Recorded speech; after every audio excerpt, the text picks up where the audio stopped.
Chapter 10:75. The nanny's expression changed slightly when she saw the person, but she still said forcefully, "General Jean, this is the Empress Dowager's palace. Even His Majesty needs us to inform him. Are you trying to barge in? I suspect that you have kidnapped the Empress Dowager and are plotting something. I must go in and search to protect the Empress Dowager." The golden-armored man's expression was cold. He took a step forward and said, "If you don't move, I'll kill you all on the spot." Boom, boom, boom. A dozen or so palace maids dashed out from the bedchambers and faced off against several dozen imperial insignia guards. Cough, cough, cough, cough. At this critical moment, an intense coughing sound was faintly heard from afar. Then a slightly hunched old man in a purple robe walked over slowly with a horsetail whisk in his hand. "Greetings, Grand Tutor." At that moment, everyone, including the golden-armored man and the nanny, knelt on one knee. The young man in the royal robe looked as if he had seen his savior. "Grand Tutor, I want to see my mother." Cough, cough, cough. The old man in the robe covered his mouth and coughed. "Your Majesty, why do you want to see the Empress Dowager?" I had a nightmare. I'm scared of ghosts." The young man in the royal robe sounded weak. The golden-armored man on the ground pursed his lips, and a hint of disdain flashed in his eyes. "Your Majesty, this is the palace. It contains the fortune of our dynasty for thousands of years, and is protected by the previous emperors." The old man in the robe sighed. "Any evil will retreat. How can there be ghosts?" Then he walked over and gently helped the young man in the royal robe up. "Follow me back. The Empress Dowager is not feeling well. You can come and see her in 3 days." The young man in the royal robe did not dare to disagree. The golden-armored man watched the old man and the young man leave. Suddenly, a piece of cloth floated in front of him. He picked it up subconsciously and saw that there were scarlet bloodstains on it. He immediately said, "Grand Tutor, you dropped something." The old man in the robe stopped and slowly turned around. He looked at the golden-armored man, who had a strange look in his eyes, and suddenly said, "General Jean, do you still remember your father's ambition?" The golden-armored man's body trembled. When he looked up again, he realized that the old man in front of him had already left. In a dojo at the back mountain of the imperial palace, the old man in the Taoist robe stood with his hands clasped behind his back.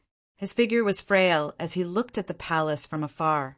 Tears welled up in the corners of his eyes. "Late Emperor, I don't have much time left.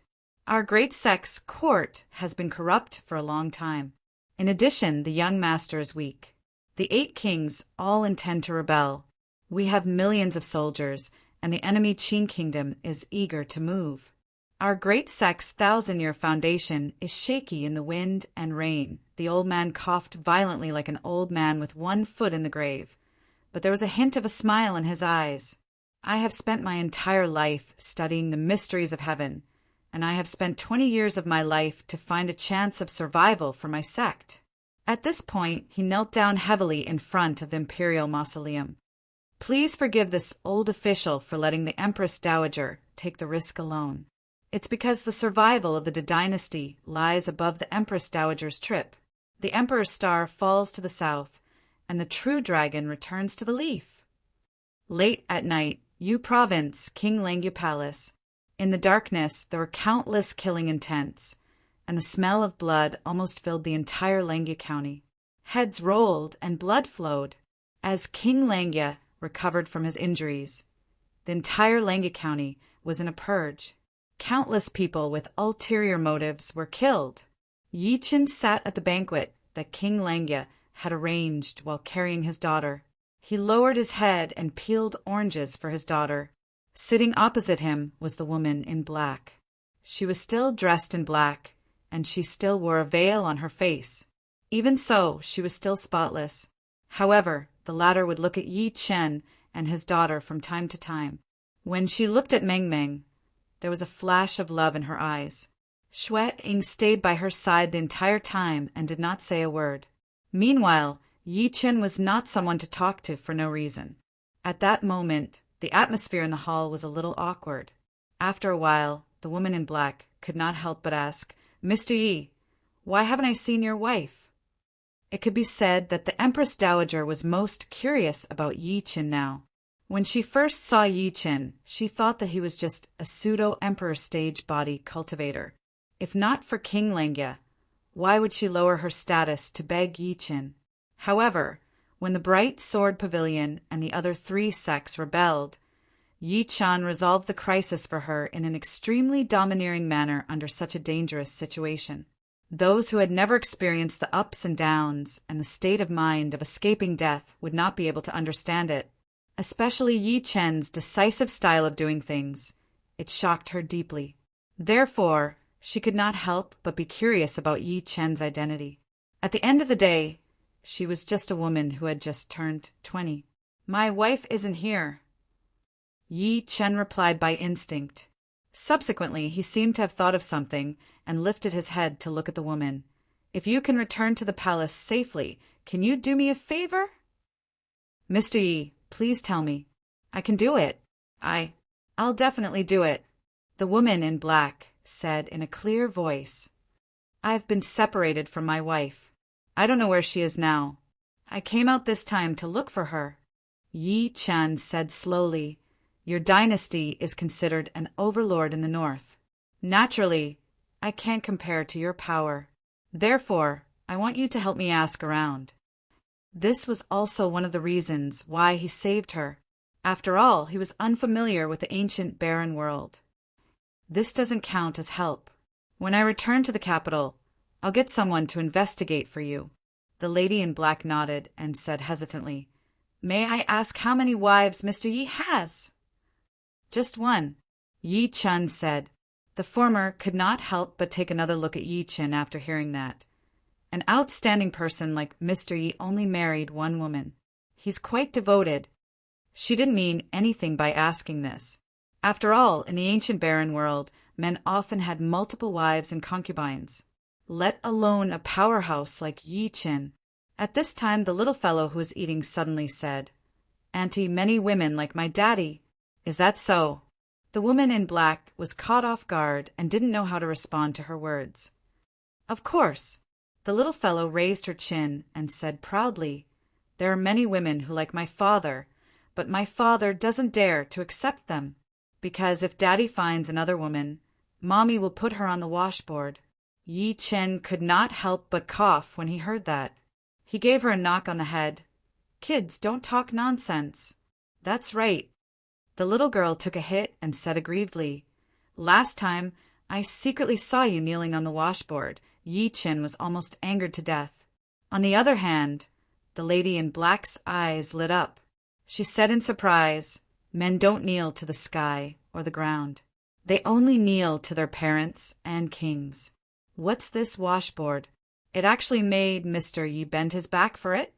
"That's right." The little fellow was about to speak.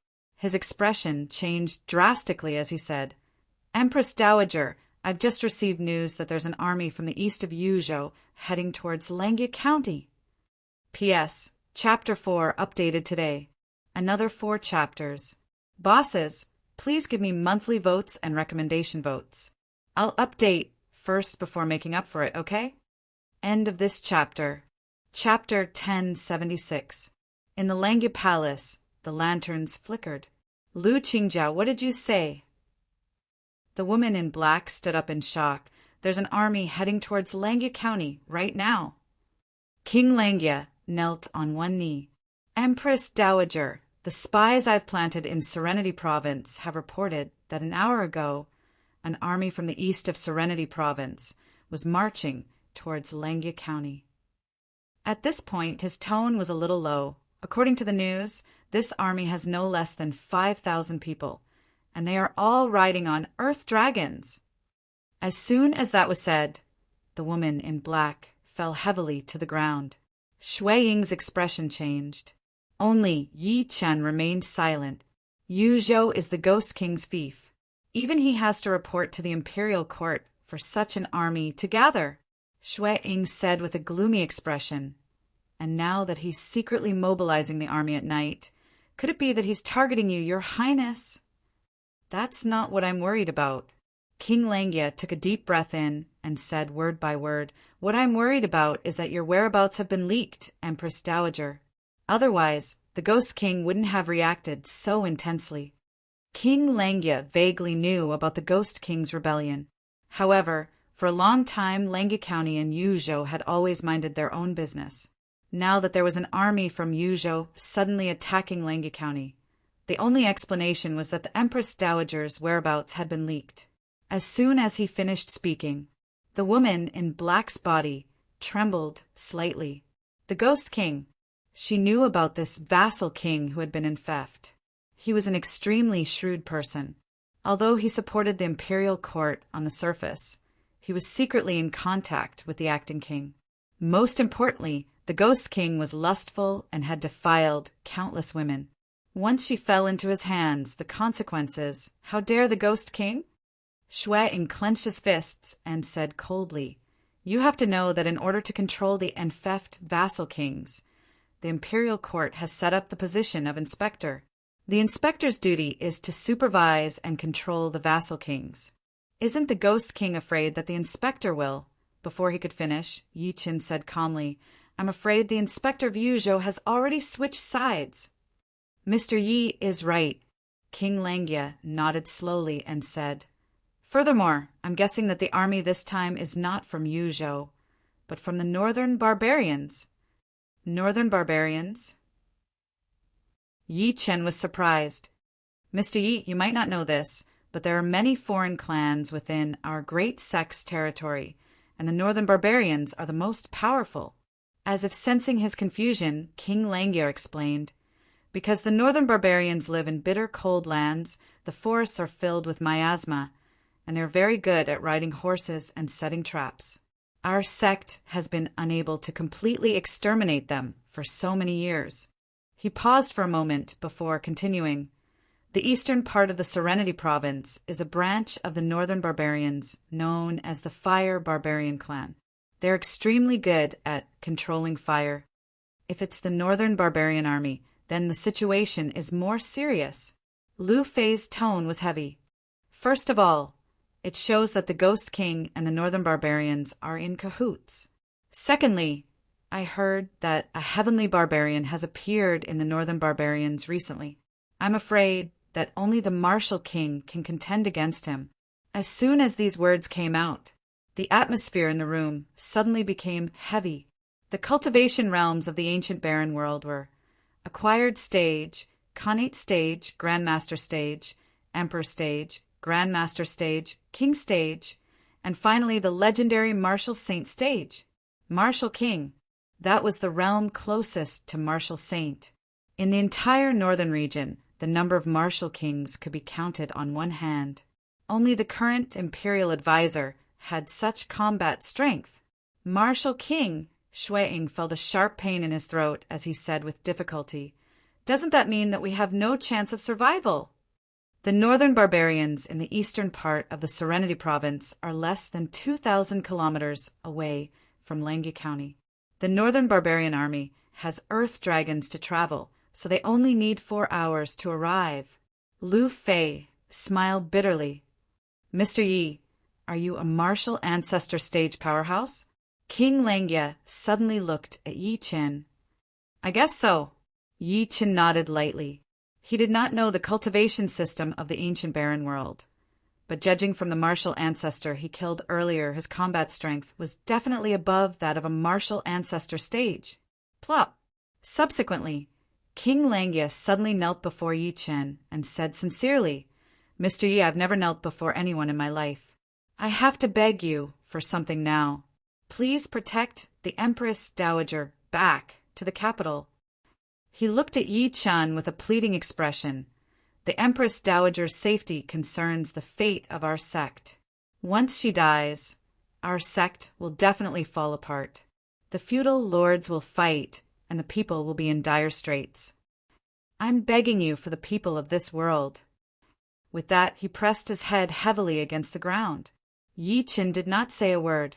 He did not want to interfere with the internal conflicts of the sect, because it would implicate many karma. It might even slow down the pace of his search for Su Yuhan. Plop! Lu Fei knelt down heavily as well. Lu Fei begs Mr. Yi to escort the Empress Dowager back to the capital. I'm willing to serve you as a slave. Plop! Shui Ying knelt down as well. Mr. Yi, Shui Ying has been cultivating with my master all my life. The sect is Shui Ying's home. Shui Ying can't bear to see the country destroyed and the people suffer. Please. The woman in black did not say a word when she saw that. However, her phoenix-like eyes that were hidden under the veil were filled with tears.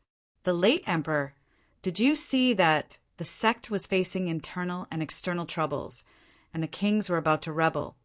Yet they still had such a loyal minister. A few seconds later, she bent her legs slightly and knelt before Yi Qin gently. Mr. Yi, I'm not afraid of death. I'm only afraid that I'll let down the late emperor's last wish and the people of this world. Empress Dowager, King Lengia looked sad. Even Yi Qin was shocked. He did not expect the dignified Empress Dowager to lower her status and kneel to him.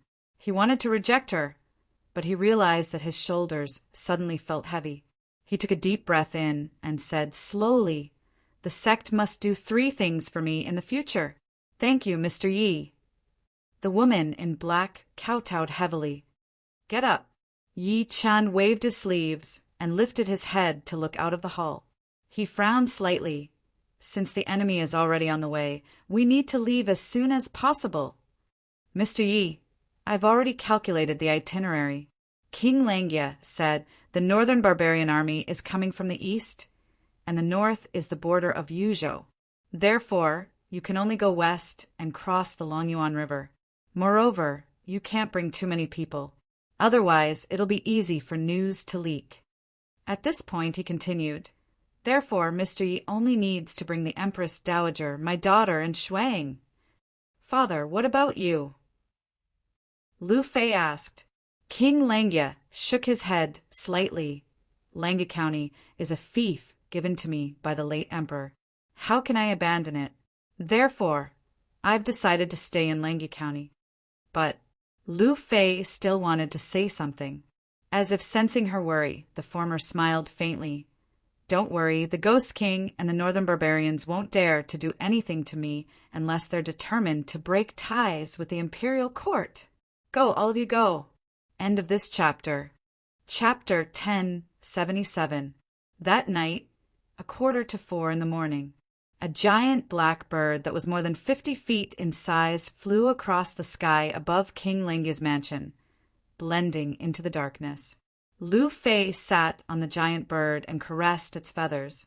Uncle Pelican, we're counting on you this time. Don't worry, Princess. I'm very fast. I'll only need half a day to reach the capital. The giant bird flapped its wings and sped away. Shui Ying was surprised. An Emperor Realm bird? Uncle Pelican is my father's good friend. Lu Fei introduced. When my father was young, he fell off a cliff while practicing martial arts. It was Uncle Pelican who saved him. Just like my Xiao Jin. Xiao Jin wanted to eat me and Daddy back then. The little girl in Yi Qin's embrace reached out and stroked the giant bird's wings. Yi Qin patted her head with a smile.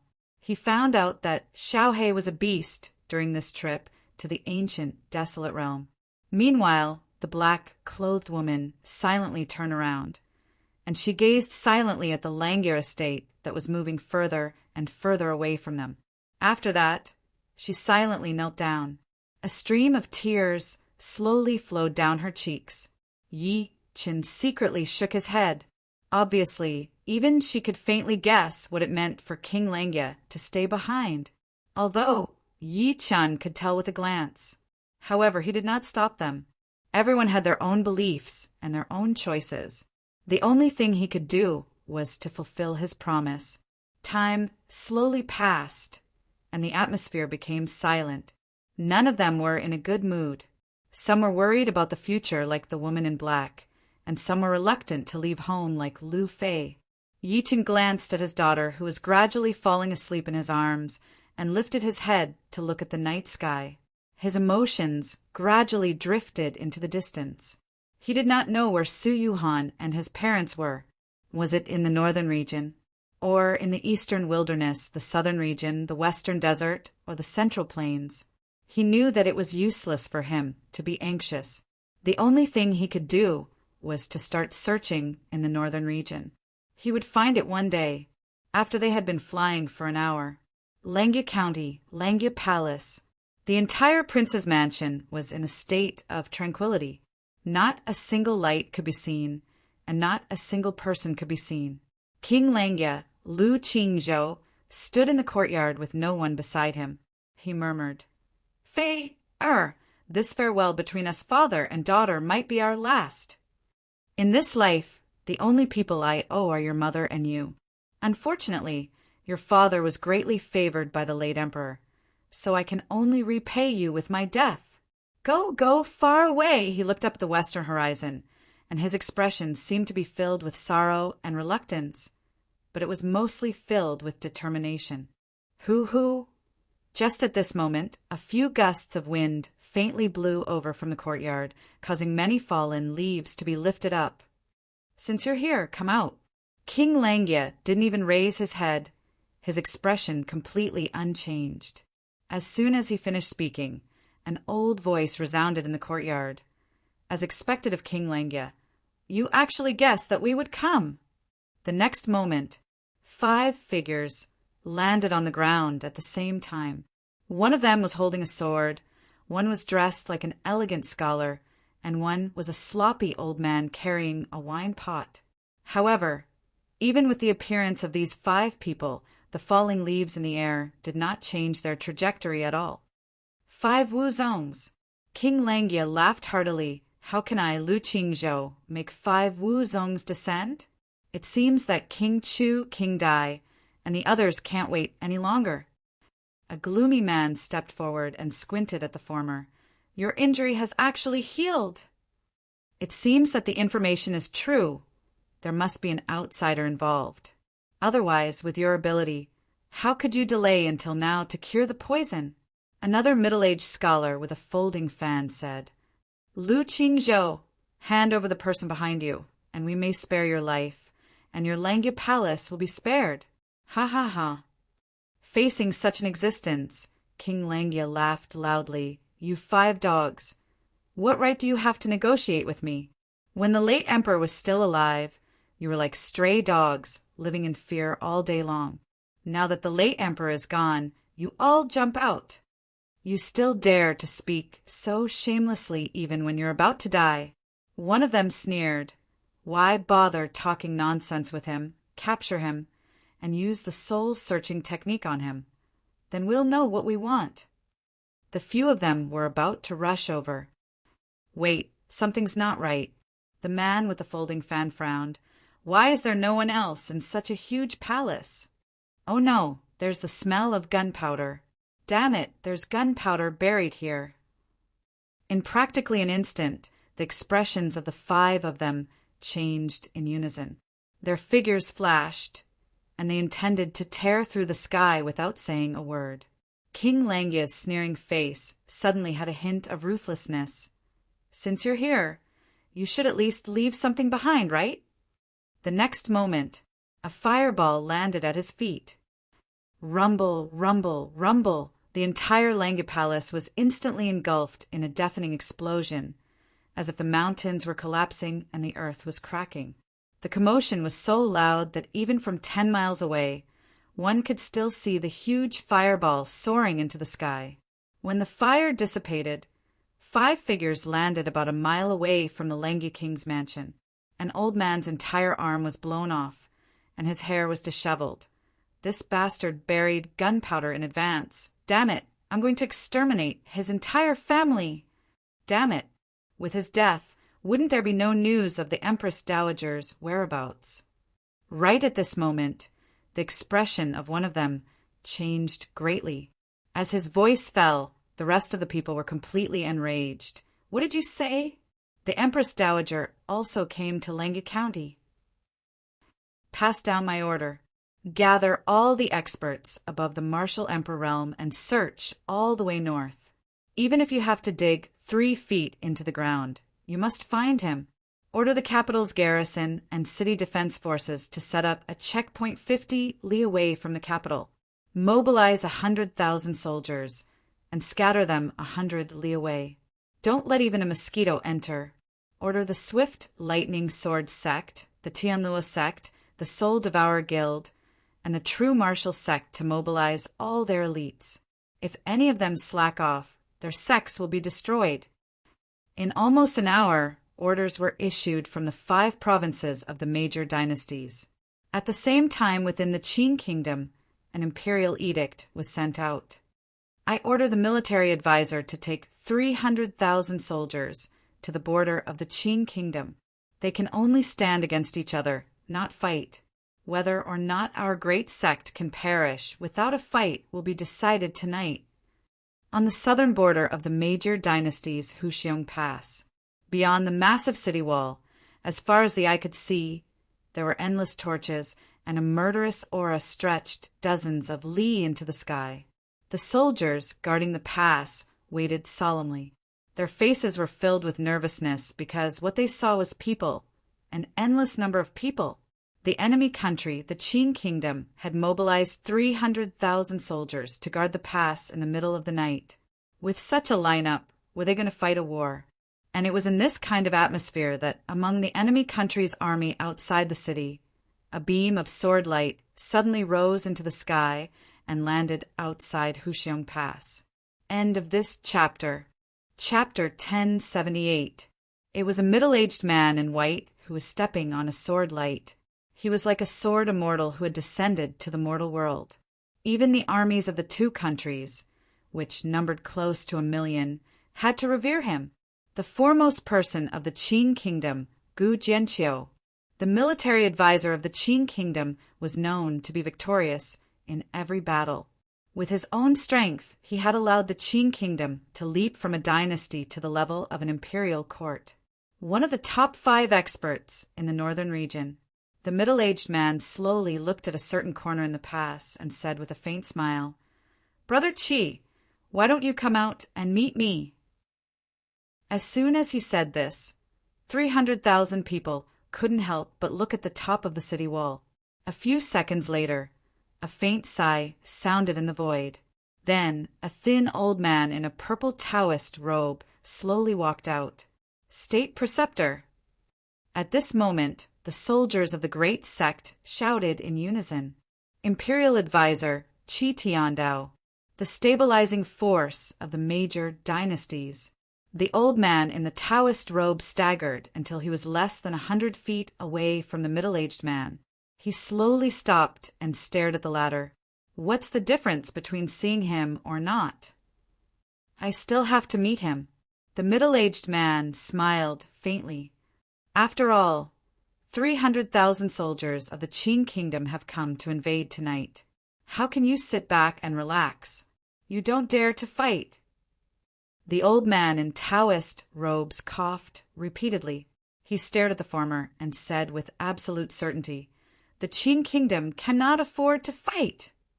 His Majesty didn't let me fight in the first place." The middle-aged man said calmly, "His Majesty also said that we only need to hold back Brother Qi, which is better than holding back your 1,000,000-strong army." "What's the point?" The old man in the Taoist robe sighed. "Since we have nothing better to do, why don't we have a game?" The middle-aged man waved his sleeve and a chessboard appeared in the air. He chuckled and said, "Fellow Taoist Qi, I think you won't refuse this request of mine, right?" Without saying a word, the old man in Taoist robes grabbed through the air and sucked a black chess piece onto the chessboard. The other party was right. Indeed, he could not refuse. Tonight, the 300,000 soldiers of the Qin kingdom were guarding the pass. Their goal was to restrain him and make the killing within the country a foregone conclusion, even if he knew the other party's goal. But he still couldn't refuse, because he was the state preceptor of a major dynasty. After the middle-aged man put down a white chess piece, he said with a faint smile, "Brother Qi, your blood and Qi are deficient, and you won't be able to live for long. Recently, His Majesty obtained an immortal medicine. As long as you are willing to forsake the darkness and seek the light, you can extend your lifespan by another 60 years. It's an immortal medicine, yet it can only increase lifespan by 60 years. How can it be called an immortal medicine? The old man in the Taoist robe was extremely calm. In this world, there are people who live, and there are people who die. There are flowers that bloom, and there are flowers that wither. This is the heavenly Tao, and it is the principle of nature. Why should I be entangled in living an ignoble life? What a pity, the middle-aged man sighed. You've protected the sect for over 1,000 years, but you still can't change the outcome.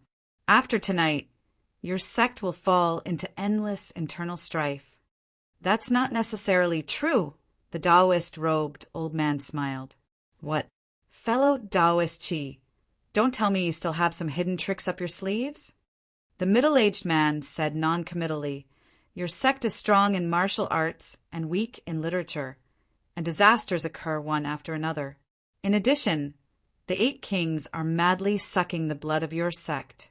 Just a 20-year-old girl and a 10-year-old young emperor cannot change this. Even in this situation, if the Qing kingdom wants to completely destroy your sect, it will still take some time. After he put down a chess piece, he raised his eyes to look at the other person. But what a pity you made a wrong move. You actually let the current Empress Dowager take the risk alone and go to a place surrounded by wolves. Since it's a game of chess, how can there be a wrong move? The old man in the Taoist robe's expression was calm. Naturally, it is to deal with the moves as they see them, and even to make risky moves. As the saying goes, heaven and earth are the chessboard, and all living beings are the chess pieces. Although you and I are playing a game of chess, have you ever thought that you and I are the chess pieces of someone else? Hearing this, the middle-aged man secretly frowned. Near the break of dawn, Long Yuan River. Above the rippling surface of the river, the sky gradually brightened. A giant bird flew low on the surface of the river, its speed becoming slower and slower. Feeling the giant bird's strength, Lu Fei said with heartache, Uncle Pelican, can you still hold on? I can still hold on, the giant bird said weakly. Princess, we're about to cross the Longyuan River. We'll reach the capital in another 500 kilometers. That's great. Lu Fei was pleasantly surprised. As long as we return to the capital, the Empress Dowager will be safe. By then, we can think of a way to save my father. Yi Qin secretly shook his head when he heard that. Before he left, he had left a wisp of divine consciousness on King Langya. For hours ago, he dared to sense that the wisp of divine consciousness had dispersed. That meant, moreover, although everyone had been unobstructed along the way, the 8 kings were not fools. Although they did not know their route, they just needed to stop them on the path they had to take. As expected, as if to verify Yi Chen's guess, after the giant bird flew 150 kilometers forward, it saw countless eagles circling in the sky far away. The lady in black's pretty face changed slightly. Those are the eagles used by the army. They're the best at detecting auras. Why are there so many of them here? There's someone below. Shuang suddenly cried out. Everyone lowered their heads and saw that on the ground in the distance, there was a long black shadow that seemed to cover all directions. There was even the roar of ferocious beasts. There are at least 100,000 of them. Lu Fei's pretty face instantly turned pale. The lady in black smiled in despair. Looks like our whereabouts have been exposed. The 8 kings have sent people to intercept us here. She could not help but despair. This was the only way to the capital.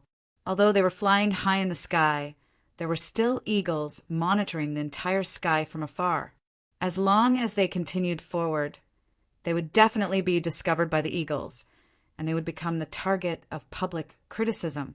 At this moment, everyone felt their bodies sway, and they realized that the giant bird beneath them was falling rapidly. The giant bird said weakly, Princess, I can't take it anymore. You guys should run for your lives. At the next moment, in the distance, several eagle cries sounded out one after another, and then a black mass of eagles flew towards everyone. In the blink of an eye, dense arrows tore through the sky like locusts. "I found them. They're there!" At the same time, countless shouts rang out. Then, countless figures with powerful auras flew over. Shui exclaimed, "Oh no, we've been exposed!" "Quick, return quickly!" Lu Fei panicked.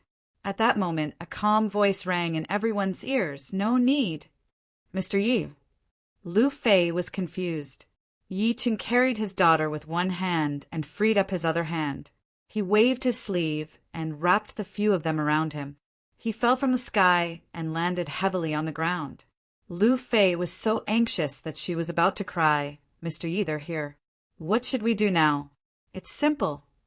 There were 2 balls of golden flames jumping in Yi Chen's eyes. His calm voice was heard. "Of course, we're going to kill them." P.S. The 3rd chapter. There are only 3 chapters today. Please forgive me.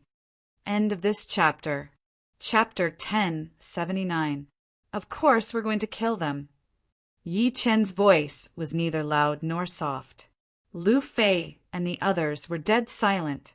Kill them. One had to know that they were facing an army of 100,000.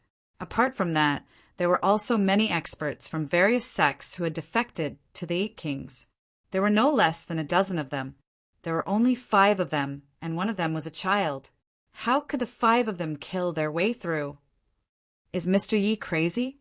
This thought appeared in Lu Feng's mind almost at the same time. Even the woman in black and Shui Ying were no exception. Follow me closely. There's no need to attack. Just watch how I bring all of you safely to the capital city. Just when they were overwhelmed, Yi Chen's calm voice rang in their ears again. The next moment, they saw Yi Chen take a step forward while carrying the child. Instead of retreating, he took the initiative to charge at the crowd from afar. He didn't walk fast, as if he was taking a stroll in a park. His white hair was particularly eye-catching in the darkness of the night. His body was not considered sturdy, but the indescribable aura emitted from his body caused the anxious hearts of Lu Fei and the rest to suddenly calm down. The woman in black gritted her teeth and quickly followed. "Fine, since Mr. Yi is so brave, why should I worry too much? There's no way out. Let's kill." Shui Ying took a deep breath and took a step forward. Lu Fei held on tightly to the giant bird that had turned into an old man. Her body trembled as she followed. Boom! Muffled thunder suddenly sounded in the sky, and dark clouds gathered at a speed visible to the naked eye. In a flash, it started to rain cats and dogs. Under the heavy rain, killing intent suddenly appeared, as if to wash away the blood that was about to come. Hoo! In a few breaths of time, several figures dashed over from afar. If one were to look carefully, they would discover that these people were all armored men. They were obviously fierce generals in the army. The strongest general under the acting king, Yuan Xian, Han Gai, the power overlord under the ghost king, King Chu's personal bodyguard, Chou Jinan, the greatest war criminal of Liang province, Sidu Han, the prince of Yang's younger brother, Lu Xuanba. After seeing the other party's face, the black-clothed lady's expression changed slightly, and her heart gradually sank. The 5 people in front of him were all fierce generals under the princes of the Yuzhou, Daizhou, Chuzhou Liang province, and Yongzhou province. Their battle prowess could be ranked in the top 10 even in the major dynasties. Most importantly, every single one of them was a supreme ancestor realm cultivator. Every single one of them could defeat an army of 1,000. Ha! Along with a loud laugh, a person walked over with large strides. Thanks to the substitute king's wisdom, he predicted that you would pass by this place. Otherwise, we would have missed a great opportunity to make a contribution. It was a general wearing a golden tiger armor, a scarlet flame-patterned helmet, and a tiger-headed golden spear in his hand. 2 blazing rays of light shot out from his eyes.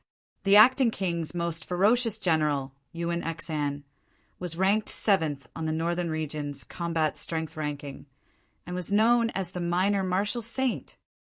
Yuan Xian, the black-clothed woman, stepped forward and said coldly, "Your ancestors have been highly regarded by the imperial court for 3 generations, and the imperial court has never treated you unfairly. Now, you actually want to betray the country?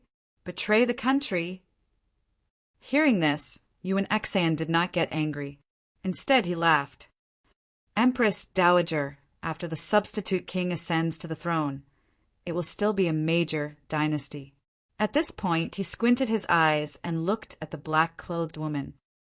"On the other hand, Empress Dowager, you are just a weak woman. What qualifications do you have to supervise the affairs of the world? And that young emperor in the palace, what kind of tricks does he have to convince us?" The black-clothed woman was so angry that her delicate body trembled. At this time, another general walked forward and said, "Empress Dowager, I advise you to be more obedient and follow us back. Otherwise, without eyes, we can't guarantee he was Prince Yong's younger brother, Lu Xuanba. Are you threatening me?" The woman in black said in a cold voice, "Don't forget, this place is less than 500 miles away from the capital city. There is also the Long Yao army that is loyal to me nearby. Aren't you afraid that General Guan will come with his troops? And the imperial tutor?" Shui Ying faintly threatened. "General Guan? National preceptor?" King Chu's personal guard, Cho Jinan, sneered and said, "Empress Dowager, I'm afraid you don't know yet. But just as you were heading north, the enemy's Qing Kingdom's military advisor led 300,000 troops to seize our border at Huxiong Pass. The imperial advisor and General Guan have long been attracted there. It can be said that you have nowhere to go today." Hearing this, everyone fell into complete despair. At that moment, Yuan Xin finally noticed Yi Qin. He said while squinting, "Are you the brat who killed old Go and escaped with the Empress Dowager?" As the 8 kings split up their forces to search for Yi Qin and the rest, the news about Yi Chen in Lengge County was gradually discovered.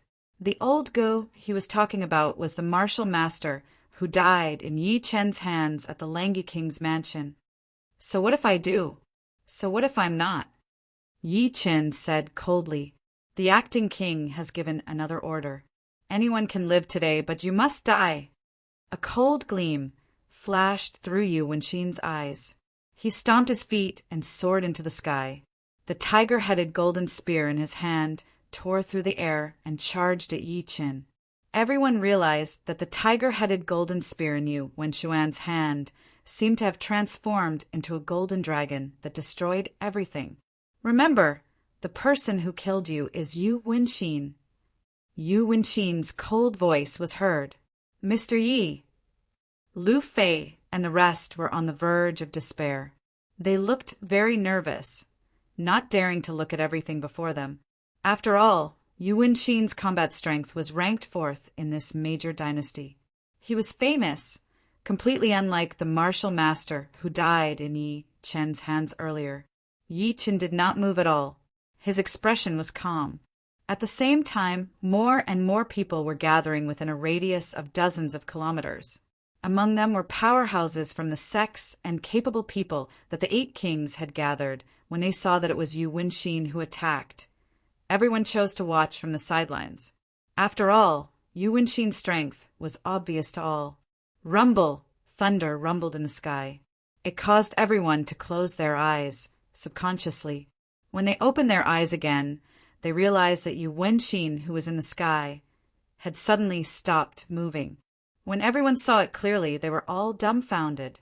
Yi Chen extended his hand and grabbed Yuan Xin's tiger-headed golden spear gently. The extremely sharp spear could not move at that moment. It could not even pierce through his skin. "Why you are?" Yuan Xin's expression changed. Yi Chen exerted force with his fingers, and the tiger-headed golden spear shattered. Then he slapped the former with his palm. Boom! Yuan Xin was slapped to death. Yuan Xin was slapped to death. His body was no longer humanoid and was in tatters. Then it turned into a bloody mist under the terrifying shock waves. The surroundings were dead silent. Everyone was in a daze, unable to believe what they had just seen. Yu Wenqin, the peerless general under the acting king, who was ranked 7th in combat strength, was killed just like that? Chapter 1080. Boom, boom, boom. A few seconds later, the remaining 4 people closed in and surrounded Yi Qin. Prince Yang's brother, Li Xuanba, stared at Yi Qin and said fearfully, "Who exactly are you?" Although Yu Wenqin's combat strength was at the bottom among them, he was still ranked 7th on the combat strength leaderboard. However, he was killed by Yi Qin so easily. In that case, how could Yi Qin be a nobody in the great Zhou dynasty or even the northern region? Facing Li Xuanba's question, Yi Qin said slowly, "It doesn't matter who I am. What's important is that all of you will die today." As his voice fell, Li Xuanba and the rest were furious. "You only killed Yu Wenqin, and you dare to boast so shamelessly. Kill him." Liang State's #1 war criminal. Situ Han's voice was cold, and then he suddenly disappeared into thin air. "Attack!" The other 3 shouted and attacked at the same time. Rumble! The power that erupted from the 4 of them was incomparably violent. It rumbled, causing the space to distort violently and blur. "I'm going to start a massacre today." Yi Qin's white hair fluttered in the wind. His expression was extremely cold, and killing intent surged in his eyes. "Those who block me will die." As he spoke, he took a step forward. "Die, brat!" Situ Han's figure appeared before Yi Qin like a ghost. Subsequently, a dazzling saber gleam suddenly exploded from his hand. Kacha! Lightning seemed to flash through the air. There were no words to describe this slash. The saber gleam was resplendent, spanning 30 meters. It was extremely condensed, and it fell like the Milky Way, as if it wanted to split the world apart. Under such an attack, Lu Fei, the woman in black, and the rest trembled. Die. However, Yi Qin threw an extremely simple punch. The golden wind from the punch surged, the rays of light blazed, and the sound shook the sky. Oh no! At that moment, Situ Han's ferocious expression suddenly changed. He felt all the hairs on his body stand on end from this punch. He subconsciously wanted to dodge, and his figure disappeared again, hiding in the night. However, Yi Qin's fist landed on him accurately. His entire body was smashed into pieces by the punch. Yi Qin killed Situ Han, the #1 war criminal of Liang State. How is this possible? Seeing this scene, everyone's expression changed drastically, and extreme shock arose in their hearts. Situ Han's battle prowess is enough to rank in the top 5 of the major sects, but he was still killed in an instant. Who is this person? Before they could react, Yi Qin took another step forward. As he landed on the ground, he looked up at Chou Jinan, the bodyguard of King Chu on his left, and said softly, "Die!" Meeting his gaze, the latter's heart suddenly trembled for some reason. Then he felt a bone-piercing sense of danger. Then a scene that terrified him appeared. He discovered that there was an incomparably terrifying pressure surrounding his body. It felt as if an invisible force was squeezing his body from all directions. "No!" His throat squirmed as if he wanted to roar. Bang! In the blink of an eye, his body exploded in an extremely strange manner, as if he had exploded from the pressure of the surrounding void cracks. King Chu's bodyguard, Chou Jinan, was dead. Swoosh, swoosh! At that moment, the remaining 2 people tore through the air and left without saying a word. They had no intention of continuing the battle. Damn it! Where did this malefic come from? How can he be so freakish? When did such a powerful person appear in our sect?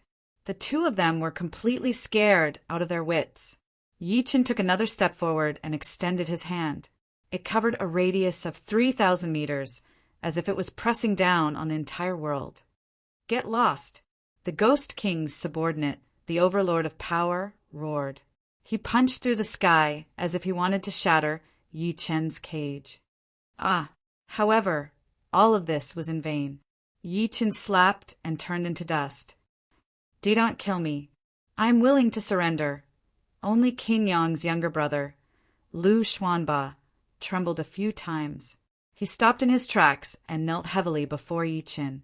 Before he could finish speaking, Yi Qin grabbed him with his big hand, and his voice stopped abruptly. When Yi Qin let go, what was left in the air was a bloody mist. The wind blew, blowing the stench of blood in all directions. At that moment, the world was dead silent. Everyone was shocked. Those were 5 supreme martial masters. Losing any one of them would be a great loss. But now, all 5 of them were dead. Killing one person with one step. This is truly killing one person with one step. It's terrifying. Oh my God, that's a martial master. But he killed them as easily as killing chickens. Who exactly is this person? Why does he have such terrifying battle prowess? Could it be that the luck of the royal family is still there? None of the onlookers were not shocked. Yi Chen's power was truly beyond their imagination. The most unbelievable ones were Lu Fei and the rest. Senior Yi is actually so powerful. Lu Fei was so excited that she could barely speak. When she first met Yi Chen, he killed the pseudo-emperor stage demon wolf. She thought that Yi Chen was a pseudo-emperor stage body cultivator. Although she was grateful to Yi Chen, she felt that it was a pity that Yi Chen was a body cultivator. However, when Langya County was in danger, it was Yi Chen who killed several martial emperors and a martial ancestor. Even so, she still felt that it was almost impossible for Yi Chen to fight the 5 martial masters with his strength at the martial master level. However, the truth was right before her eyes. How could she not be shocked? The lady in black looked at Yi Chen's back in a daze and mumbled, "Could this person be sent by the late emperor to protect our sect?" Even though she had grown up in the palace and experienced all sorts of palace struggles, she had never been as emotional as she was today. At that moment, Yi Chen lifted his eyes slowly and looked at the crowd in the distance. He said calmly, "Is there anyone else who dares to stand in my way?" The world fell silent. No one spoke. No one dared to look him in the eye. What a joke! He had killed 5 martial masters consecutively. He killed one person with each step as if he was killing chickens. Even if there were martial masters among them, they would not be so stupid. This person must be a martial king. Some of the experts gasped and said. Seeing that no one dared to speak, Yi Chen retracted his gaze and said to Lu Fei and the rest, "Let's go!" Oh, Lu Fei seemed to have woken up from a dream. She pulled the lady in black forward and followed closely behind him. This time, the boulder in their hearts was completely relieved because Yi Chen had proven himself with his strength. The lady in black looked at Yi Chen's back quietly and sighed secretly. If only this person was a member of the royal family. Everyone envied her, the Empress Dowager, but who knew that she would rather live a peaceful life, staying away from politics and battles. Boom, boom, boom. At that moment, the ground started to shake violently, as if thousands of troops were galloping toward them. Chapter 1081. Rumble. The ground shook more and more violently, and a long cloud of dust rose in the distance. It was like a huge dragon nesting within a radius of 3,000 meters. They're moving. The 100,000 army is moving. Xue Ying, who was following behind Yi Chen, had an extremely sharp voice. Lu Fei and the lady in black turned pale when they heard that. They then looked at Yi Chen nervously. Even though Yi Chen had killed 5 martial ancestors consecutively, they had overlooked a problem. However, they had overlooked a problem, and that was that the 8 kings' army of 100,000 was still eyeing them from afar. There were 100,000 of them. Even a city would be flattened in an instant, let alone Yi Chen, who was alone. Dong, dong, dong, the dull sound of war. Drums rang out in this part of the world. Then everyone saw an endless number of soldiers and horses coming from all directions. Every step they took caused the ground to tremble. They were like soul-reaping envoys, silent and breathless. Silence. The world was completely silent. Everyone was shocked. The world was filled with soldiers and horses, flags fluttering in the wind. Under the black masks, There was a strong killing intent hidden. It almost caused the temperature in this area to suddenly drop. Yi Chen stopped in his tracks and lifted his eyes to look at the troops surrounding him. The coldness in his eyes was like ice that would not melt for 1,000 years. If anyone made an enemy of him, he would kill one. If 10,000 people made an enemy of him, he would slaughter 10,000 people. At this moment, the lady in black quickly walked forward and sized up the troops around her. She took a deep breath in and said, "I'm the Empress Dowager Yun-Yi. All of you are generals of my sect and have been worshipped by the imperial court for generations. Are you going to rebel now?" As soon as she finished speaking, Yi Chen could not help but glance at her. So her name was Yun-Yi.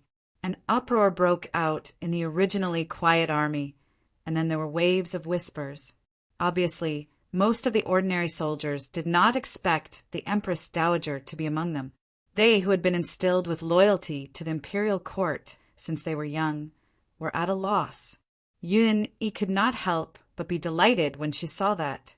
She said again, "Soldiers, I know that you have been deceived. As long as you retreat, I promise I won't pursue the matter. Don't listen to her." At this moment, there was a sudden roar that sounded like a clap of thunder exploding in the sky from within the huge army. The next moment, an armored man wielding a square sky halberd stepped forward from the camp on his horse. He pointed the halberd at Yun-Yi and said, "This person is a rebel, not the current Empress Dowager." Impudent. Lu Fei's pretty face turned ashen. "Lu Qing, open your dog eyes wide and take a good look. The person standing in front of you right now is not the Empress Dowager. Who else could it be?" She then roared, "I am the daughter of King Langya of Langya County, Lu Fei, the current princess of Langya County. I can testify that the person beside me is indeed the Empress Dowager." The moment he said this, the army around him became restless once more. After all, King Langya still had a lot of prestige in the great sections. Nonsense. The man in armor shouted like thunder, "Who is the Empress Dowager?" She had always stayed in the palace, so why would she show her face in public? You must not trust them easily. Everyone listen to my command. Get ready. He raised his hand. Swish, swish, swish. At that moment, many soldiers placed their bows on their bowstrings and aimed at Yi Chen and the rest. Lu Fei and the rest were in despair when they saw that. Even if they were steel city towers, they would be shot into sieves if they were shot at the same time. "It's over," Shui Ying smiled bitterly and said, "Empress Dowager, I'm useless. I can't protect you." "Ready."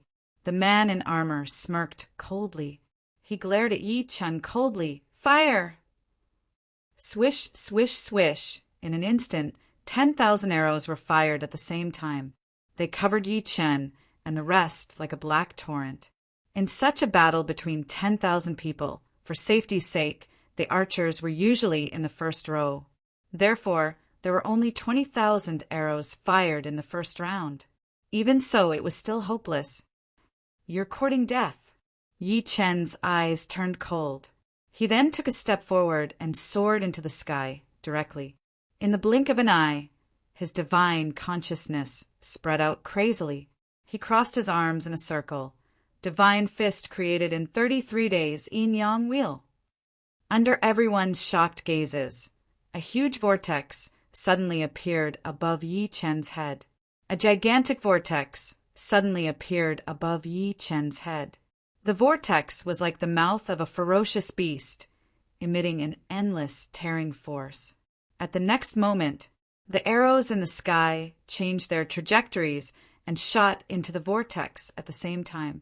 The vortex also disappeared, and the sky was once again clear and bright. Lu Fei and the rest, who had fallen into despair earlier, were all stunned at this moment. The world suddenly fell into a deathly silence. Countless people stared wide-eyed at this scene as if they had seen a ghost, especially the 100,000 soldiers. Was this even possible? How is this possible? The man in armor from before could not believe it. Demonic technique. This must be demonic technique. Fire the arrows! Fire the arrows! He roared repeatedly. Swish, swish, swish. Soon after, a second row of archers stepped out from the army from all directions, replacing the first row of people. Just when they were about to shoot, roar!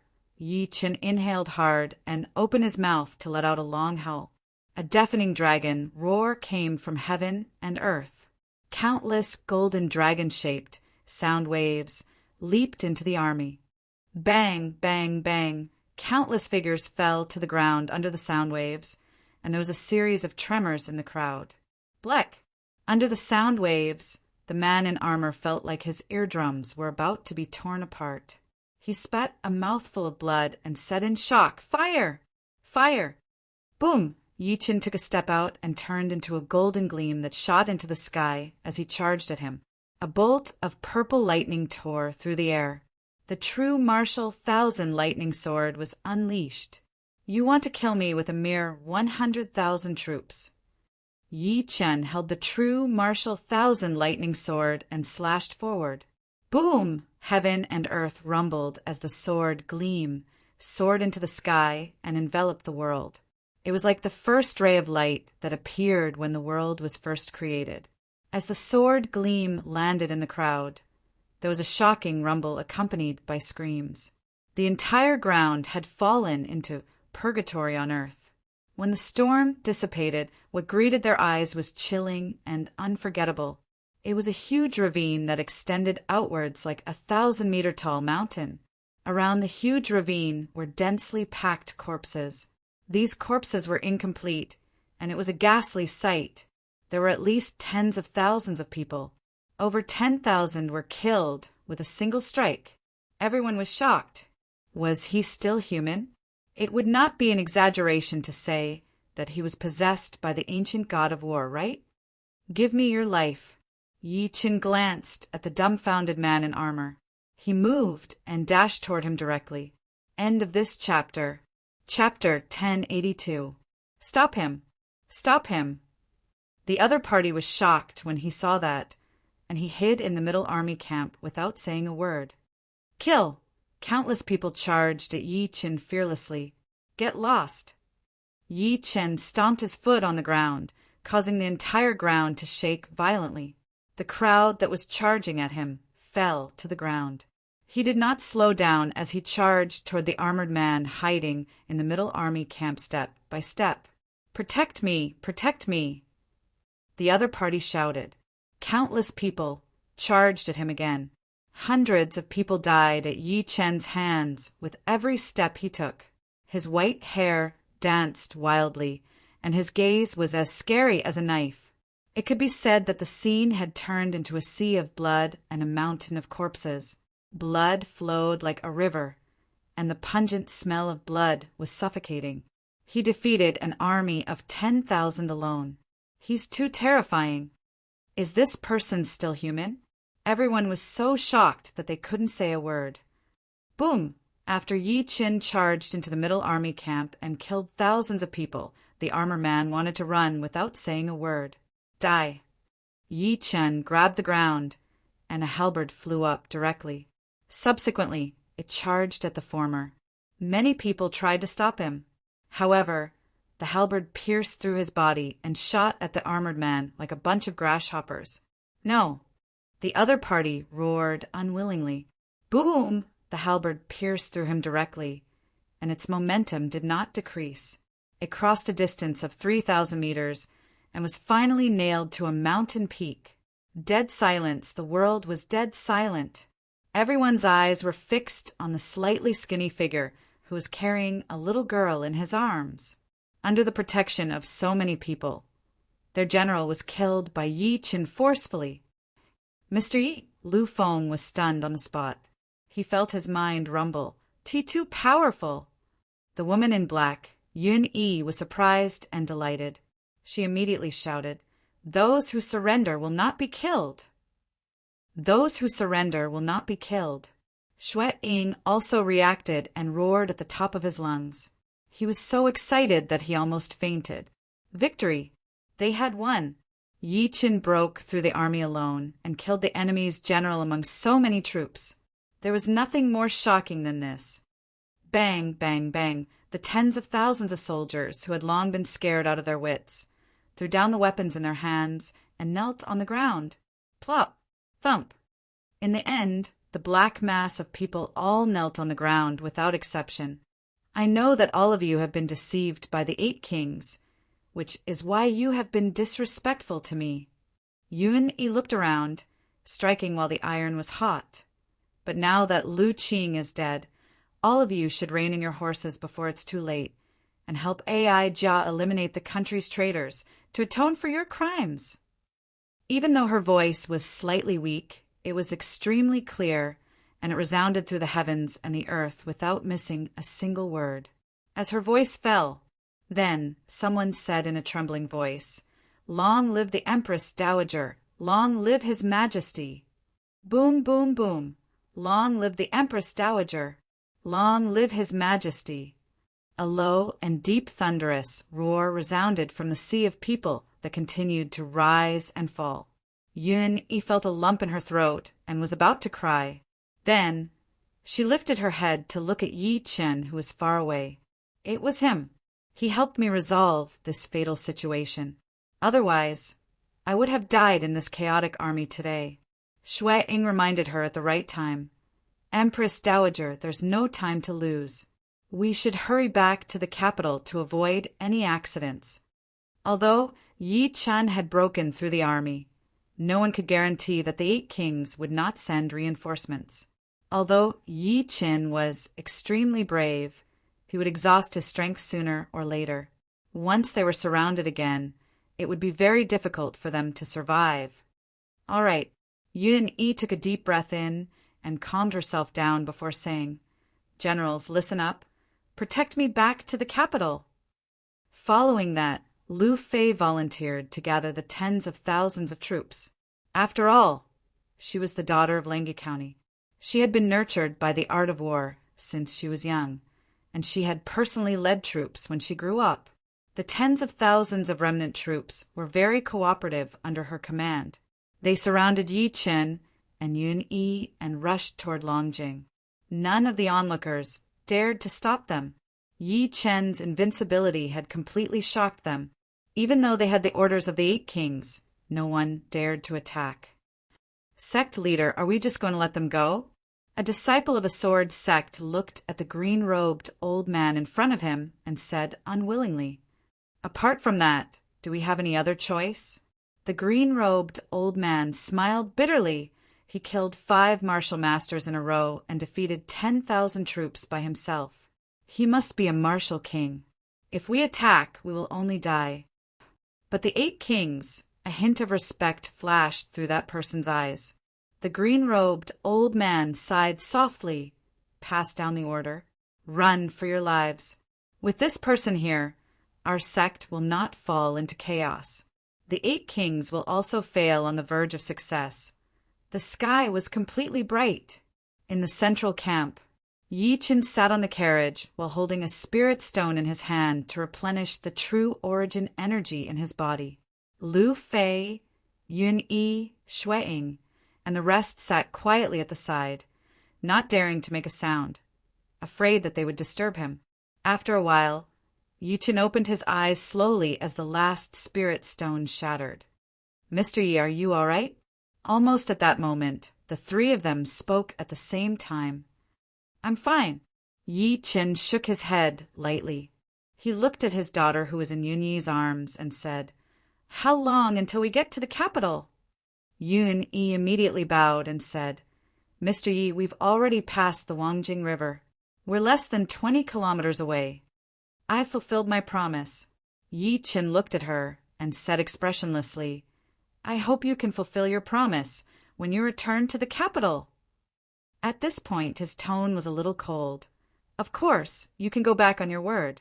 However, your great dynasty will no longer exist. I can save you or kill you." Yun-yi's heart tightened when she heard that. She shook her head immediately and said, "Mr. Yi has done me and the imperial court a great favor. If I go back on my word, how am I different from an animal?" Yi Chen nodded. At that moment, the carriage suddenly stopped. A general's voice came from outside. Empress Dowager, Commander Ma is here to welcome you. Where is he? Yun Yi said seriously. The man said, he's at Chongqing 5 kilometers away. All right, you may leave now. Yun Yi's eyelashes trembled slightly. Then she suddenly said to Lu Fei and Shui Ying, who were next to her, both of you may leave. I have something to say to Mr. Yi. Lu Fei did not dare to hesitate. Only Shui Ying felt that it would be inappropriate for the Empress Dowager to be alone with Yi Qin. However, he did not say anything in the end. After the two of them left, Yun Yi inhaled slightly. Yun Yi took a deep breath. Her phoenix eyes, hidden under the veil, were a little complicated. The commander of the Imperial Guards, Ma Yuanxuan, was here. It meant that she was truly safe and would arrive at the palace in a moment. However, she suddenly felt a little reluctant. To be precise, she resisted. Once she returned to the palace, she would be the supreme Empress Dowager of the great dynasty.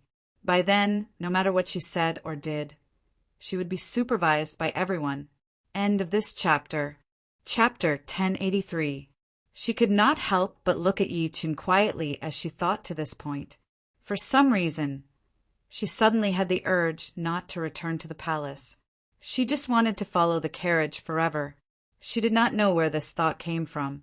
Perhaps it was because of the man before her. He had saved her and escorted her all the way. His figure had completely walked into the depths of her heart. Yi Qin sensed her gaze and secretly frowned. Is there anything else? Yun Yi did not say a word. A few seconds later, she raised her hand and slowly removed the veil on her face. Instantly, a breathtakingly beautiful face was completely exposed to the air. She lifted her eyes slightly and looked at Yi Qin. The latter's eyes were also dazed for a moment.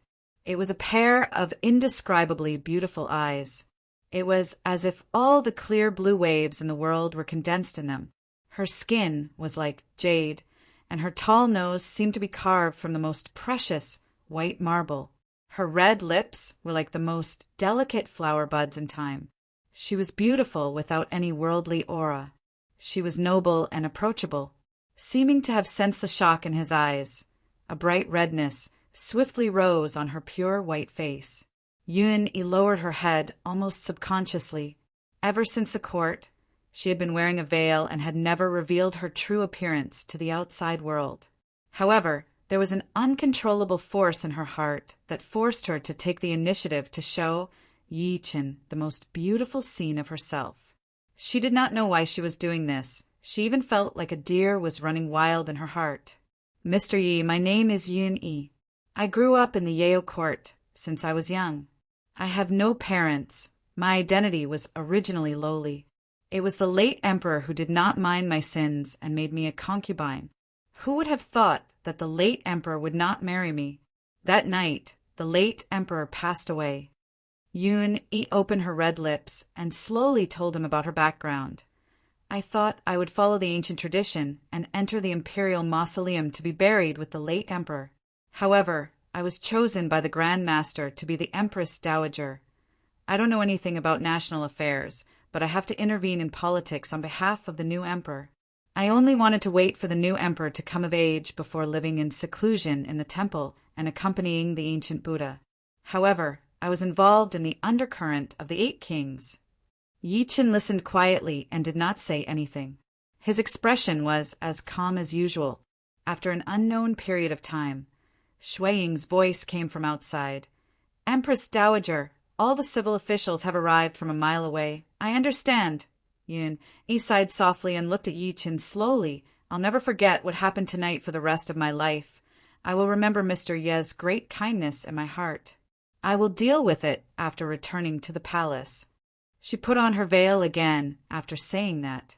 She took a deep breath in and got up to bow to Yi Qin in all seriousness. Then he turned around slowly. Tears flowed uncontrollably. Outside the carriage, hundreds of civil officials wearing official robes and holding ceremonial tablets knelt on the ground. Your subjects greet the Empress Dowager. Long live the Empress Dowager. Yun Yi's temperament was cold and indifferent. She once again regained her noble and proud expression. She raised her white hand and said, "Everyone, please rise." After the minister stood up, a man in purple armor took a few steps forward and knelt on one knee. "This lowly one is late and has frightened the Empress Dowager. I deserve the death penalty." The commander of the Imperial Guards, Ma Yuanxuan, was a martial ancestor. He had worked hard to protect the capital for generations. "General Ma, it's your duty to protect the capital. I can't leave you. What's the crime?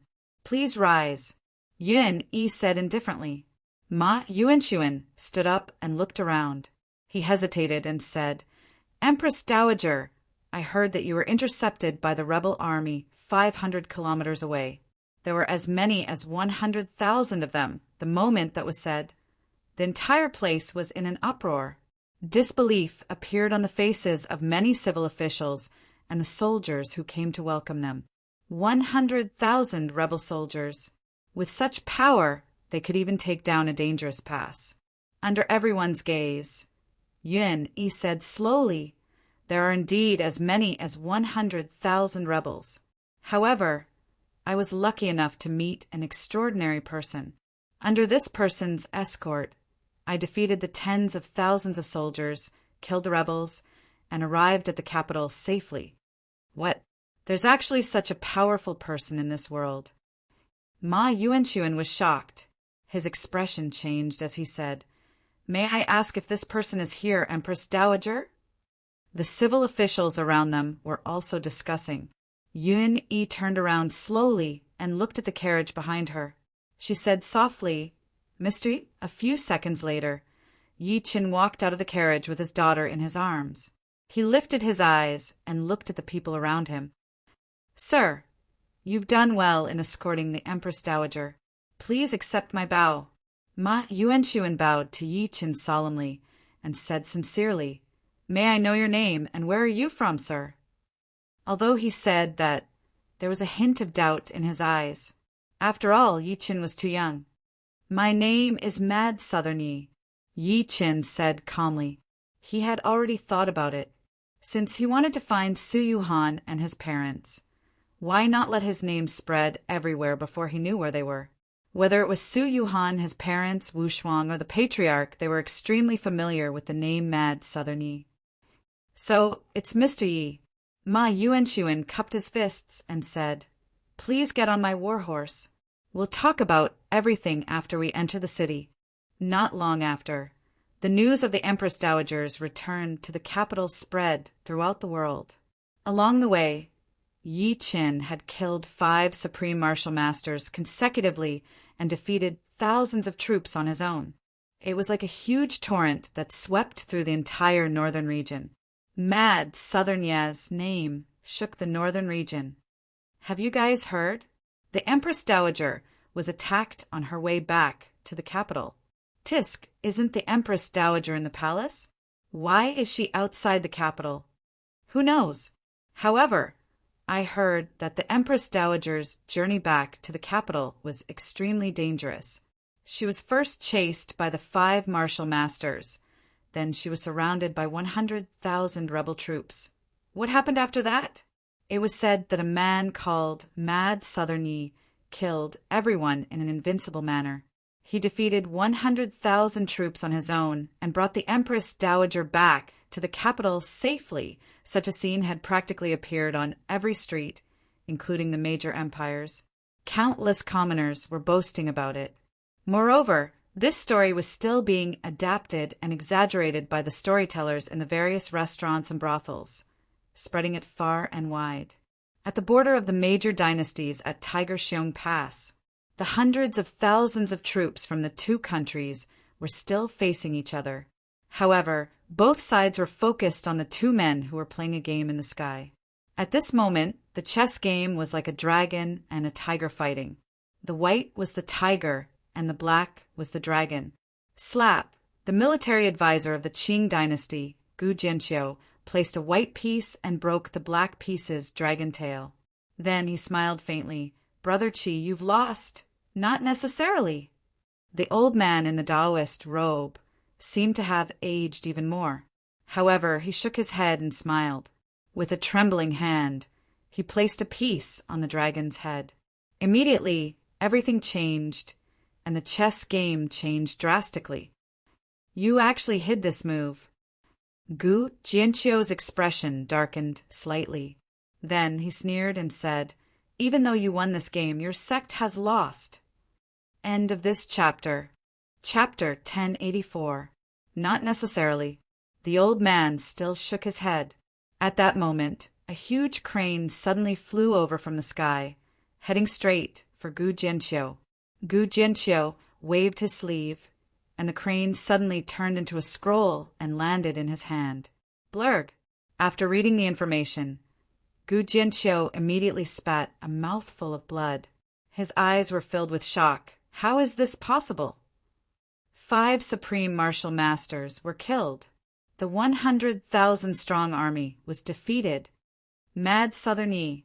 What a mad Southern Yi! The latter's face twitched a few times before he looked at the old man in the Taoist robe. Brother Qi, is this your hidden chess piece? How can I treat such an existence as a chess piece? The old man in the Taoist robe smiled.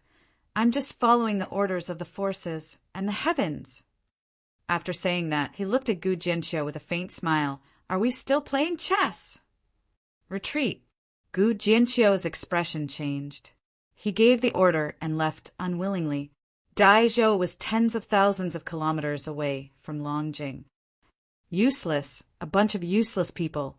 That's 100,000 people. Even if 100,000 pigs stand still and let them kill them, it'll take them a month, right? A man in a dragon robe was smashing things in the house with a ferocious expression. Countless people knelt in front of him, not daring to move at all. After the commotion subsided, an old man stepped forward and said in a trembling voice, "The Empress Dowager has returned to the palace, and the news of us intercepting and killing has been spread. Now the people are angry everywhere." The moment that was said, the man in the dragon robe immediately sneered, sent a message to the others. "We'll attack tonight." Yes. Everyone was shocked. The man in the dragon robe turned around and looked at the sky. Coldness surged in his eyes. "I want the world to fall into chaos because of me." Night fell. The capital of the great dynasty, Longjing. In a luxurious mansion in the east of the city, Yi Qin set up a barrier and began to count his consumption and gains from Lengge County after sending everyone away. Ever since he returned to the capital with Yun Yi and the rest, Yun Yi had asked the young emperor to give him a mansion. This mansion covered an area of nearly 1,000 mu. It was the mansion of the former Minister of Revenue. However, the former Minister of Revenue was arrested for corruption, and the mansion had been empty until now.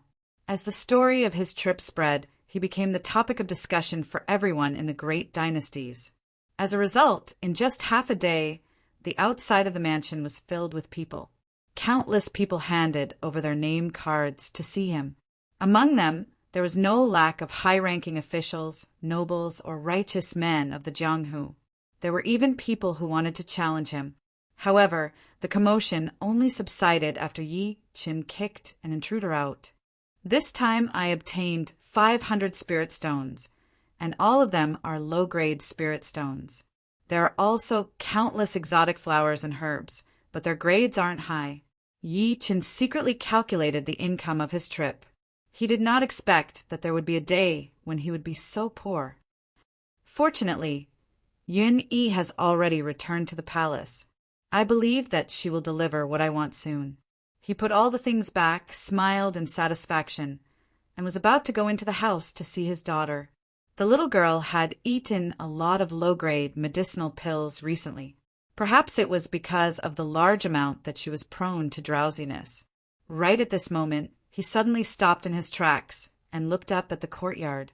He said, "Since you're here, show yourself." At the next moment, a figure suddenly appeared in the courtyard. It was an old man in a purple Taoist robe. His figure was slightly hunched. A quasi-saint? Yi Chen's eyes flashed. He could sense the aura of a quasi-saint from the other party's body. This was also the first quasi-saint he had seen in the ancient, desolate realm. When the old man was less than 10 steps away from him, he suddenly stopped and cupped his fists. State preceptor of the great dynasties, Chi Tiandao greets fellow Yi. You're the state preceptor of the great dynasties? Yi Chen's eyes focused, and he said calmly, Why are you looking for me so late at night? Fellow Yi, I've been waiting for you for a long time. A strange gleam flashed through the old man's eyes as he looked at Yi Chen. Why are you waiting for me? Yi Chen frowned. There was a hint of hostility in his eyes. He had never met the other party before, let alone had any friendship with him. I know you have many questions. Let me explain later. As if sensing his wariness, the old man smiled faintly. Then he waved his sleeve and a storage bag landed in Yi Chen's hand. Fellow Yi, there are 10,000 spirit stones in the bag. It's the surplus of the great dynasties for a year. Yi Chen reached out and took it. He probed it with his divine consciousness and found that there were exactly 10,000 spirit stones. The spiritual energy was much more abundant than the ones he had obtained before. This is the first big gift from this old man to you. After seeing him accept it, the old man seemed to be relieved. Then he flicked his finger and a golden token shot at Yi Chen. Fellow Yi, this is my second gift to you. This is the wormhole teleportation token that connects the great dynasties to the other 4 hells. The old man said slowly. Yi Chen accepted it and looked at the former. Fellow, you're here on the orders of the Empress Dowager, right? Whether it was the spirit stones or the wormhole teleportation token, they were all promises that Yun Yi had made to Yi Chen earlier. Although he knew that the other party would not go back on his word, he did not expect it to be so efficient. I still have a third gift to give you. The old man did not answer the question and said, The Empress Dowager once said that you came out this time to look for your wife. That's right, Yi Chen said. The old man said, Do you have the 8 characters of birth? Yi Chen frowned. As if sensing his displeasure, the old man said, To tell you the truth, I know some divination. Perhaps I can help you find the whereabouts of your wife. Yi Chen's gaze at him finally changed. The reason why you're so drained is because you've suffered a backlash from forcefully comprehending the heavenly secrets, right? He had only recovered his golden core, true essence. If he was at a close distance, he could completely deduce Su Yuhan's whereabouts. However, on the way here, he had secretly deduced it, but he could not deduce it at all. This meant that Su Yuhan was too far away from him.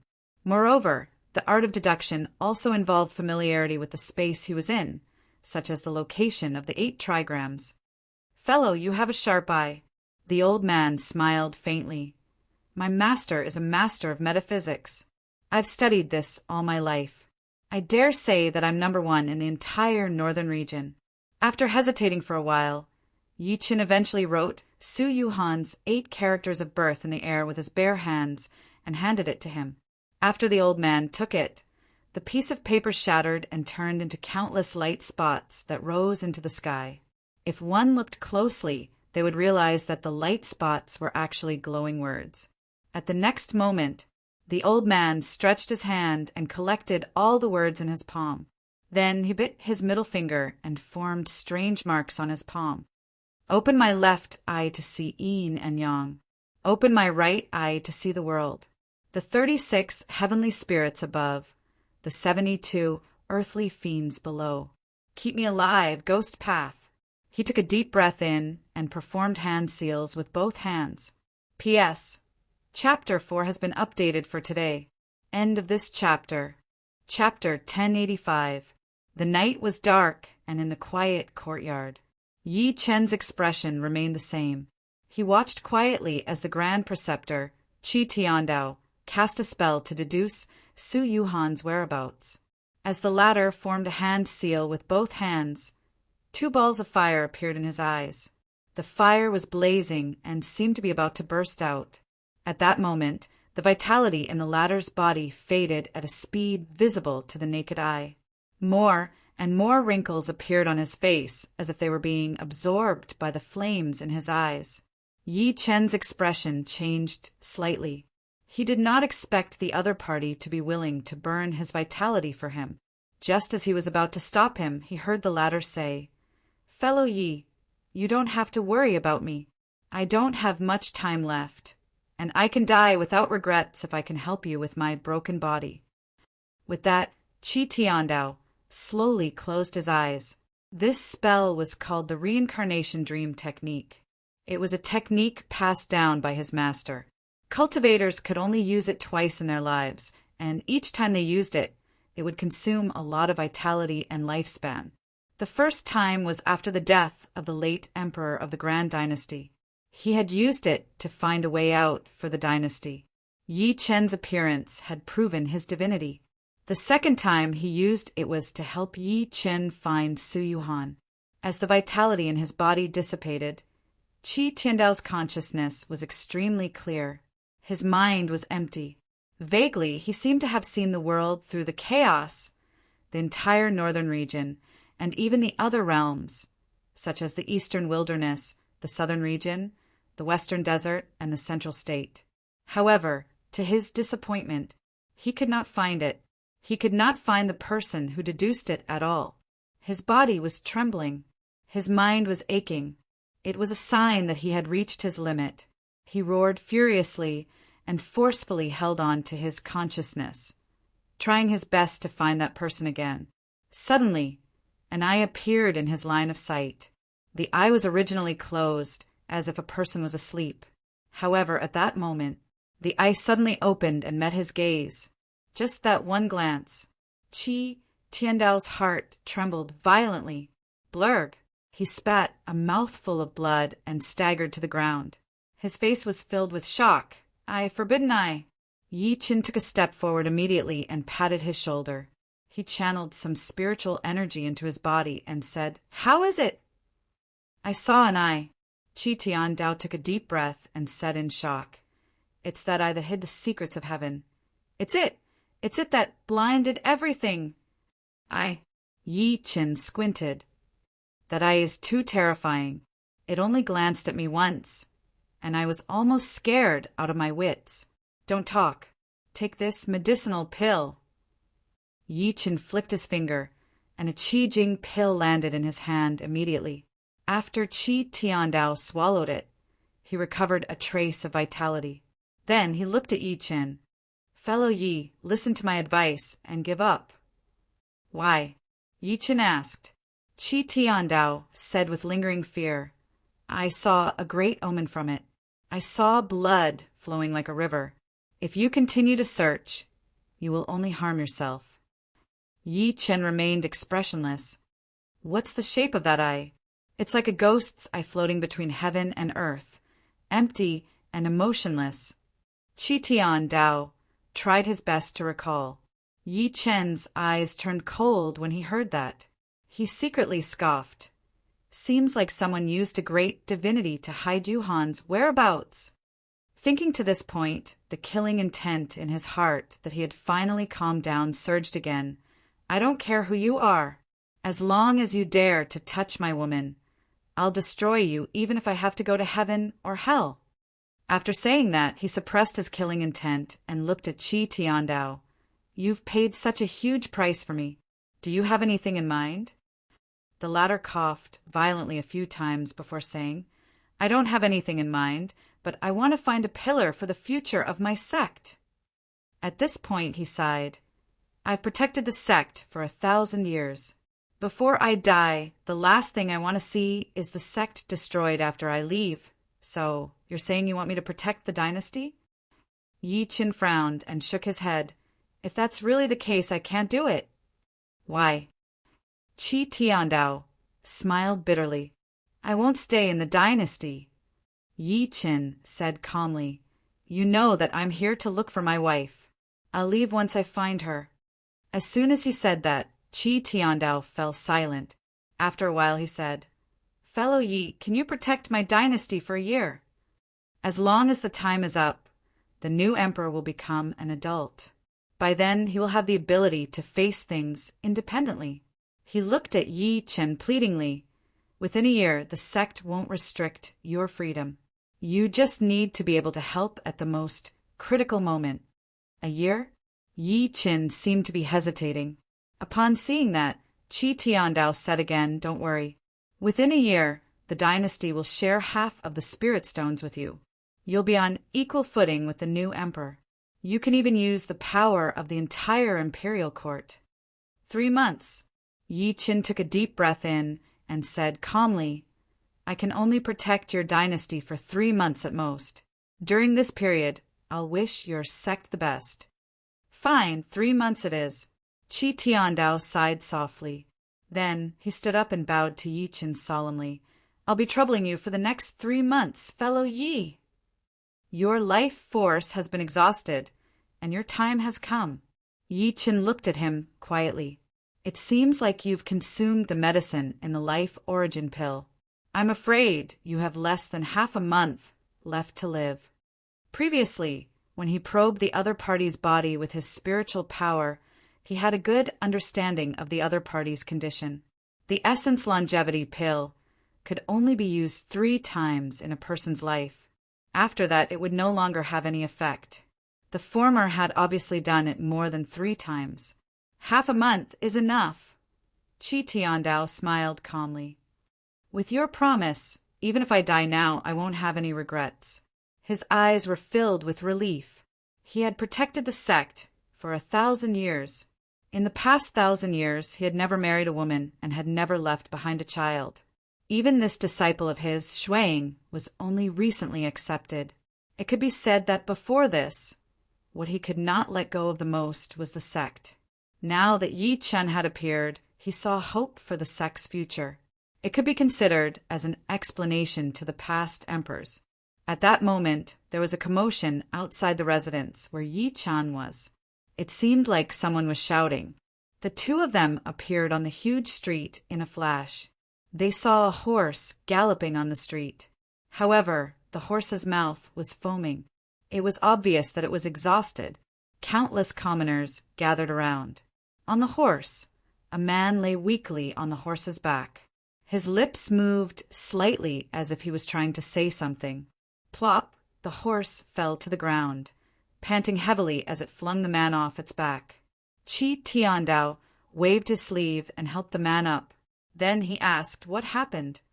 Grand Preceptor." The man said intermittently, "Rebellion, the 8 kings have rebelled. The 5 states and 13 counties have gathered 1,000,000 troops.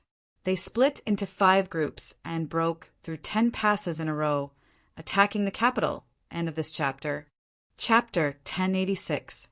It was nighttime, the capital of a major dynasty, Longjing City. While most people were still in dreamland, an earth-shattering piece of news exploded in the capital like a heavy bomb. The 8 kings, led by the acting king, had rebelled. The acting king had rebelled in Daizhou. The ghost king had rebelled in Yuzhou. The Chu king had rebelled in Chuzhou. The Liang king had rebelled in Liang province. The Yong king had rebelled in Yongzhou. The king of Han, King Yi, King Lu, and the rest of the 8 kings had gathered millions of troops and threatened 5 states and 13 counties to rebel. The 1,000,000-strong army marched north and broke through 10 passes in just 4 hours. They were less than 1,000 miles away from Yandang Pass. Yandang Pass was known as the last barrier of a major dynasty. Once Yandang Pass was breached, the 1,000,000-strong army would be able to march straight to Longjing City and attack the city. The news was like a thunderclap that swept through the entire dragon capital, completely waking everyone up from their dreams. That night, countless people were in a panic. In the palace of a major dynasty, even though it was late at night, it was still brightly lit and the hall was crowded with people. What should we do? Are we going to forget about the major dynasty? Countless disheveled officials gathered in the hall. They didn't bother to tidy up their appearance and whispered to each other, their faces full of shock. The Empress Dowager has arrived with His Majesty. In such a chaotic situation, an old eunuch's voice rang out like a duck. The hall immediately quieted down. Everyone bowed subconsciously and turned to greet the outside of the hall. There, Yun-yi, dressed in a phoenix coronet, walked quickly with a young man in a dragon robe. "Greetings, His Majesty, Empress Dowager." Everyone hurriedly kowtowed and saluted. "You may rise." Yun-yi raised her hand slightly. Her expression was very calm, and no one could tell that she was nervous at all. After all the officials stood up, a civil official stood up and said, "Empress Dowager, His Majesty, the 8 kings have rebelled and there is an emergency from afar. Now that we are helpless, we hope that you can quickly make a judgment." As soon as these words came out, the originally quiet court became noisy again. Some shook their heads, some sighed. Silence. Yun-yi's eyes were dignified as he looked around. Even so, he could not suppress the panicked officials. At this moment, a cold voice rang out from outside the hall. "The imperial tutor has arrived!" The hall immediately quietened down. Then Qi Tiandao, who was dressed in a Taoist robe, slowly walked into the hall with the help of someone. "Your Majesty, Empress Dowager." Qi Tiandao did not care about his old body. After bowing, he sat down on the seat that had been arranged for him. Yun-yi could not suppress the anxiety in his heart and said, "Imperial Advisor, what is the specific situation of the 8 Kings' rebellion?" How could she not know about the rebellion of the 8 Kings? But what she didn't expect was that the 8 Kings would rebel so quickly, almost not giving her any time to prepare. "Empress Dowager." The state preceptor stood up and said, "The 8 princes have raised their troops in 5 states and 13 counties at 3/4 of the night. The 8 princes have jointly issued an order to demand an apology from the Empress Dowager. It's a voluminous few thousand words, and they claim that after the late emperor passed away, it was the Empress Dowager who took control of the court and deceived the emperor. Therefore, they want to enter the capital to rescue the emperor." As soon as he finished speaking, the hall was in an uproar again. Yun-yi, who was sitting on the throne, had a slight change in expression. In order to find a legitimate reason for their rebellion, the 8 princes had slandered her and even wanted to suppress her.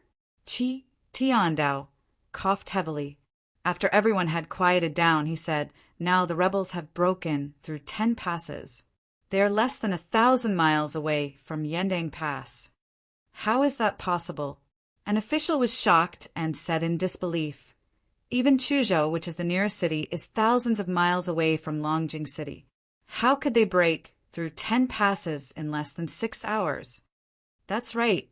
Another official exclaimed in shock, "You should know that the imperial court has already set up inspection envoys all over the country. How can these traitors be so efficient?" Yes. Even if they grow wings, they can't cross thousands of miles in 4 hours, can they?" The others nodded. In the face of everyone's doubts, Qi Tiandao smiled coldly and said, "First, the inspector of Chuzhou, Lu Gaoyuan, was killed. His body was hung on the city wall. The inspector of Liang province was betrayed by his confidant. He was beheaded in public, and his entire family was killed. When the inspector of Yongzhou, Hong Qingxi, received the news, he led his confidant to try to kill the rebels. In the end, they were trampled to death by the rebels. Pingyang County." As he spoke, waves of shock rose in everyone's hearts. In just one night, many inspectors sent by the court had been killed. This could only mean that the 8 princes had planned this for a long time. That was why they were so ruthless. Sadly, many of them had never noticed it. Qi Tiandao took in everyone's expressions and said, "The 8 princes split into 5 groups and headed north. Along the way, 7 passes surrendered at the first sign of trouble. The remaining 3 passes had their guards fight to the death until the last man. At the same time, the northern barbarians mobilized all 200,000 soldiers and cooperated with the 8 princes to cross the Longyuan River and plunder the cities of the major sects. Just 15 minutes ago, the enemy Qing Kingdom military advisor Gu Jianqiu split 500,000 soldiers into 3 groups and attacked the borders of the major sects. With each sentence he spoke, everyone's faces grew paler. In the end, the hall was filled with a thick sense of hopelessness. Just the 8 princes' million soldiers attacking cities and seizing strongholds was already terrifying enough. Now, there were 200,000 soldiers from the northern barbarians and 500,000 soldiers from the enemy country. The three added up to an army of 7 million. The imperial court of the major sects only had 800,000 registered soldiers at most. 800,000 against 7 million. With a power difference of 2 times, how could they fight? The entire hall was deathly silent. What? Are you afraid? Looking at the silent hall, a cold smile and sorrow flashed through the depths of Qi Tiandao's eyes. Other than using their mouths to fight for each other's interests and attacking each other, what else could these civil officials do when there was a war? If they were actually allowed to go on to the battlefield, they would probably change sides at any moment. Their so-called integrity and loyalty were nothing more than bullshit. Empress Dowager, why don't we move the capital? An official said hesitantly. Everyone else nodded. That's right. Once Yending Pass is breached, Longjing City will be finished. Let's move the capital earlier. Yun Yi looked at the scene with a sorrowful expression. Bastard. Longjing is the foundation of our dynasty. How can we move the capital so easily? Moreover, the rebel army is still 2,000 miles away from us. A roar came from the crowd. Grand Chancellor Gu, who was only in his 90s, walked forward shakily. Grand Advisor, Empress Dowager, Your Majesty, I beg the court to issue an imperial edict. Gather all the people in the city and fight the rebel army to the death. Longjing still has 300,000 men who can fight. Yun Yi was moved. He looked at Qi Tiandao instinctively. Grand Advisor, however, Qi Tiandao shook his head slightly. This is not appropriate. Even if we gather 300,000 new soldiers, including the veterans, there are only 500,000. How can we fight against 1 million soldiers? Grand Advisor, don't tell me you have a better idea? Grand Chancellor Gu sneered. Qi Tiandao smiled. I'm willing to be the Empress Dowager and recommend someone for Your Majesty. With this person, we can fight against 1 million soldiers. Then he turned around abruptly and bowed solemnly toward the outside of the hall. Fellow Yi, P.S. I have something to do today, so I can only write 2 chapters. Thank you for your understanding. End of this chapter. Chapter 1087. I'm willing to be the Empress Dowager and recommend someone for His Majesty. With this person here, he can stop 1 million soldiers. After Qi Tiandao finished speaking, the imperial court was silent. Everyone's faces were filled with disbelief. They even thought that they had heard wrongly, or had the Grand Preceptor gone mad. 1 person could stop 1 million soldiers? Was he a god? Almost at that moment, all the officials in the hall, including the palace maids and eunuchs, turned to look outside the hall. There, a white-haired young man walked over slowly. The white-haired young man was holding a little girl around 5 or 6 years old. However, compared to the young man's calmness, the little girl was much more reserved. Her little hand held the young man's hand tightly, and with every step she took, she would look up at the hall timidly. The moment he saw the little girl, the eyes of the originally listless little emperor on the dragon throne lit up. Fellow Yi, Qi Tiandao bowed slightly. Yi Qin nodded lightly and lifted his eyes to look around. He saw many people looking at him with different expressions. Some of them were doubtful, some were disdainful, and most of them were suspicious. The quiet crowd also started to stir, as if they were discussing him. When his gaze landed on Yun Yi, who was sitting on the dragon throne, the latter's gaze met his. A few seconds later, the latter lowered her head in a panic. Impudent! At this moment, a shout suddenly came from the imperial court. It's fine if you don't kneel in the imperial court, but how dare you look directly at His Majesty and the Empress Dowager? The moment that was said, Qi Tiandao and Yun Yi frowned at the same time. They looked in the direction of the voice with gloomy expressions. An old man in the Ministry of Rights uniform stood out openly. He looked at Yi Chen coldly with an official's position. The Minister of Rights, Guo Yu. Minister Guo. Yun Yi looked unhappy. Yi Chen was her savior. Why did she have to bow to him? Just when she was about to shout at him, she saw Yi Chen raise his hand. The latter looked straight at Guo Yu. Are you talking to me? Of course I'm talking about you. Guo Yu scoffed coldly, his words sharp. This is the imperial court of our great dynasty, not a vegetable garden. How can you be so rude? The moment that was said, the rest of the ministers nodded. They then looked at Yi Chen mockingly. Qi Tiandao said that this person could stop 1,000,000 soldiers? In their opinion, it was pure fantasy. Since that was the case, why not test him? Seeing that everyone was approving of his actions, Guo Yu became more and more powerful. He suddenly shouted, "Men, beat him out of here!" As his voice fell, killing intent flashed in Yun Yi and Qi Tiandao's eyes. The next moment, the palace guards who were guarding outside stepped in as if they were going to take Yi Chen out. Wait. At that moment, Yun Yi suddenly spoke from the dragon throne.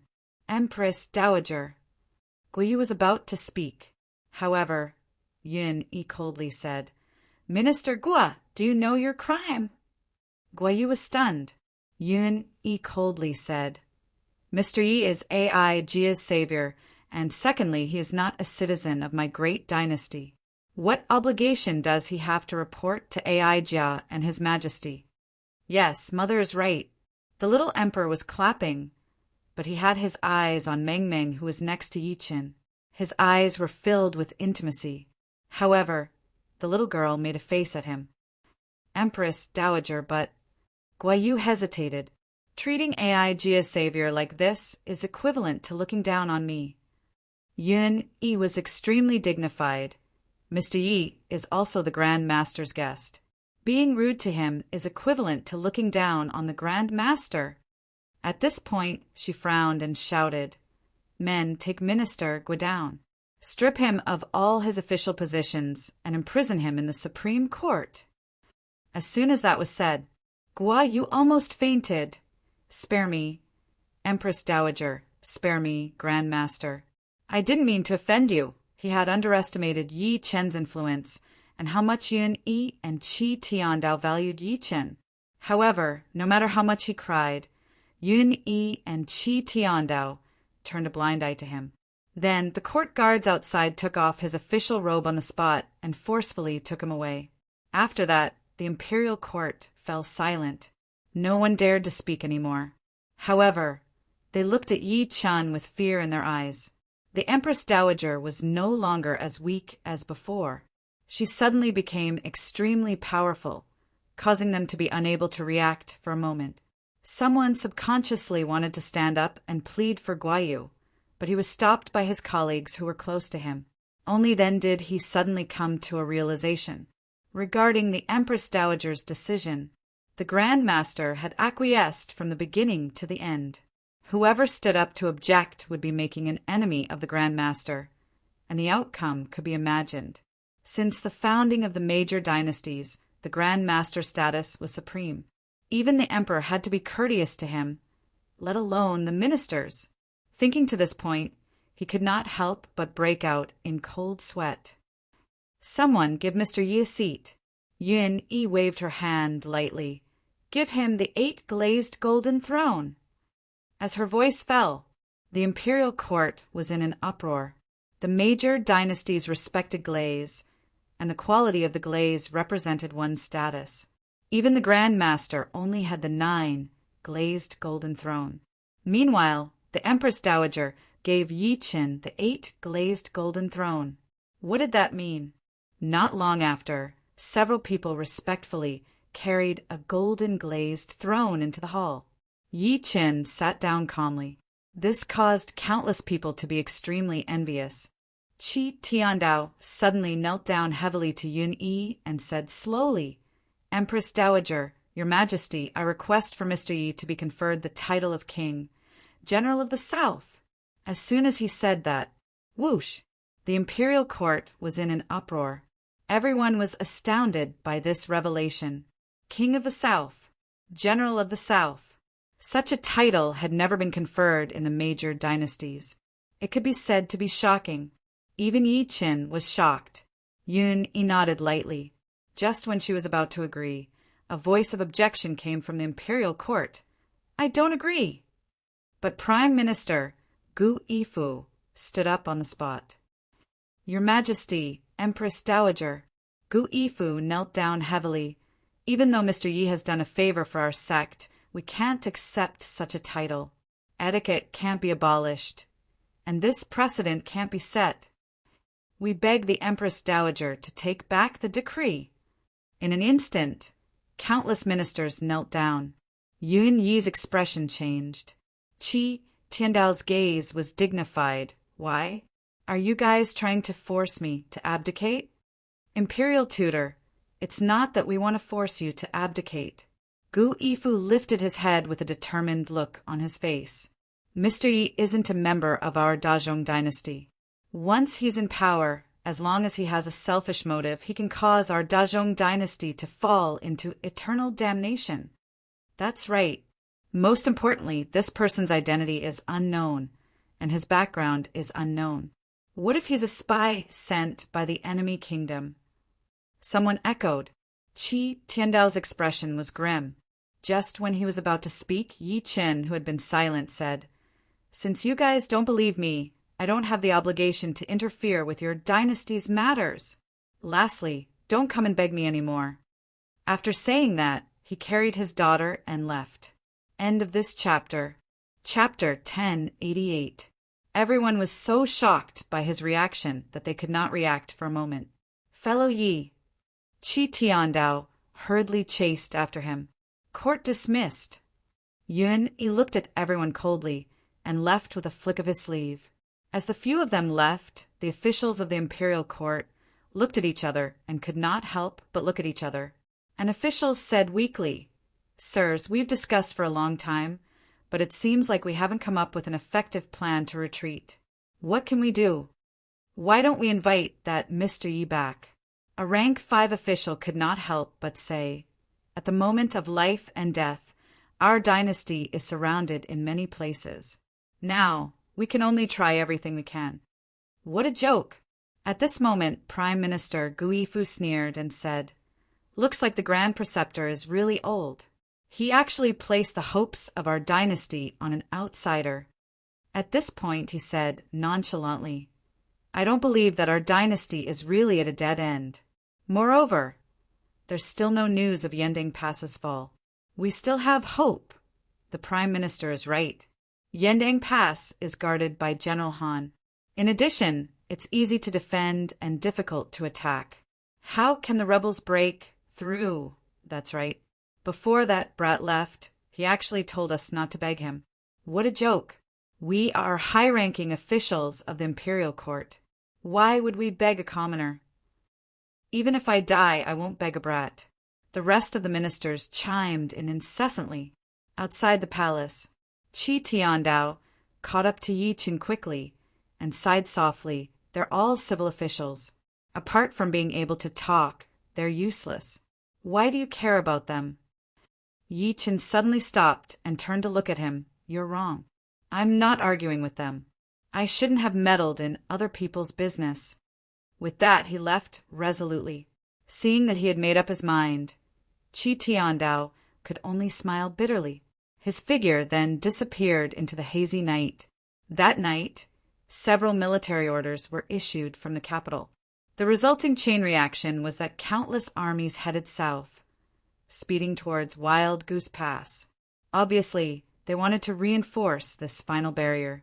Secondly, Imperial Advisor Qi Tiandao personally led 200,000 soldiers to the border to resist the attack of 500,000 soldiers from the enemy Qing Kingdom. Longjing City began to be heavily guarded. People were only allowed to leave, but not to enter.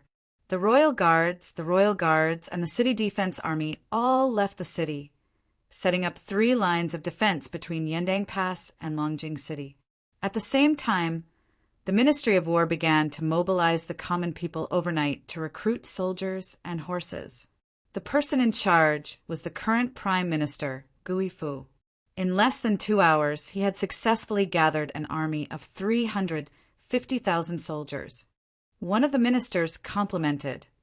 As expected of the Prime Minister, such efficiency can be said to be godly. Guifu stroked his beard and laughed. This time, I have raised 300,000 soldiers.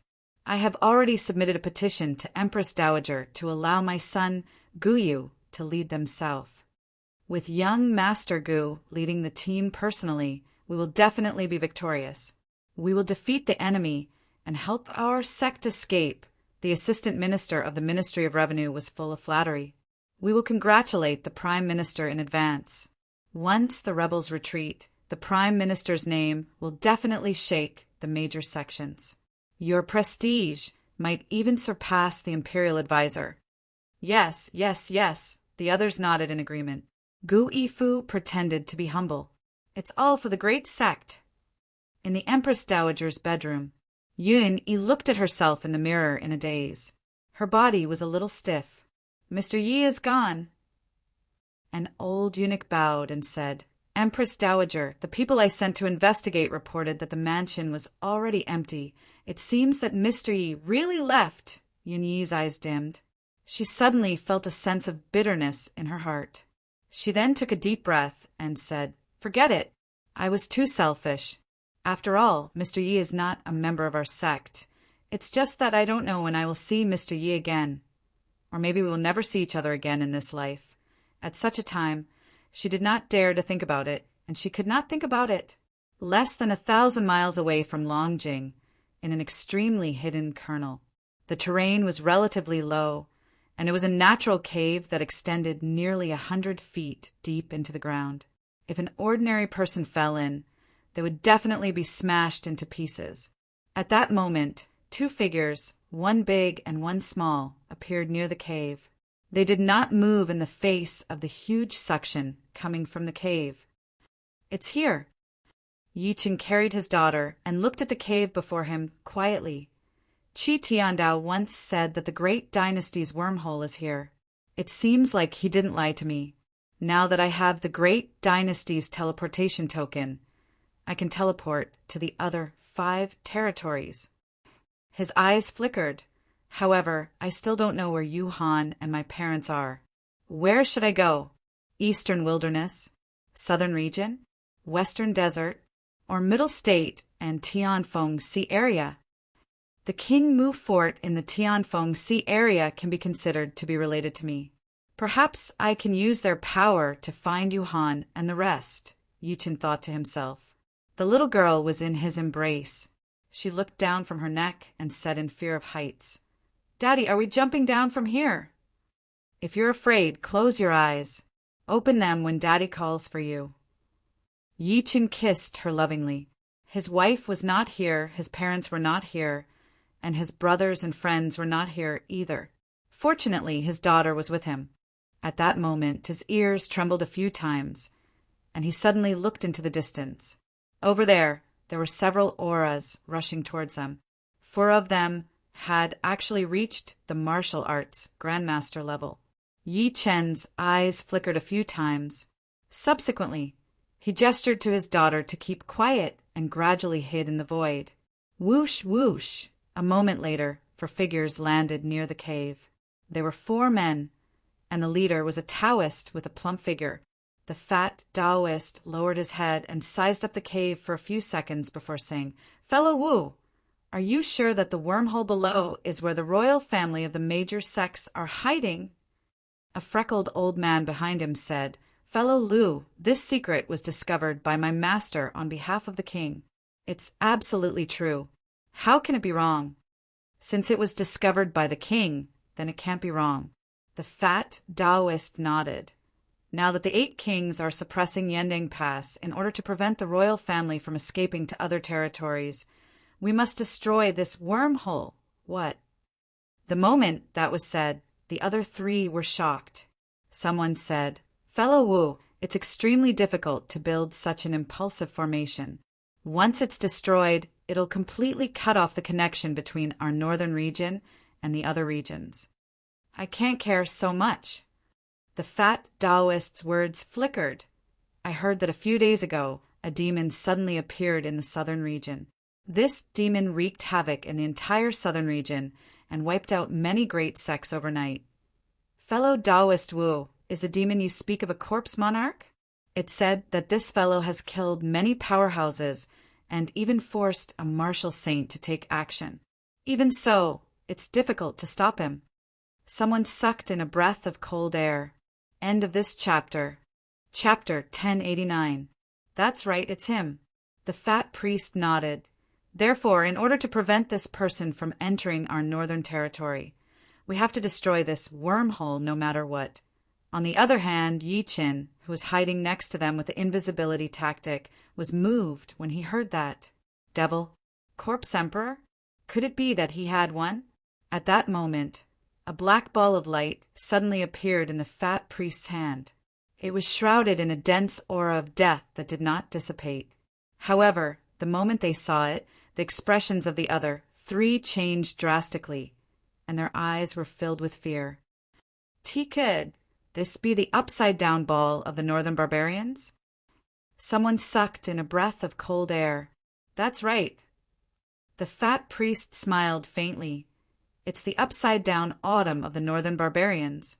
As long as you throw this into the wormhole, you can change the rules of space and make it collapse automatically.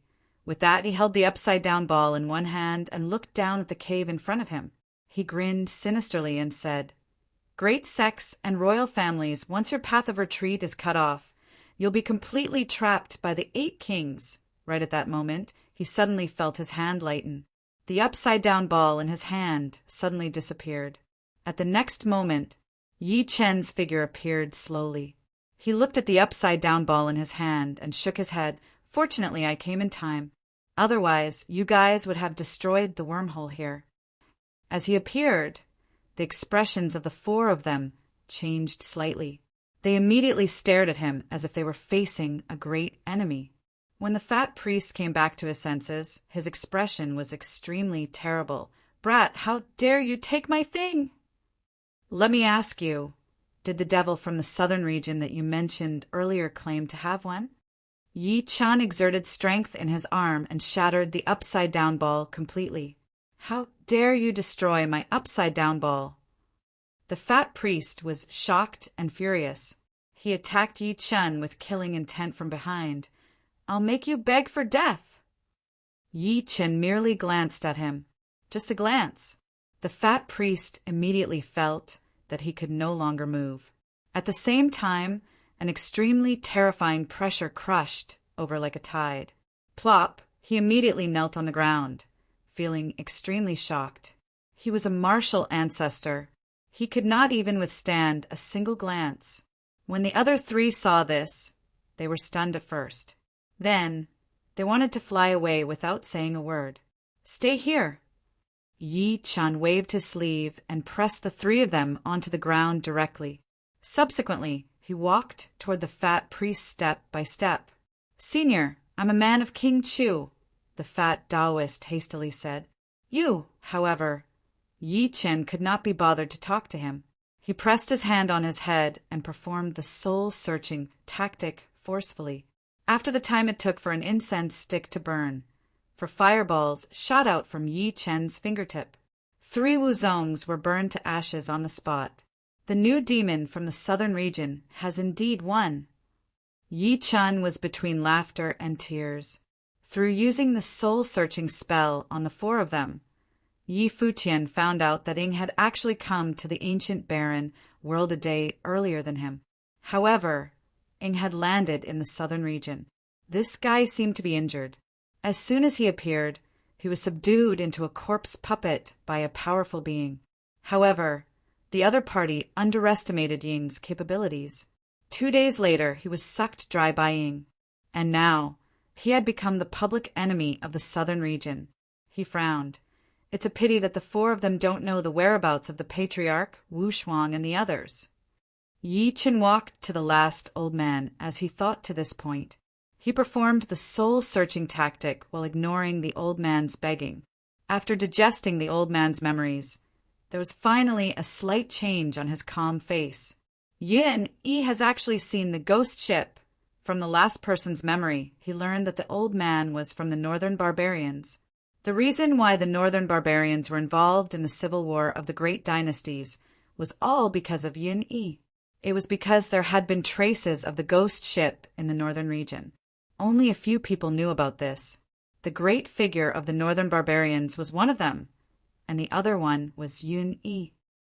The ghost ship! At that moment, Yi-Chen became slightly excited. Didn't the last time the ghost ship appeared was when that lunatic took Yuhan and the rest away? In other words, if I know about the ghost ship, wouldn't I have a chance to know the whereabouts of Yuhan and my parents? Thinking to this point, he raised his head and looked in the direction of Longjing. Looks like the breakthrough point is Yin, the great dynasty's Longjing city. The sky gradually brightened. However, at this moment, the outside of Longjing city was densely covered with a strong killing intent. But there was even more endless despair. Countless soldiers guarding the city stood on the city gate tower and looked outside the city with fear in their eyes. Among them, there was no lack of the Empress Dowager of the great dynasties, Yun-Yi and all the ministers. An army, a densely packed army. At this moment, looking out of Longjing, there were figures everywhere. The generals were like clouds, and the carriages were like dragons. The allied army of the 8 kings used less than 4 hours to break through Yending Pass, and all the soldiers guarding the pass died in battle. The loss of Yending Pass caused the last barrier of Longjing to be completely lost. The rebel army marched straight in, and the soldiers were at the gates. On the border, the imperial advisor led an army of 200,000 and was in a stalemate with the enemy Qin kingdom. He was on his way to provide reinforcements. "My son, you died so miserably." On the city gate tower, Prime Minister Gu Yifu almost cried his eyes blind. It was as if he had aged dozens of years in an instant.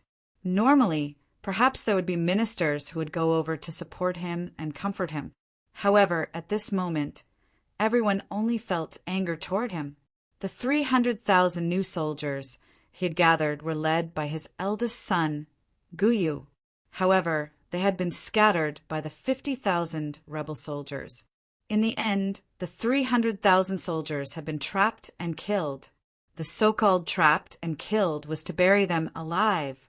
Because of his blind confidence, he had buried the hopes of the great dynasties and countless families. An official roared angrily, "Stop crying.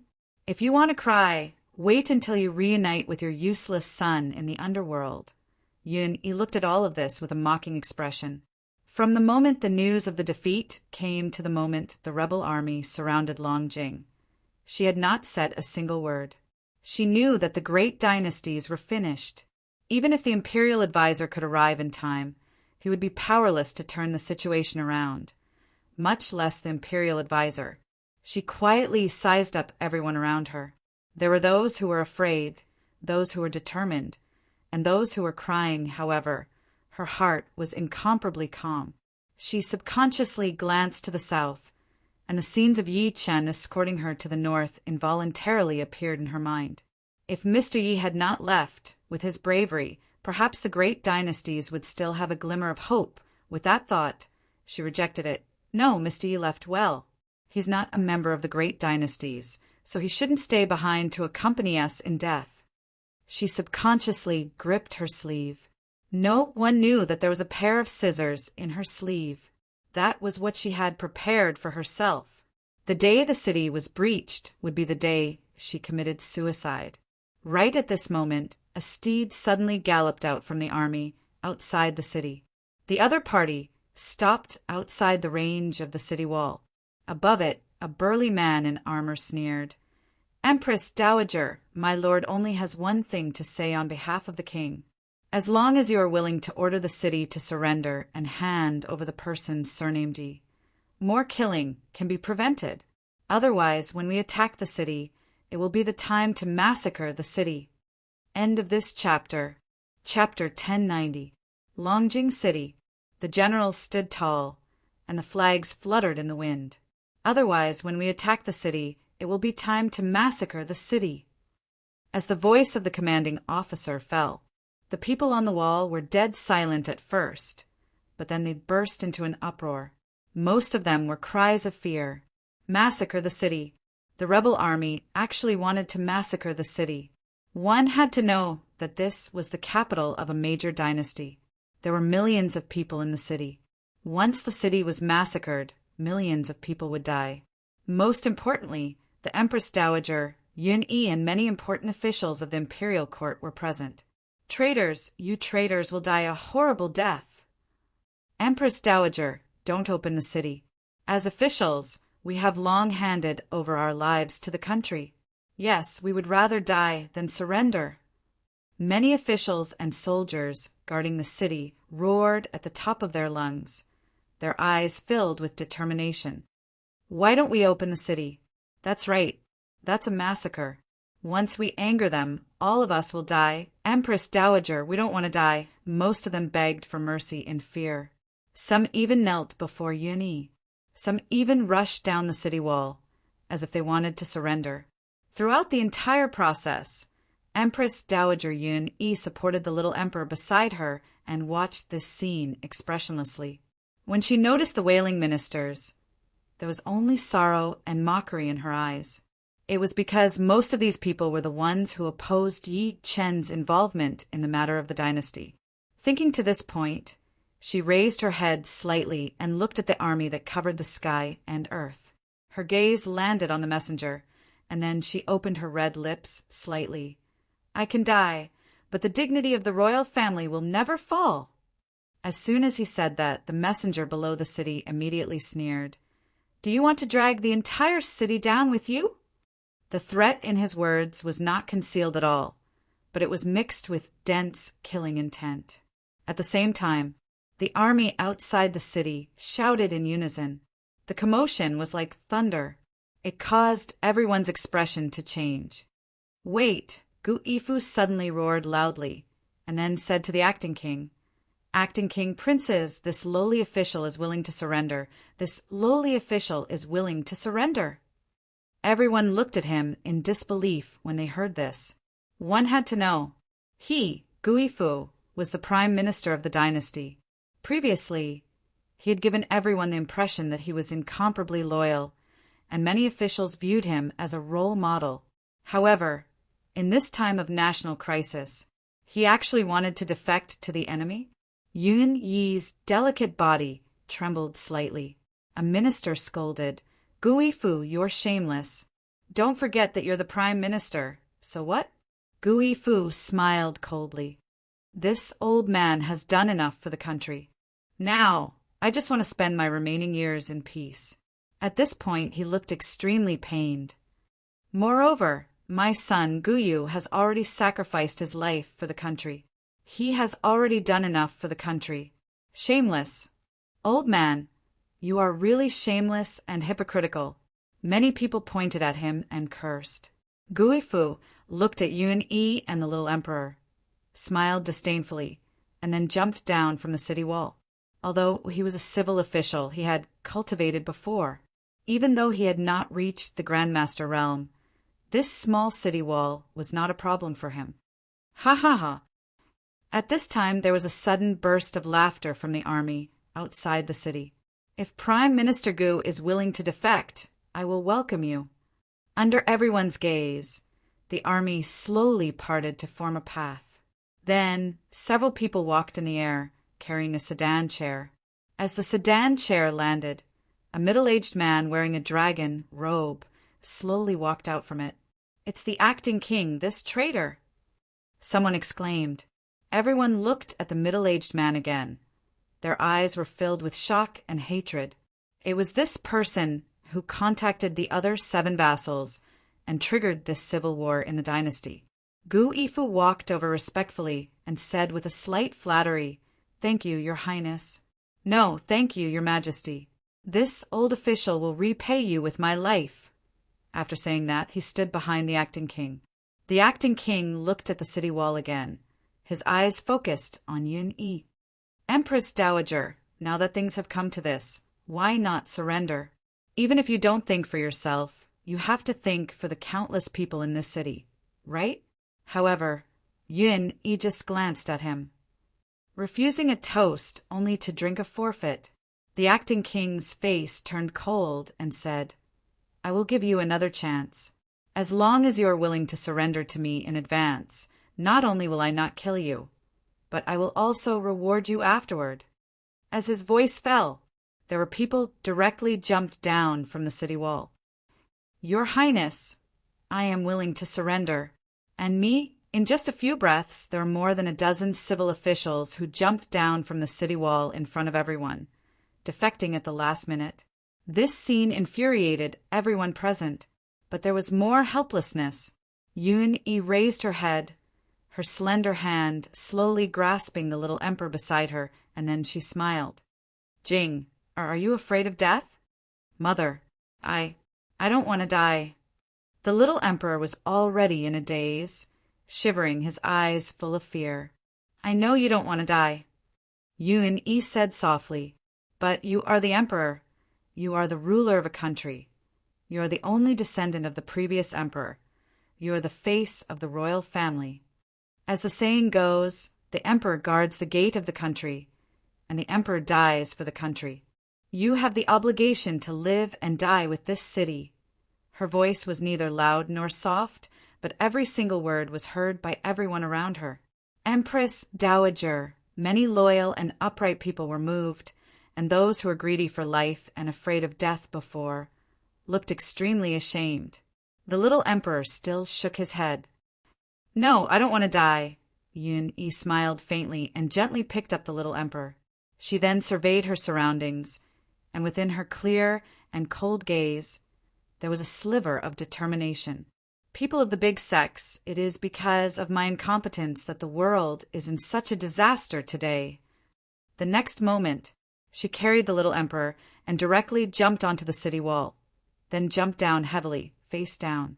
Seeing this scene, everyone was shocked, obviously not expecting her to make such a choice. Even the army outside the city was dumbfounded. Empress Dowager, no. The commander of the Imperial Guards, Ma Yuanxuan, took a step forward, his figure swept, and directly grabbed Yun Yi's skirt in midair. Only then did the two people who were falling stop. Empress Dowager, Ma Yuanxuan grabbed the person with one hand and the city wall with the other and snorted. We still have hope. Why do you have to do this? Save them, quick, save them. He roared at the top of his lungs. Only then did many people on the city wall come to their senses. One after another experts moved, pulling the three people up. Empress Dowager. A general knelt down heavily. Today, I am willing to live and die with this city. I hope you will not belittle yourself. End of this chapter. Chapter 1091. Thump, thump, thump. Following a series of loud noises, more than 1,000 soldiers knelt down in unison. We are willing to live and die with this city. Seeing this, a civil official also knelt down and laughed. I am willing to live and die with this city. Boom, boom, boom. In an instant, everyone on the city wall knelt down. We are willing to live and die with this city. We are willing to live and die with this city. Millions of people in the city shouted in unison. The atmosphere in the entire world was pushed to its peak, and countless commoners revealed resolute expressions. If they were previously afraid of death, after witnessing Yun Yi's actions, the fear in their hearts no longer existed. Instead, it was replaced by bravery and determination. This movement could be said to be earth-shattering, causing the faces of the soldiers outside the city to change. They were all shocked by this imposing manner. Forcibly inciting the hearts of the people? Outside the city, the acting king looked on mockingly. He then looked at Yun Yi and sneered. This woman is not simple. Unfortunately, she is only a woman. Today, not even the gods can save you all. He raised his hand slightly, and an indifferent voice came from his mouth. Attack the city, leave no one alive. As soon as these words came out, someone roared. The acting king has ordered, attack the city, leave no one alive, leave no one alive. Ho, ho, ho! The originally silent army of hundreds of thousands of soldiers moved in unison. They all took a step forward and pushed the siege weapons to the front. There were wooden gates, siege ladders, kerosene, catapults, and so on. The number of weapons made one's scalp go numb. Empress Dowager, please step aside. The commander of the Imperial Guards, Ma Yuan-Chuan, roared and then turned to the soldiers. Is your blood still warm? Are you all afraid of death? Fight to the death! Fight to the death! On the city wall, the 30,000 soldiers roared in unison. They then took a step forward and unsheathed their long swords. There were no less than 300,000 rebels. Adding up all of them, there were only 30,000 of them. Even if the disparity in strength was too great, so what? At most, they would just die. Fellow citizens, those who are not afraid of death, can come forward. Today, we will let the rebels know that even if they die, they will pay the price. The Minister of Justice, Li Shan-yuan, laughed tragically. Count me in. A dark-skinned man carrying a child in the city responded and silently handed the child to his wife beside him. If I die, you can remarry and raise our son well. With that, he resolutely stepped onto the tower, leaving behind the crying child and his wife, who was secretly wiping away her tears. A disheveled young man knelt heavily in front of an old man. Grandpa, the country is in danger. Please forgive me for not being able to take care of you in your old age. Child, go! The old man stretched out his old hand and caressed her face. He said in a trembling voice, You go ahead of me. I'll come to find you after I've collected your remains. The young man nodded and ascended the tower resolutely. An imperial guard handed him a bow and asked, Do you know how to use it? Yes. The young man took it and drew the bow into the shape of a full moon. My family is poor, so I often go hunting in the mountains. Okay, stand behind me later. The imperial guard grinned. Go after I die. If I don't die, help me collect my bones and bring them back to my family. By the way, they call him Big Blackie. What about you? My name is Ding Peng. The young man's eyes suddenly turned red. And me? If a man dies, then so be it. Swoosh, swoosh, swoosh. In less than 30 minutes, tens of thousands of young men stood up in the city. These people spontaneously stood behind the city gate. Due to the lack of weapons and equipment, most of them didn't have any armor or weapons to protect themselves. Some of them were holding wooden sticks, some were holding iron rakes for digging dung, and some were holding kitchen knives. Yin-Yi looked at this scene with tears in her eyes. She was entrusted with a heavy responsibility by the late emperor, but from the beginning to the end, she did not have much of a sense of acceptance towards this responsibility. To be precise, she resisted it, but at this moment, she only felt that even if she died immediately, she would have no regrets. Kill! The commanders of the rebel army shouted in unison. Rumble! The tens of thousands of soldiers in the lead suddenly stepped forward, carrying a huge battering ram as they charged straight at the city gate. Siege ladders were pushed forward, catapults were launched, and shields covered the sky as they smashed directly at the city wall. At this moment, the atmosphere between heaven and earth suddenly changed. As if a mountain torrent had broken out, the fierce sound of killing covered everything. Release the arrows! Ma Yuan-Chuan shouted from atop the city wall. Among the nearly 50,000 soldiers, 10,000 archers stepped forward in unison. Ignoring the flying boulders, they knocked their arrows and drew their bowstrings. Thump! Thump! Someone screamed and someone fell. But every time someone fell, someone else would step forward to replace him. Swoosh, swoosh, swoosh! An overwhelming rain of arrows rained down from the top of the city walls, landing on the attacking army like dense raindrops.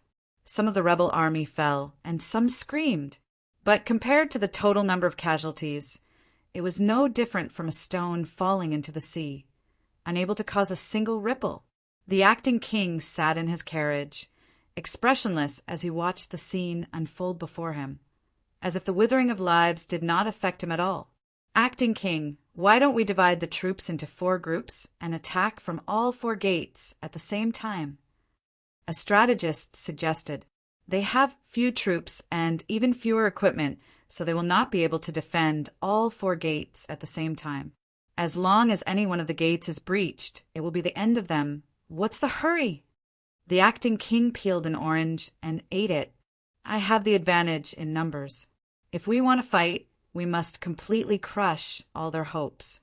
Only then will the other 7 fellows know how powerful I am. The other 7 kings are on their way here now. I am worried that they will pick up a ready-made. The strategist said hesitantly. Noisy. The acting king looked at him coldly. Just one look. The strategist hurriedly apologized and did not say a word. Rumble. As the earth-shattering sounds grew louder and louder, the siege battle entered a white-hot state, with people dying one after another. Thousands of soldiers defending the city died in an instant. Corpses kept falling, and people kept coming to replace them without fear of death. Yun-Yi clenched her fists tightly, sobbing uncontrollably. Your Majesty, take a good look. These people died for you, for the royal family of our major sex. The little emperor covered his eyes with his hands and screamed in fear. At this moment, the attacking army was less than 10 feet away from the north gate. As long as they got close, the tall north gate would be smashed open in no time. Ma Yuan roared. Archers, we must not let them get close to the city gate. Even if we all die, we must hold on. The imperial tutor is on his way back. End of this chapter. Chapter 1092. On the city wall. Ding Peng stood at the back with his bow and arrows, trembling as he looked at the corpses that fell one after another in front of him. It was too tragic. Before this, he had never witnessed a real war with his own eyes. His trip to serve his country was purely due to his hot-bloodedness. However, within the time it took for an incense stick to burn, he witnessed the tragedy of the battle with his own eyes. Someone was dying every minute and every second. The boulders rumbled, and his ears were almost deafened. It was as if the entire city was shaking. The kerosene spread to the city wall and ignited a raging fire. Some people were burned alive, and the air was filled with the smell of burning and stench. Is this a real war? Ding Peng's teeth trembled as he noticed that the dark-skinned man beside him was extremely calm, constantly wiping the crossbow in his hand. For this person, Ding Peng remembered, it was Qindong's blacksmith, Qin Taizhu. He was the man who handed the child in his hand to his wife and was the first to climb the city wall. Uncle Taizhu, Ding Peng said with a trembling voice, You're not afraid? Afraid? The dark-skinned man immediately fell silent, then laughed self-deprecatingly. There's no one who isn't afraid, but in this world, fear can't solve things. Ding Peng seemed to understand. Seeing that he was really afraid, the dark-skinned man smiled and said, Little Peng, you're still a virgin, right? Ding Peng was stunned. Then his face turned red. Obviously, he did not expect that the other party would still be in the mood to care about this at this time. I promise you, Taizhu, don't die. The dark-skinned man patted his shoulder.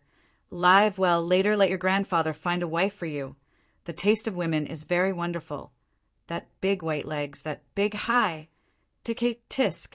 Gulp. Ding Peng could not help but swallow a mouthful of saliva. At this time the city guard shouted, Chen Taizhu. Here. The dark-skinned man almost subconsciously got up, then picked up the bow on the ground and rushed into the front line of defense. Before leaving, he turned back and said to Ding Peng, You must survive! Immediately after, Ding Peng discovered that the arrows shot by the unscrupulous Uncle Taizhu had accurately hit people. Good, the other archers cheered in unison. Chen Taizhu subconsciously looked back at the crowd in the city behind him, trying to see if his wife and children were still there. Boom! A huge rock flew from below the city and directly smashed into his body. In an instant, more than a dozen corpses were heavily smashed into the ground. Uncle Taizhu! Ding Peng's eyes almost split open. The city guard shouted at the top of his lungs, "Big Black, Ding Peng!" Ding Peng fell heavily to the ground, his body trembling more and more. The scene of the dark-skinned man's tragic death still echoed in his mind. At this moment, he felt someone pat his shoulder. He looked up and saw that the person in front of him was Big Blackie, who had spoken to him earlier. "Let's go!" Big Blackie was still smiling. Ding Peng suddenly spat out a mouthful of blood, the veins on his neck throbbing violently. He then picked up the bow on the ground and rushed to the front line of defense with a loud shout. "Kill, kill, kill! Kill all of you!" He screamed like a madman, and the arrows in his hand shot out one after another. His archery skills were even better than Chan Tieju's, even surpassing the professional archers in the army. Every arrow he fired was sure to kill a person. Seeing this scene, the acting king outside the city frowned and then said, "Bring me my bow!" Not long after, he held a purple bow, then knocked an arrow and pointed it at Ding Peng on the city wall. Whoosh! Ding Peng heard the sound of air being pierced and saw a purple bow and arrow coming at him at lightning speed. Dodge! Big Blackie immediately pounced on him. Puff! Big Blackie's body fell heavily below the city wall. No! Ding Peng fell to the ground and roared. Rest in peace. Yun Yi, who saw this scene, was frighteningly pale. "If I don't die, I will treat your family well." She then looked at the little emperor hiding behind more than a dozen imperial guards, and her eyes were full of disappointment. "Your Majesty, you really disappoint me." Rumble! At this moment, the entire city wall shook violently. The rebel army pushed the battering ram and approached the city gate. The huge battering ram had only been pushed once, but the entire city wall was on the verge of collapsing. On top of the countless siege ladders, there were countless rebel soldiers who were not afraid of death, trying to climb up the tower, relying on his profound cultivation. Ma Yuanxuan ignored the overwhelming number of arrows and boulders. He stepped into the air and slashed with his saber. Countless enemies died tragically. He also went crazy. He directly landed below the city wall, and with a long saber in hand, he killed the enemy soldiers who were pushing the battering ram. His saber rose and fell, and heads rolled. Kill! Another few defending generals joined forces and landed, trying to use their strength to share the burden of the defending soldiers. "You're asking for it." Seeing this, the acting king sneered and said, "Order the sects to attack. Whoever disobeys, kill without mercy." Boom! Not long after, more than a dozen ancestral martial artists from the rebel armies camp flew into the air and attacked Ma Yuanxuan and the others with ferocious expressions. Screams rang out incessantly. Generals who jumped down from the city wall were killed one after another, and the battering ram once again slammed heavily against the north gate. Kill! Ma Yuanxuan was like a crazed demon, single-handedly fighting against the combined forces of 3 ancestral martial artists. "You bastards deserve to die!" The 3 ancestral martial artists were not only unable to do anything to him, but they were also forced to retreat. The acting king once again knocked an arrow and aimed it at Ma Yuanxuan. Whoosh! The arrow directly pierced through Ma Yuanxuan's chest, and the force of the arrow sent him flying heavily. Die! The 3 ancestral martial artists joined forces again. Ha ha ha! Ma Yuanxuan's body was almost broken, but he still laughed loudly.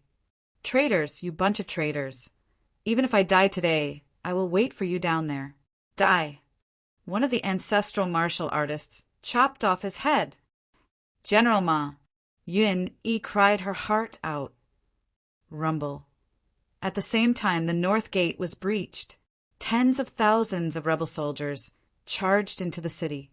In front of them was a force of tens of thousands of civilians. "It's over!" Yun Yi fell heavily to the ground, her heart dead. She then took a deep breath and struggled to walk to the top of the city wall. "Stop! Stop!" The acting king waved his hand. The world suddenly quietened down. The acting king looked up at Yun Yi and sneered. "Empress Dowager, if you knew this would happen, Why did you do it? You win, Yun-yi said with difficulty, her voice hoarse. Let them go, and I will let you do whatever you want me. Do you think you are qualified to negotiate with me? The acting king sneered. Yun-yi said woodenly, Don't forget the imperial jade seal is in my hands, and so is the commander's seal. Also, the emperor is in my hands. She then slowly stretched out her hand and grabbed the little emperor in the distance. The little emperor was caught in her hand. Mother, let go of me. The little emperor struggled. He looked at the people below with a sad face and said, They are all my people. Even if you win the world, you will still need their support. The acting king was silent.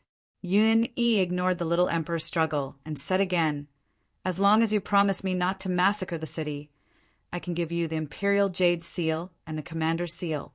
I can even ask His Majesty to abdicate the throne to you. She was extremely disappointed in the little emperor. Between the dying wish of the late emperor and the lives of millions of people, she finally chose the lives of millions of people. The acting king's expression changed a few times. He was slightly moved and said, If you obediently come down now, I may consider agreeing to your conditions. Yun-yi's body trembled when she heard this. How could she not know the other party's purpose? It was because he did not want her to die, because everyone knew that the acting king was lustful. Under such circumstances, how could he let her go? Empress Dowager, you can't. Some of the surviving officials hurriedly knelt down. Empress Dowager, all the people knelt down. Yun-yi closed her eyes and her eyelashes trembled as if she was struggling in her heart. After a few seconds, she opened her eyes and smiled bitterly. Okay, I promise you. As her voice fell, many people were in pain. The Empress Dowager had sacrificed herself for them. Congratulations, Your Highness! Gu-Yifu jumped out and bowed to the acting king. Congratulations, Your Majesty! Not only did you win the world, you also won the beauty. The rest of the people also flattered him. Under everyone's gaze, Yun-yi leaped down from the city tower and walked toward the acting king step by step. The acting king's heart was stirred. It was as if he could see the beauty of spring in the night when the former was less than 10 steps away from him. He could not help but take a few steps forward and directly reach out to Yun-yi. From now on, you are my woman. Just as his hand was about to touch Yun-yi, an extremely indifferent voice suddenly sounded in the air. If you touch a single hair on her, I will kill your entire family and your 9 generations. End of this chapter. Chapter 1093. Longjing City. The flames of war raged, and blood flowed like rivers. Yun-yi staggered as she slowly walked towards the acting king in the distance. With every step she took, her heart would die a little, because she knew what she would face next. Either she would become a plaything, or she would become a puppet of authority. Therefore, when she saw the acting king reaching out his hand impatiently, she could not help but close her eyes as if she had accepted her fate. The moment she closed her eyes, it was a complete compromise. At that moment, she heard a familiar voice. If you touch a single hair on her, I'll kill your entire family and your entire clan. The voice was neither loud nor soft, but it reverberated endlessly in the world, entering everyone's ears without missing a single word. At that moment, the acting king's outstretched hand froze. Everyone, subconsciously, looked in the direction of the voice. It was at that moment that Yun-yi, who had already accepted her fate, trembled slightly. She suddenly opened her eyes and looked at the world. Her beautiful eyes were filled with unconcealable excitement, disbelief, and even trembling. Is it Mr. Yi?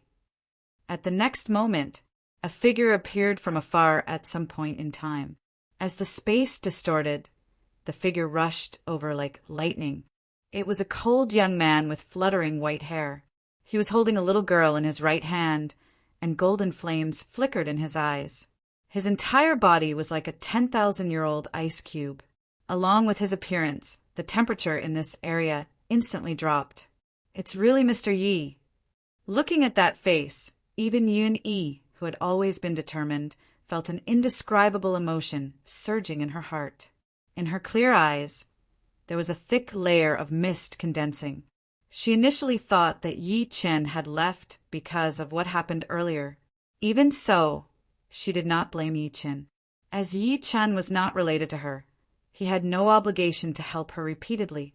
However, what she did not expect was, Yi Chen had come to save her. "Your Highness, be careful." Almost at that moment, countless powerhouses stood in front of the acting king to protect him. They looked at Yi Chen vigilantly. "It's him." Gu Yifu's expression changed. He then pointed at Yi Chen and said, "Your Highness, this is the person with the surname Yi that you're looking for." The acting king's expression changed slightly when he heard that. He then glared at Yi Chen, trying to see through him. Under everyone's gaze, Yi Chen glanced around and eventually landed his gaze on Yuni. He then walked over to her step by step. Wherever he passed, many soldiers would be intimidated by his bearing, and they would subconsciously make way for him. A glint of killing intent flashed across the eyes of a martial ancestor realm expert. He stealthily gathered his strength as if he was about to attack. However, he soon discovered that the white-haired young man only looked at him coldly with a hint of mockery. Just one look. That person's heart skipped a beat. He felt as if he had been seen through. His heart was filled with shock, and he unconsciously took a few steps back. Eventually, Yi Chen walked to Yun Yi's side step by step. Under the latter's complicated gaze, he said slowly, "With me here today, no one can touch you." Hearing those words, Yun Yi felt her nose turn sour. She nearly started crying because of those words. However, the former suddenly said, "But there's a condition." "Uft!" She could not help but chuckle. Under everyone's watchful eyes, Yi Chen turned around slowly and lifted his eyes to look around. When he saw the corpses that were piled up like a mountain, he shook his head secretly and looked at the surrounding rebels. His gaze landed on Gu Yifu and the rest as he grinned and said, "Isn't this Prime Minister Gu? Why did you suddenly become the Prime Minister of the rebel army?" How could Gu Yifu not hear the disdain in his words? He felt his face turn green and pale as he snorted coldly. "His Highness is looking for you. There's a way out for you, but you chose to barge into hell instead. Are you the mad Southern Yi who killed countless experts for my 8 kings?" The acting king looked at Yi Chen with a grim expression. Yi Chen shook his head and said while smiling, "I'm killing trash like you." As soon as that was said, a cold gleam flashed in the acting king's eyes. Then, as if he thought of something, he suddenly smiled and said, "I thought you ran away, but I didn't expect you to come back." At this point, he could not help but glance at Yuni. "You're here for her, aren't you?" The Empress Dowager is actually secretly communicating with someone. Interesting, interesting. He seemed to be smiling in disdain. Even though his voice was not loud, it reached many people's ears. Many people, subconsciously, looked at Yuni. "You're shameless." Yun Yi's pretty face turned livid. The acting king scoffed and looked at Yi Chen. "I've heard that you're extraordinary. However, don't you think it's stupid for you to become enemies with me for a woman?" He changed the topic. "I'll give you a chance. As long as you're willing to submit to me, I can spare your life. Are you done?" Yi Chen interrupted. "Brat, you're courting death." A martial ancestor stage general was furious as killing intent surged in his eyes. At the next moment, his figure charged out directly as vast true energy surged. The pressure swept through heaven and earth. A ferocious punch that contained all his strength tore through the sky and charged at Yi Chen's head. However, Yi Chen's expression did not change at all in the face of such an attack. He merely lifted his palm and stretched it out gently. Noisy! Bang! A bloody mist splattered in the air. At this moment, everyone was dumbfounded. He killed a martial ancestor with a single palm strike? So powerful! On the city gate tower, many people who were already in despair gasped when they saw the scene. Then they were extremely excited and cheered. Compared to them, the rebel army camp was abnormally quiet. Countless people stared at Yi Chen in shock. The expressions of many powerhouses who did not believe in Yi Chen's achievements changed, especially those who were about to attack. They were glad. Clap, clap. The acting king's expression was extremely grim. He clapped and sneered. Killing martial ancestor stage masters is like killing dogs. No wonder you have the confidence to go against me. His eyes were filled with sharpness. Unfortunately, I specially prepared an opponent to guard against you. As soon as he said that, he slowly turned around and solemnly cupped his fists at the dense army. Lord Amosu, I'll leave this person to you. As soon as he finished speaking, the dense army slowly dispersed. And an old man dressed in black beast skin slowly walked out. The old man was around 60 years old. His eyes were dark and fierce, and there was a flame mark between his brows. Although it was a mark, it emitted a bone-chilling coldness. The master of the northern barbarians, Amosu, heavenly barbarian. Chapter 1094. There were many foreign tribes in the great dynasties. Their civilization was not as advanced as the humans in the cities. They even lived a primitive life of starvation. However, it was such a foreign tribe that the great dynasties could not destroy even after spending 1,000 years. Among them, the northern barbarians were the most powerful. The northern barbarians lived in the eastern part of Yuzhou that was filled with miasma. They worshipped gods and used fire as their totem. The spells they cultivated were extremely strange. Among the northern barbarians, the cultivation level was measured by the status of the tribe. Ordinary barbarians were called spiritual barbarians after activating their talent. Above spiritual barbarians were witchcraft barbarians, great barbarians, heavenly barbarians, and divine barbarians. Divine barbarians only existed in legends. Heavenly barbarians only appeared once every few hundred years. Once a heavenly barbarian appeared, it meant that the northern barbarians would reach their peak. 1,000 years ago, the founding emperor of the great dynasties, Lu Sigu, and the state preceptor had killed a heavenly barbarian. That was how they defeated the northern barbarians and chased them to the bitter cold. It was also that battle that caused Lu Sigu's injuries to act up, and he died. At that time, Lu Sigu was the most powerful person in the north. Therefore, Yun Yi was so nervous when she saw the old man appear. Heavenly barbarians represented the martial king stage in martial Dao cultivation. Martial king. He was only one step away from the legendary martial saint. One must know that even in the great dynasties, only the state preceptor, Qi Tiandao, was a martial king. She was not the only one. Even many of the sect powerhouses under the acting king's command had a change of expression when they saw the old man appear. Yi Chen stood with his hands behind his back fearlessly. The moment the old man appeared, he sensed his cultivation base. He could only be considered a quasi-saint on earth. Mo Su, the master of the northern barbarians, ignored everyone's gazes. He then looked up at the acting king. After I kill this person, the northern barbarians want an additional state on top of the original condition. Why? The acting king was furious. Before this, in order to unite the northern barbarians, he promised to give the northern barbarians 2 states to live after he seized the throne. However, the other party wanted an additional state now. One must know that there were only 5 states in the entire great dynasties, but the northern barbarians wanted 3 states. How could he not be furious? Mo Su glanced at Yi Chen and said, "This person is more powerful than I imagined. I'll have to pay a high price to kill him." As soon as he said that, the acting king's expression changed. Clearly, he did not expect that the other party's evaluation of Yi Chen would be so high. Fine. He gritted his teeth. Mo Su then nodded lightly and walked to Yi Chen step by step. "Young man, you're very powerful. I don't want to be your enemy. However, I have to fight so that the northern barbarians won't continue to live in this bitter and cold land. I'll give you a chance to attack. If you disappoint me, I'll let you know what despair is."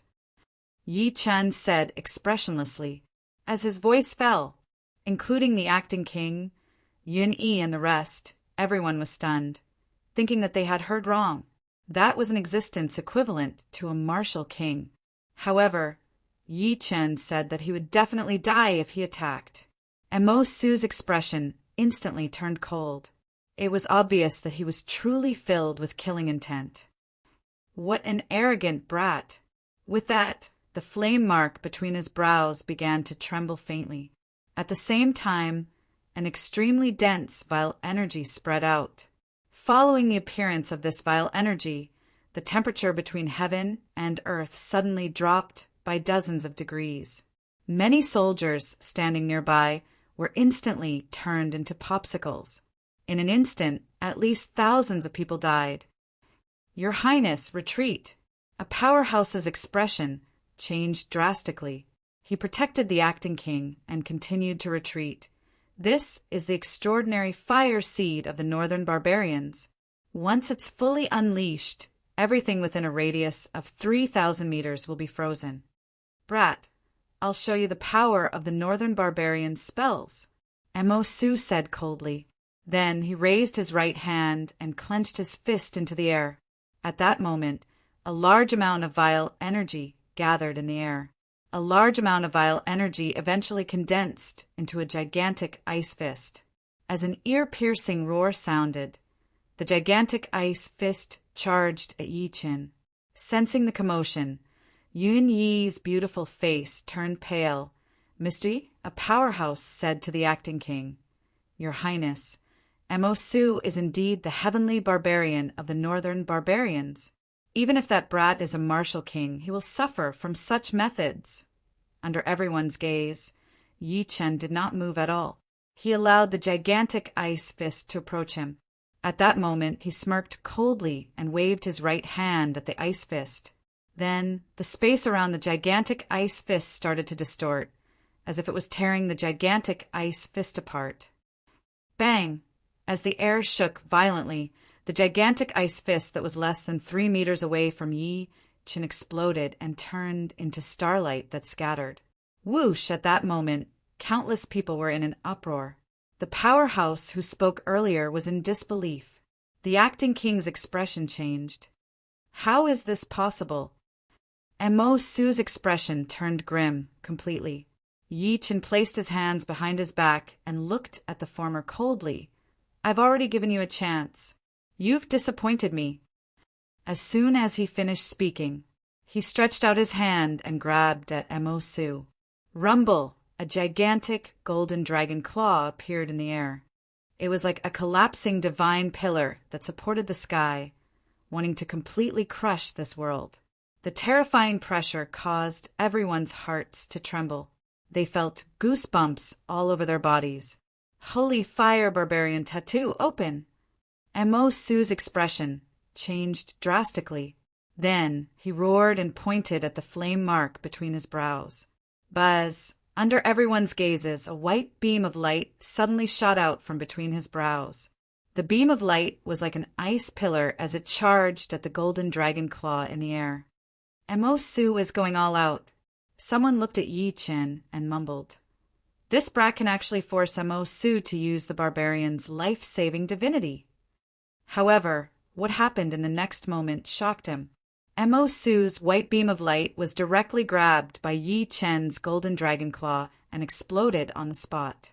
The golden dragon claw did not slow down and grabbed Mo Su. "Ah!" Mo Su screamed as his body exploded. Even his soul was shattered by the golden dragon claw. He completely disappeared from the world.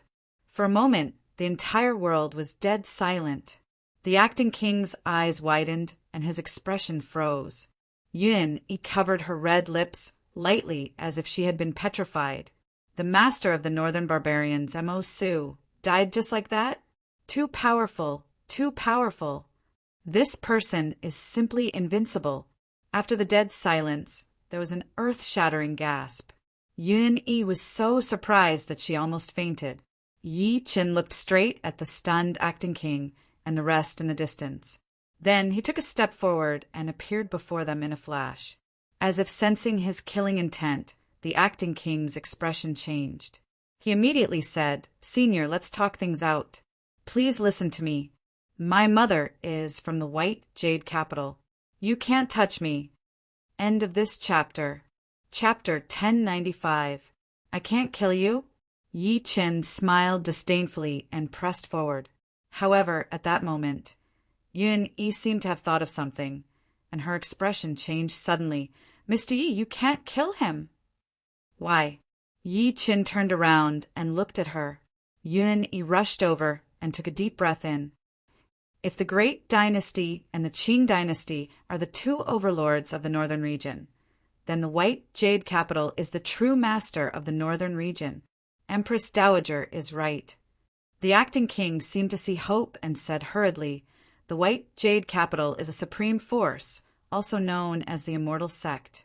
They stand in the clouds and look down on the entire northern region. Aren't you the son of the late emperor?" Yi Chen said with a cold smile, "Your mother is also a member of the Great Dynasty. What does she have to do with the White Jade Capital?" The acting king trembled violently when he sensed the killing intent in Yi Chen's eyes. He did not dare to hide anything. "My mother was a disciple of the White Jade Capital. Back then, the late emperor also went to the White Jade Capital to study. Later, he took my mother and left the White Jade Capital." Yi Chen looked at Yun Yi by instinct. Yun Yi nodded with difficulty. "I've heard of this rumor. The White Jade Capital's disciples are not allowed to marry people of the secular world. Therefore, after the late emperor took that woman away, the White Jade Capital sent people to the world and forced that woman to death in front of everyone. The late emperor died of depression because of this. This was a secret of the royal family. Only a handful of people knew about it. She had only found out about it from the dusty secret files after she became the Empress Dowager. This was also the reason why the royal family did not dare to force the acting king too much, even though they knew that he wanted to rebel. They were afraid that the White Jade Capital would take action." Yi Chen looked at the acting king with a faint smile. "If that's the case, I'm afraid the White Jade Capital can't wait for me to kill you, right?" "No." The acting king's face immediately turned pale. "There are many factions in the White Jade Capital. My mother was forced to death by the enemy faction. If you kill me, my mother's family will definitely take revenge for me." At this point, he continued, "Also, my mother's family blamed the late emperor for my mother's death, so they secretly ordered me to rebel. Everything I did was ordered by them." Yi Chen's eyes flickered when he heard that. He didn't expect that the civil war of a major dynasty would actually involve so many twists and turns of the past. Seeing that he did not say a word, the acting king thought that he was afraid and said, "Senior, as long as you don't kill me, I will definitely." However, Yi Chen could not be bothered to listen to him begging for mercy. He slapped with his palm and did not hold back at all. He directly erased that person from time to time. "Mr. Yi, you've caused a huge disaster." Yun Yi faintly sighed. "The acting king is dead?" When they saw the acting king turn into a bloody mist, all the rebel soldiers were shocked and incredulous. "Run! Run quickly!" It was unknown who cried out in alarm, but without saying a word, they all turned into afterimages and fled in all directions. "No one will be able to escape today." Yi Chen scoffed. Subsequently, his divine consciousness spread out in a frenzy. He waved his sleeve, and a purple gleam shot into the sky. Rumble! In an instant, the true martial thousand lightning sword streaked across the sky and directly arrived behind the dozen martial ancestor realm experts, killing them one by one. As for the rest of the defeated army, Yi Chen could not be bothered to intervene. He grabbed Yun Yi's shoulder and flew into the city directly. In the palace of the Great Dynasty, Yi Chen lifted his hand and set up a barrier. Then he said under Yun Yi's confused gaze, "Have you seen the ghost ship?" Before this, he had originally planned to leave the northern region through the wormhole. However, he accidentally found out that the ghost ship had appeared in the northern region, and Yun Yi was a witness. Therefore, that was the reason why he came back to save Yun Yi this time. As soon as he said that, Yun-yi took a few steps back, subconsciously. Then she looked at him with hatred. Who exactly are you? She looked at Yi-chan with vigilance, but there was more hatred, as if she was looking at an enemy. Yi-chan did not expect her attitude to change so drastically. He could not help but frown. It doesn't matter who I am. You just need to answer my question. You have to know that if I want to harm you, you won't be able to resist. Moreover, I've seen the ghost ship before, and my wife's disappearance is related to the ghost ship. The moment that was said, Yun-yi's tense expression finally loosened. Why, you've seen the ghost ship too? That's right. Yi-chan nodded lightly. The hall fell silent immediately. Yun-yi stared at him as if she was trying to see something. After a while, she smiled bitterly. Mr. Yi, I believe you. She sat on the chair gently and looked like she was recalling something. Mr. Yi, I'm sorry. I lied to you. I told you that I've been hiding my feelings since I was young, but I'm not. Yi-chan said nothing. After all, who did not have a secret? Yun-yi said softly, I'm actually the daughter of the king of Hanhai. The king of Hanhai is a sea region between the Great Dynasty and the Qing Dynasty. It's also a tributary of the Tianfeng Sea region. A year and a half ago, I was traveling with my father on the sea with my maidservant. However, I found a ghost ship heading toward us. There were powerhouses fighting on the ship. Yi-chan could not help but squint when he heard that. A year and a half? If he counted the beginning of the spiritual energy recovery on Earth, it had indeed been more than a year since they parted. That battle was earth-shattering.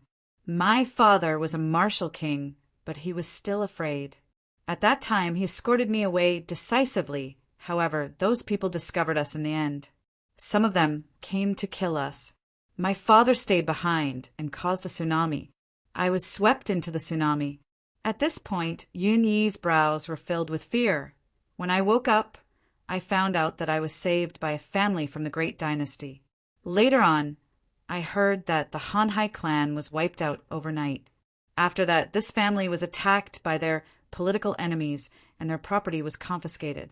I was also locked up in the Yeo court. Did you see the scene on the ghost ship clearly? Yi-chan grasped the key information and asked, for example, how many people were on the ship? Who were the people fighting? We were too far away, so we couldn't see clearly. Yun-yi shook her head and said, however, there seemed to be a few powerful existences attacking an old man. The old man was protecting a few people at that time. He was like a god of death, killing everywhere. Yi-chan's eyes focused when he heard that. Was that old man crazy? Were there 3 people behind him? 1 man, 2 women, and a little girl? Just as he finished speaking, Yun-yi suddenly raised her head and looked at him with a strange gaze. Mr. Yi, how did you know? Boom! At that moment, a rumble sounded in Yi-chan's mind. Endless joy surged within him. It was them. It was really them. Yuhan and his parents. End of this chapter. Chapter 1096. Yi-chan really did not expect that. Yun-yi actually saw the ghost ship, and the people on it were Su Yuhan and her parents. Yun-yi's expression changed slightly, as if she had sensed the change in his state of mind. Then she said in shock, Mr. Yi, is your wife on the ship?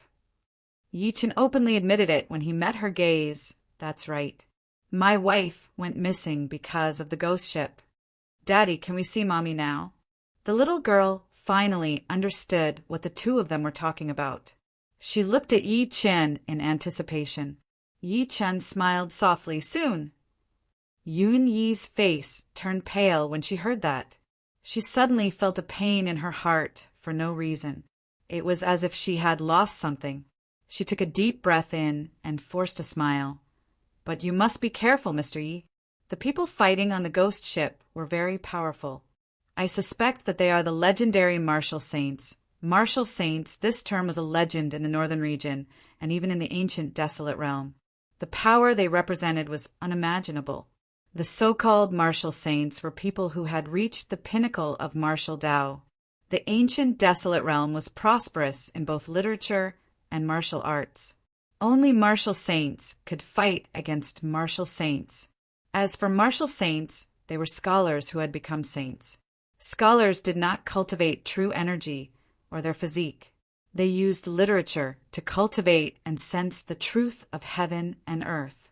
A literary grandmaster's physique was not much stronger than a mortal's. They would still catch a cold and cough.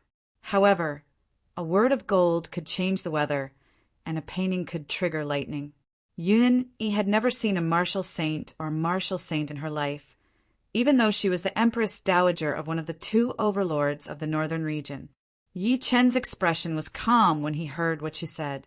Although the cultivation systems of the ancient desolate realm and earth were similar, there were differences. They were more ancient and rigorous. Based on the people he killed today, the supreme giant on earth was equivalent to the martial ancestor of the ancient desolate realm. A martial king was equivalent to a quasi-saint on earth. In that case, a martial saint would definitely be equivalent to a saint on earth. More than one or two saints had died in Yi Chen's hands. Therefore, Yi Chen only smiled at Yun-Yi's kindness. Even though the ancient desolate realm system was larger and the quality of the martial artists was stronger than on earth, Yi Chen was not afraid. After all, apart from him, Ying, the patriarch of hell, and Yi Wushuang were all martial saints. He shook his head and said, "Where did this ghost ship appear from, and where did it disappear from?" "I'm not sure either." Yun-Yi's eyes dimmed. "I only know that I once saw it on the Immensity Sea. Then I fell into the water and fainted. Since then, it disappeared from the northern region." She wanted to find the ghost ship more than Yi Chen. This was because she remembered that before she fainted, she had been chased by the powerhouses on the ghost ship. In order to save her, her father had stayed behind to bring up the rear and then disappeared with the ghost ship. No one knew if he was alive or dead. Yi Chen could not help but feel rather disappointed. The ghost ship's whereabouts were uncertain. But no matter what, it would eventually appear where there was water. However, there was no trace of it in the northern region. This meant that the ghost ship was only passing through the Immensity Sea. The northern region was not the ghost ship's final destination. Thinking of this, he asked, "Did you just say that the Immensity Sea is a tributary of the Tianfeng Sea area?" "That's right." Yun-Yi nodded slightly. Then, as if she had guessed what he was thinking, she said, "However, the Tianfeng Sea area is rather special. It borders the northern region, the southern region, the eastern wilderness, the western desert, and the central state at the same time." Yi Chen could not help but frown. Initially, he had planned to go to the Tianfeng Sea area to investigate the ghost ship. Now that he heard Yun-Yi's words, he was even more confused. The Tianfeng Sea area was connected to the other 4 territories at the same time. Didn't that mean that he had to search them one by one? Right at this moment, a thought flashed through his mind, and he raised his head to look outside the hall. There were people walking towards the barrier he had set up. However, there were several civil officials and a few generals. With a wave of his sleeve, he removed the barrier. Soon, a few people walked in quickly. They heaved a sigh of relief when they saw that Yi Chen and Yun-Yi's clothes were clean. "Empress Dowager, Mr. Yi," the leading general, Yun-Yi, said respectfully to Yi Chen, "countless rebels have fled. May I ask if we should give the order to chase after them?" When he said that, everyone, including him, was filled with excitement. They had won this battle. They had defeated hundreds of thousands of soldiers with less than 30,000. And all of this was thanks to one person. Everyone looked at Yi Chen as they thought to this point. Their eyes were filled with endless respect. At that moment, Yi Chen was no different from a god to them. He was even considered the guardian of a large sect. Yun-Yi shook her head and said, "General M.O., don't chase after a cornered enemy. Withdraw your troops now, count the casualties, repair the city walls, and prevent them from returning." They only had 30,000 troops. Even if the rebels fled, they could not chase after them. After all, any small group of rebels would cause great casualties.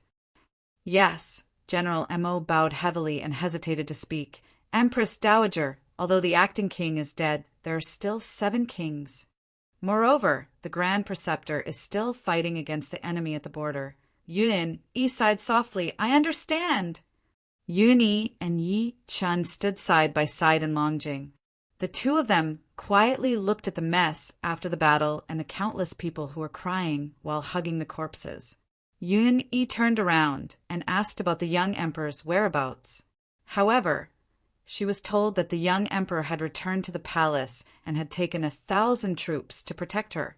The sect has let you down, I've let you down, and His Majesty has let you down. She bowed deeply to everyone as a stream of tears slowly flowed down her cheeks.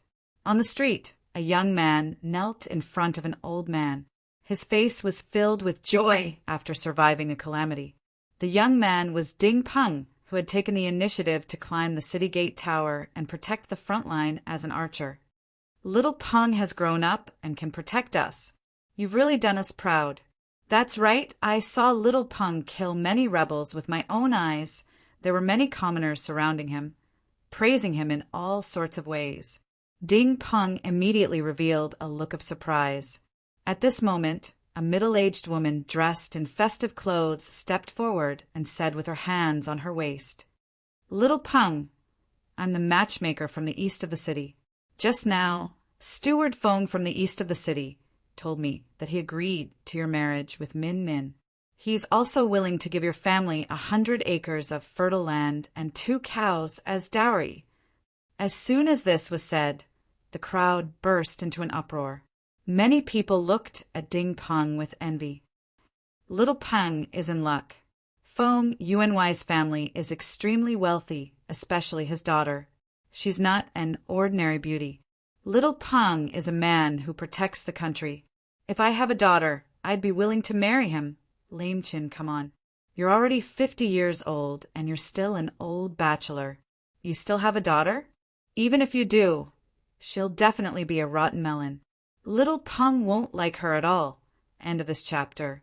Chapter 1097. Ding Peng's face turned red when he heard that. He could not help but recall what Blackie had said before he died. Little Peng, you're still a virgin, right? Promise me, Uncle Taiju, don't die, live well, and ask your grandpa to find a wife for you. The taste of a woman is really wonderful. That white thigh, that dageo. Ding Peng's eyes turned hot.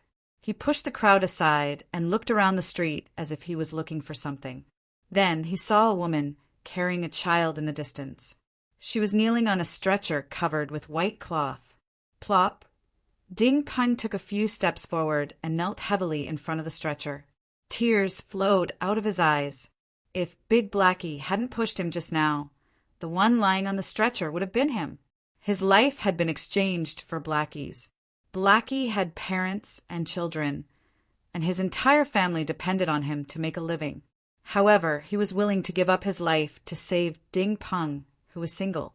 Sister-in-law, my condolences! Ding Peng looked at the expressionless wife in front of him. His lips moved slightly and he felt extremely guilty. At this moment, a loud voice came from behind.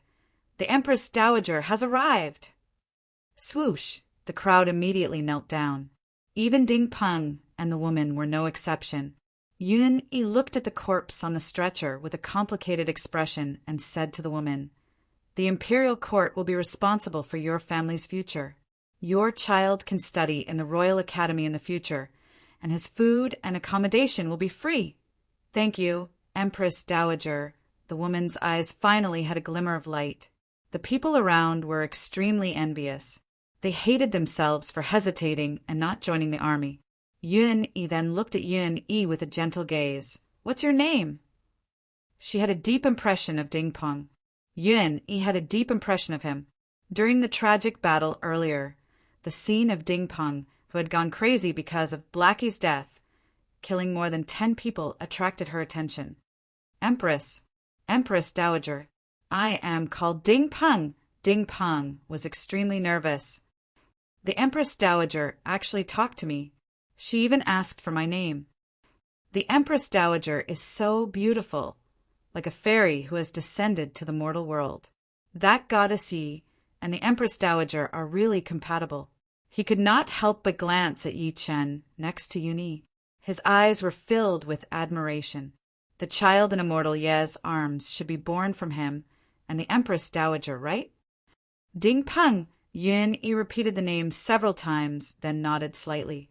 Good name, I'll remember you. Go back and wait for the news. She turned around and left with Yi Chen after saying that.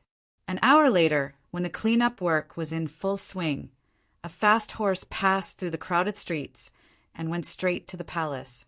Empress Dowager, your majesty! A man dismounted from the horse and panted heavily.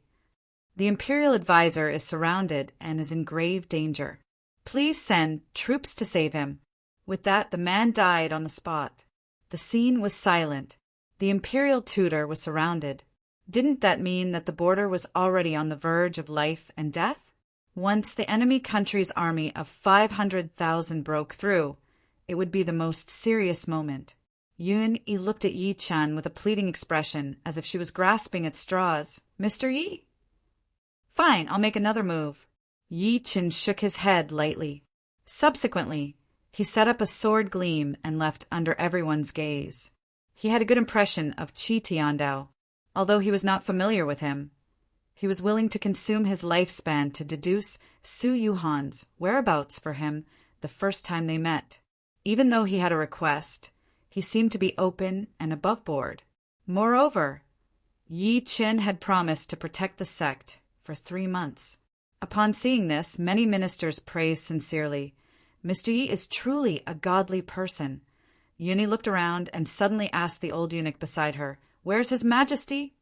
His Majesty said that he's tired and needs to rest. The old eunuch hesitated. At this moment of life and death, His Majesty can actually sleep. Yun-yi was getting more and more disappointed. At the border of the great dynasty at Tiger-Xiong Pass, the enemy country, the Qin Kingdom, led 500,000 troops to attack Tiger-Xiong Pass. The imperial tutor, Qi Tiandao, led 200,000 troops to the south to rescue them. The price of 200,000 against 500,000 was that the great dynasty failed to defend the city. The 200,000 troops were reduced to less than 50,000 troops, and they were forced to retreat. At that moment, the flames of war had already spread into the pass. Smoke filled the city, and flames shot into the sky. Corpses piled up on the road. In the air, a dozen figures formed sword formation, surrounding an old man in a purple robe. If one looked closely, they would realize that these figures all emitted the aura of a martial ancestor. The leader was a middle-aged man in white. It was the Qin Kingdom's military advisor, Gu Jianqiu.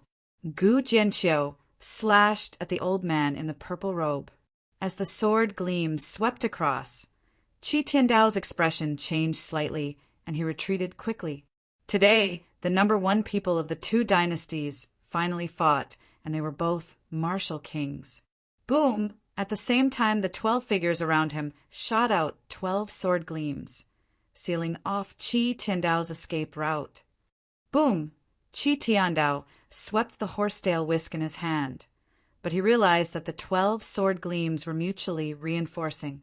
Every time they were shattered, they would condense again in the blink of an eye. Gu Jianqiu held his sword in the air and said with a faint smile, Brother Qi, what do you think of my 12 Heavenly Star sword formation? The so-called 12 Heavenly Star sword formation was a formation formed by 12 martial ancestor level sword sons, with him as the sword formation's core. This sword formation was filled with an extremely sharp attack aura. Even martial kings would not be able to get away with it. Gu Jianqiu, you've hidden it well. Qi Tiandao coughed violently, and blood flowed from the corner of his mouth. In order to deal with me, you've secretly trained 12 sword sons who are at the level of 5 kings. The 8 kings have led 1,000,000 troops to the capital of your great dynasty, and I've led 500,000 troops to hold you back. Gu Jianqiu waved his hand gently, and the 12 sword sons dispersed. Only then did he say, Brother Qi, your sect is completely finished this time. Why are you still struggling? My sect has its own destiny. It's not something that the Qing kingdom can destroy just because you want to. Qi Tiandao was like an old man with one foot in the grave, and his gaze was very calm. His calmness made Gu Jianqiu secretly frown. Then he seemed to have thought of something. That's right, I've forgotten someone. This person's name is Mad Southern Yi. Do you think that this person can come and save you? Speaking to this point, he could not help but reveal a look of pity. I have the 12 heavenly cycle star sword formation.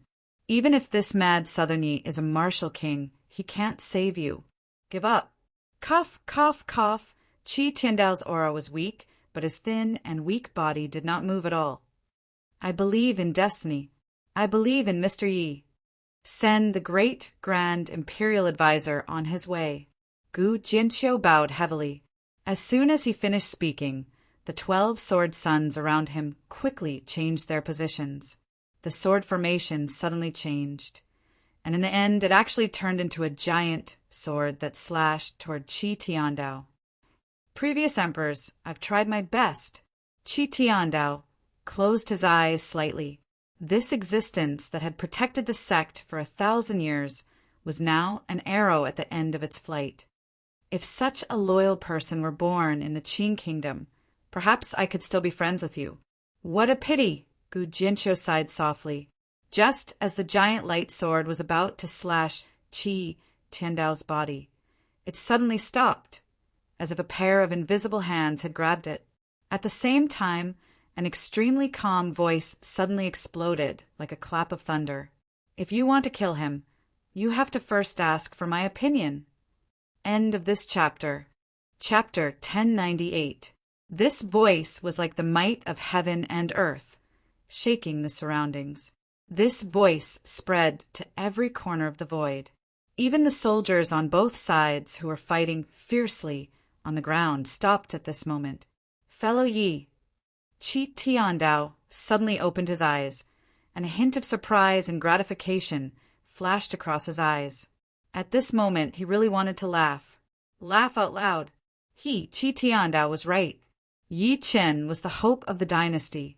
Is he really here? Gu Jianqiu narrowed his eyes and hurriedly urged the 12 sword sons. Kill him, quick! After saying that, his gaze fixed on the void, trying to find the whereabouts of the person who spoke. The 12 sword sons activated their full strength, trying to control the giant sword in the sky to slash Qi Tiandao. At the next moment, as space distorted, a figure suddenly appeared behind Qi Tiandao. The person reached out and gently grabbed the tip of the sword. Rumble! The gigantic sword shattered with a loud bang. Blurg! The 12 sword sons spat blood at the same time, and their bodies flew out uncontrollably. Only after they stabilized themselves did they look at the person who had attacked them with faces full of shock. It was a white-haired young man with a cold expression. He was carrying a 6-year-old girl in one hand and had the other hand behind his back. At that moment, Gu Jianqiu's expression changed, and his eyes were filled with shock. One strike! With just one strike, their formation was broken, and the 12 martial masters were severely injured. Even he could not do such a thing. He stared at Yi Chen as he thought to this point. Then he cupped his fist slightly. Are you Mad Southern Yi? He had heard of Yi Chen's name through his spies earlier. He thought it was an exaggeration, but he did not expect it to be even more terrifying than the rumors said. Yi Chen glanced at him calmly. Since you know it's me, you should lead your troops and scram now. As expected of the Mad Southern, hearing such arrogant words, not only was Gu Jianqiu not angered, a hint of admiration appeared in his eyes instead. Fellow Yi, as far as I know, you're not from the dynasty. Why do you have to interfere in the matter between our two countries? Speaking of this, he said with incomparable sincerity, as long as you leave whatever the great dynasties can give, the Qing kingdom can also give. I'm only here for the promise. It has nothing to do with benefits. Yi Chen chuckled softly. Gu Jianqiu immediately revealed a regretful expression upon hearing this, but he did not back down. In that case, I can only offend you. With that, the long sword on his back began to tremble faintly, as if it could be unsheathed at any time. Yi Chen squinted slightly with a terrifying gaze. I only have one chance to attack you. Are you sure you want to attack? Meeting his gaze, Gu Jianqiu's heart faintly trembled. He then smiled bitterly and said, I am an official of the Qing Kingdom. Dying for the Qing Kingdom is my mission. Clang, with a sword hum that shook the 9 heavens, a dazzling sword light bloomed behind him. Yi Chen shook his head lightly. Just when he was about to attack, Qi Tiandao, who was next to him, suddenly said, Fellow Yi, this is a fated battle between you and me. I hope you won't interfere. Are you sure? Yi Chen could not help but look at him. At that moment, the vitality in his body had been exhausted. The reason why he had survived until now was all due to his perseverance. If he sat down and recuperated, he might be able to live for a few more days with Yi Chen's medicinal pills. I'm sure. As if he had guessed what he was thinking, Qi Tiandao smiled calmly. I've been fighting with Brother Gu for many years. It's time to end it before my time is up. As soon as he said that, he took a step forward and instantly leaped over 30 meters, heading straight for Gu Jinqiu. He laughed loudly and said, Brother Gu, do you dare to fight me? Why wouldn't I? Gu Jinqiu also laughed loudly and took the initiative to welcome him with a sword. Almost at that moment, the 12 sword sons seemed to want to help, but they realized that Yi Chen had glanced at them. Just that glance alone shocked them. It was as if they were being watched by a ferocious beast, and they did not dare to move at all. Rumble! In the air, Gu Jinqiu and Qi Tiandao officially fought. The two of them no longer concealed their auras and attacked with all their might. This was a battle between the number 1 person of a major dynasty and the number 1 person of the Qing dynasty. It was also a battle between 2 countries. The armies of both countries stared at this scene. An extremely dense purple sun rose up in the sky, welcoming the terrifying sword wills that were coming at it. An hour later, the 2 figures looked at each other from afar. Gu Jianqiu stood proudly in the air with a sword in hand. He looked at Qi Tiandao from afar and said, You've lost. Someone saw that his right hand, which was holding the sword, was trembling nonstop. Dark red blood flowed down from his wrist and dyed the sword red. Yes, I've lost. A smile appeared at the corner of Qi Tiandao's lips. But I see a new emperor rising. One day, he will sweep through the ancient, desolate realm like a prairie fire. He fell heavily from the sky after saying that. Yi Chen took a step forward and caught him from the air. Sensing the former's eyes, his expression was a little complicated. Do you have any last words? The Emperor's star descends to the south. The true dragon returns to the leaf. Qi Tiandao held onto his last breath and looked at Yi Chen calmly. If my sect has let you down, you can replace me. Be careful of the white jade capital. After saying that, he stopped breathing. Grand Preceptor. On the ground, the remaining tens of thousands of imperial troops knelt on one knee, their faces filled with sorrow. The Grand Preceptor had protected their sect for 1,000 years. Today's legend had finally come to an end. At the same time, the 12 sword sons rushed towards Gu Jinqiu. One of them said, Master, Qi Tiandao is dead. There's no one else in the sect. Why don't we take this opportunity? Wah! Gu Jinqiu suddenly spat out a mouthful of blood. Go! Go quickly! Retreat!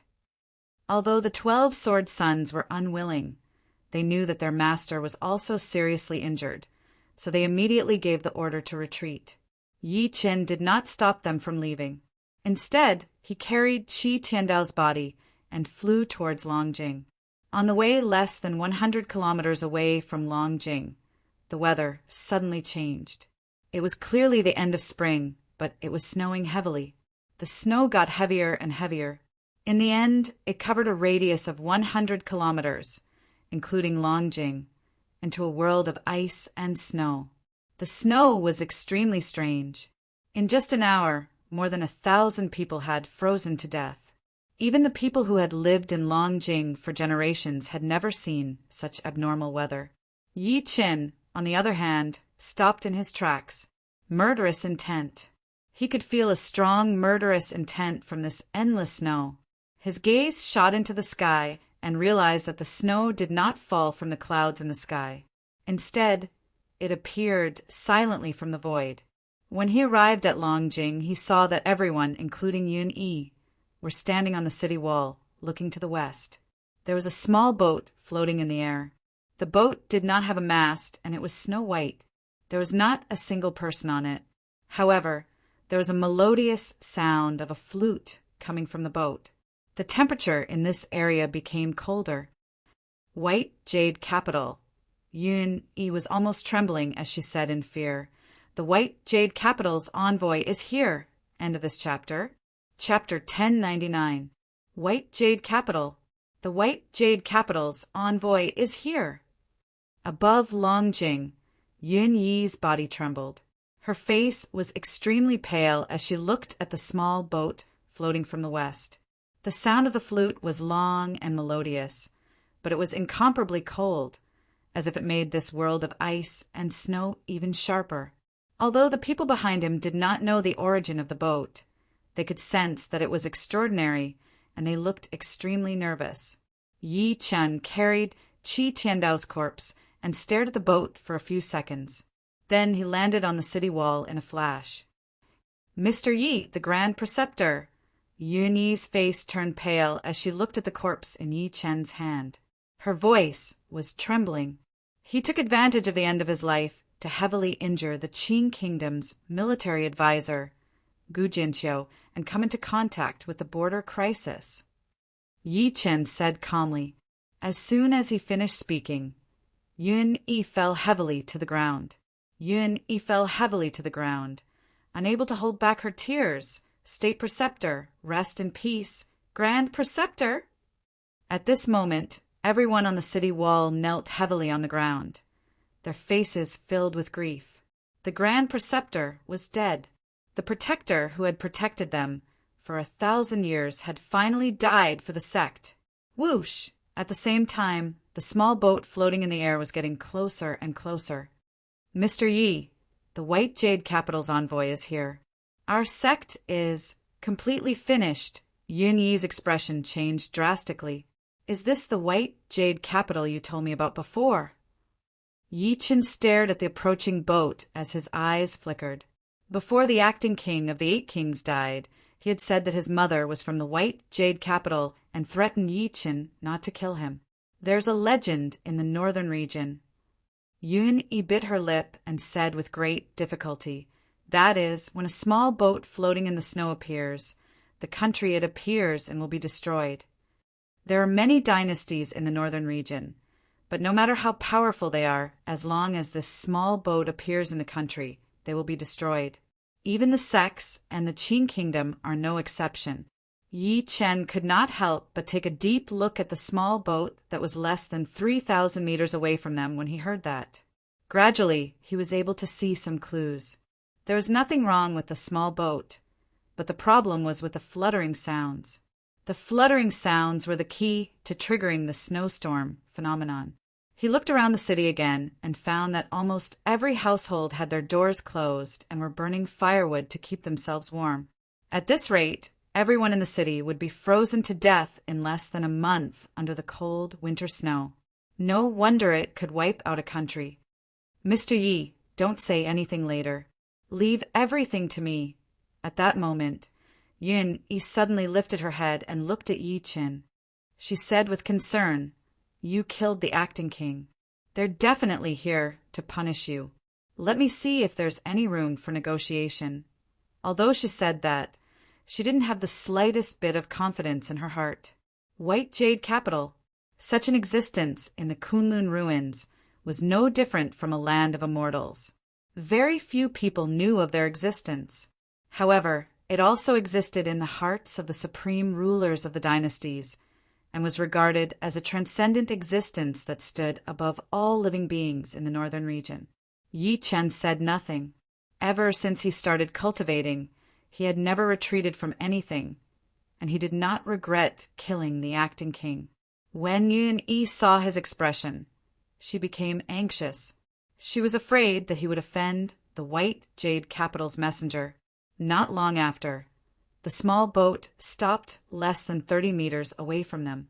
As the fluttering sounds disappeared, a figure slowly walked out from the cabin. It was a person wearing a bamboo hat. No one could see his face clearly, let alone tell if he was a man or a woman.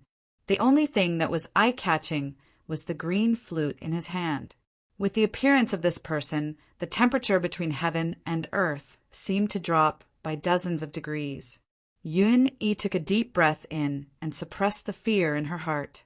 She bowed to the man and said, "Empress Dowager Yun-yi of the Great Dynasty greets the Lord Envoy.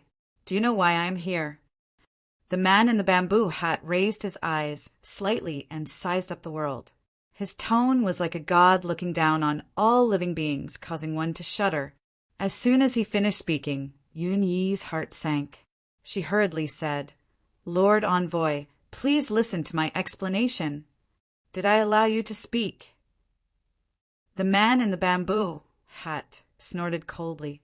The next moment, Yun-yi felt as if a mountain had fallen on her, causing her to spit out a mouthful of blood. Her face was extremely pale. "Impudent! How dare you injure the Empress Dowager?" A martial ancestor realm fighter flew into a rage. His figure flashed as he suddenly attacked the man in the bamboo hat. The others were also extremely furious. The man in the bamboo hat only glanced at him. Just one glance. The space around the martial ancestor realm fighter suddenly condensed and compressed his body into a bloody mist. The entire process was completed in the blink of an eye. Dead silence. The entire place was dead silent. Everyone's eyes widened as they stared at the man in the bamboo hat. Their eyes were filled with deep fear and shock. He killed a martial ancestor realm fighter with just a glance? At this moment, they finally realized that the man in the bamboo hat's strength was probably beyond their imagination. After seeing the martial ancestor realm fighter die, Yun-yi slightly closed her eyes, her expression sorrowful. However, she did not dare to speak. She did not dare to complain at all. This was because the man in the bamboo hat was a messenger from the white jade capital. Putting aside the significance of the white jade capital in the northern region, the man's terrifying strength was not something they could contend with. "Who killed that piece of trash?" The man in the bamboo hat asked slowly. He did not even look at the bloody mist in the air. It was as if he had just killed an ant. However, the entire place was silent. No one answered him. Many people looked at him with fear in their eyes, but most of them were filled with resentment. It was one thing for the man in the bamboo hat to kill someone over a disagreement. He had even forced the Empress Dowager to kneel before him. How could they not be enraged? No one can speak. The man in the bamboo hat did not get angry. Instead, he laughed. Then, he suddenly grabbed the air at the person closest to him. "Since you're unwilling to speak, then you might as well be dead." The person immediately felt an irresistible and terrifying suction force. Then he was uncontrollably shot toward the man in the bamboo hat. The man in the bamboo hat lifted him into the air. "Are you going to speak or not?" The man struggled violently in the air. His face was as red as a pig's liver. He continued to sneer. "I don't understand what you're saying." "Very well." The man in the bamboo hat nodded lightly. Nobody could tell if he was happy or angry. "Don't worry. After you die, I'll bury everyone in the city with you." Killing intent flashed through his eyes after saying that. At that moment, an extremely cold voice came from the side. "I'll give you a chance. Let's see if you can kill this man before me." As soon as that was said, Yun-yi's body trembled violently. She felt like all the energy in her body had been sucked out. Despair filled her face. P.S. To explain the reason why I didn't update yesterday, I was visiting a relative with a new car and accidentally hit the fence by the roadside. I've been negotiating with the insurance company until late at night. I sent the car to Shirley for repairs before the sun rose this morning and only returned at night. I'm sorry to everyone. I'll update as usual tomorrow. End of this chapter. Chapter 1100. I'll give you a chance to. Let's see if you can kill this person in front of me. Under everyone's gaze, Yi Chen stood up slowly. Yun Yi was on the verge of breaking down as she tried to persuade him. Mr. Yi, this has nothing to do with you. Go back now. That's right, Mr. Yi. The acting king died in defeat. It has nothing to do with you. The others also spoke up one after another, their faces filled with anxiety. Although no one knew who the man in the bamboo hat was apart from Yun Yi, they could tell from the way he killed a martial master with a raise of his eyes. Such an existence was definitely not inferior to Yi Chen, or someone more powerful than him. Yi Chen smiled lightly at everyone's persuasion and walked toward the man in the bamboo hat slowly. The man in the bamboo hat looked at Yi Chen quietly. He realized that he could not see through Yi Chen's background with his cultivation base. It was as if Yi Chen was an ordinary person. He could not help but sneer as he thought to this point. Do you dare to repeat what you just said? Although that was what he said, his eyes were filled with dense killing intent. He was a member of the White Jade Capital. To the northern region, he was like a god that stood in the clouds. Now, an ant had taken the initiative to provoke him. Lord Envoy, can you listen to me? Yun Yi bit the bullet and said, This has nothing to do with. Before he could finish, he saw Yi Chen's expression remain unchanged. He extended his hand slowly. Hand him to me, and I'll leave your corpse intact. The moment that was said, everyone fell silent.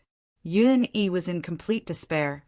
The other party was the White Jade Capital's envoy. Brat, you're courting death. After a few seconds of silence, the man in the bamboo hat emitted extreme, killing intent. Not only will this person die today, but all of you will die too. With that, he suddenly slapped the person in his hand. However, in the next moment, he realized that when his hand was about to touch the person in his hand, it suddenly shook violently. It was as if there was an invisible force in the air that was restraining him tightly. You actually hid your cultivation base? The man in the bamboo hat suddenly looked at Yi Chen. No wonder you dare to speak to me in such a tone. But so what? Anyone who dares to offend the White Jade Capital will die no matter who you are. Rumble.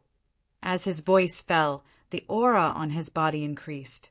The aura on his body grew stronger, and the cold air within a radius of 1,000 feet instantly froze. The snowflakes in the air were completely still. It was as if he was standing there, and the area around him was his domain, controlling everything. Peak Martial King. Yun Yi's expression was one of shock. Above Martial King was Martial Sage. As for peak Martial Kings, they had already come into contact with the laws of heaven and earth. When they stood within their domains, they were impenetrable and unbreakable. They were truly undefeatable. Some of the Wuzongs present were even more shocked. Faced with such an aura, they discovered that the true energy in their bodies had been frozen. It was as if they had become ordinary people, unable to move at all. However, to everyone's disbelief, Yi Chen was still taking a stroll in his opponent's domain. He shook his head and said, Is that all you're capable of? Eh? Surprise flashed through the man in the bamboo hat's eyes. Clearly, he did not expect Yi Chen to not react at all under his territory. However, he immediately sneered and lightly waved the green flute in his hand. Boom! At that moment, the frozen ice and snow in the void instantly connected together. From afar, it looked like a huge piece of steel. Die! The man in the bamboo hat shouted softly. The torrent of ice and snow around him charged at Yi Chen instantly. Even the void collapsed because of the might. Mr. Yi, Yun Yi's heart was in her throat. Yi Chen's expression remained the same. He used his finger as a saber and slashed at the air gently. Crack, crack, crack. Soon after, everyone heard the faint sound of glass shattering. Then they saw the ice that filled the sky shatter. With Yi Chen as the center, a white waterfall that was 30 meters wide pierced through, splitting the space into two. I didn't expect there to be a talent like you in the northern region. What a surprise! The man in the bamboo hat's expression finally changed slightly. He looked at Yi Chen with a grim gaze. If you kneel down and acknowledge me as your master now, I might spare your life. You talk too much. Yi Chen scoffed coldly. He took a step forward and the air rippled. Subsequently, he struck out with his palm like a mountain rising from the ground. Martial spirits light. At that moment, the man in the bamboo hat had goosebumps all over his body. Then he roared. Under everyone's gazes, a tiger's roar suddenly came from within his body. Then a tiger silhouette shot out from within his body. The tiger silhouette was about 300 meters long. Its limbs were strong and powerful, and its pressure was unparalleled. With a leap, it took the initiative to meet Yi Chen's palm. Yi Chen's expression was calm. He still struck out with his palm. A huge palm print swept across the sky like the heaven-flipping seal. It suppressed the tiger silhouette directly. Bang! The tiger silhouette was instantly destroyed, and the remaining palm print landed on the man in the bamboo hat. Blurg! The man in the bamboo hat spat out a mouthful of blood and fell heavily to the ground. Cracks instantly appeared on his body, and his face looked like he had seen a ghost. What martial Tao is this? At the next moment, Yi Chen took a step forward and charged at him. The man's expression changed drastically when he saw that, and he hurriedly said, "You can't kill me. I'm the White Jade Capital's envoy." At that moment, he finally realized that Yi Chen's background might not be that simple. However, Yi Chen ignored his threat and pierced his head with a finger. The man's soul took the opportunity to form as if he was trying to escape. However, Yi Chen would not give him the chance. He exerted force in his palm and grabbed at the man's soul. The soul was terrified and could not help but roar, "Elder, save me, save me." Almost at that moment, an extremely cold voice suddenly exploded in the air. "Brat, how dare you?" Boom! Suddenly, a huge hand descended from the sky and slapped down heavily. "I've been waiting for you for a long time. You finally can't take it anymore." Yi Chen crushed the man in the bamboo hat's shanhan. His body flashed, and he threw a punch at the huge hand. Rumble! The entire space shook violently, and a muffled groan could be faintly heard. When everyone reacted, they realized that the huge hand in the sky had disappeared. Replacing it was a large amount of blood mist that scattered down. However, the surroundings were dead silent. Everyone stared blankly at the scene. Especially Yun-Yi. Her face was filled with disbelief. The White Jade Capital's envoy died just like that? And what was that mysterious giant hand?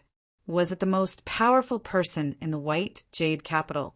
At that moment, Yi Chen leaped and shot into the green clouds directly.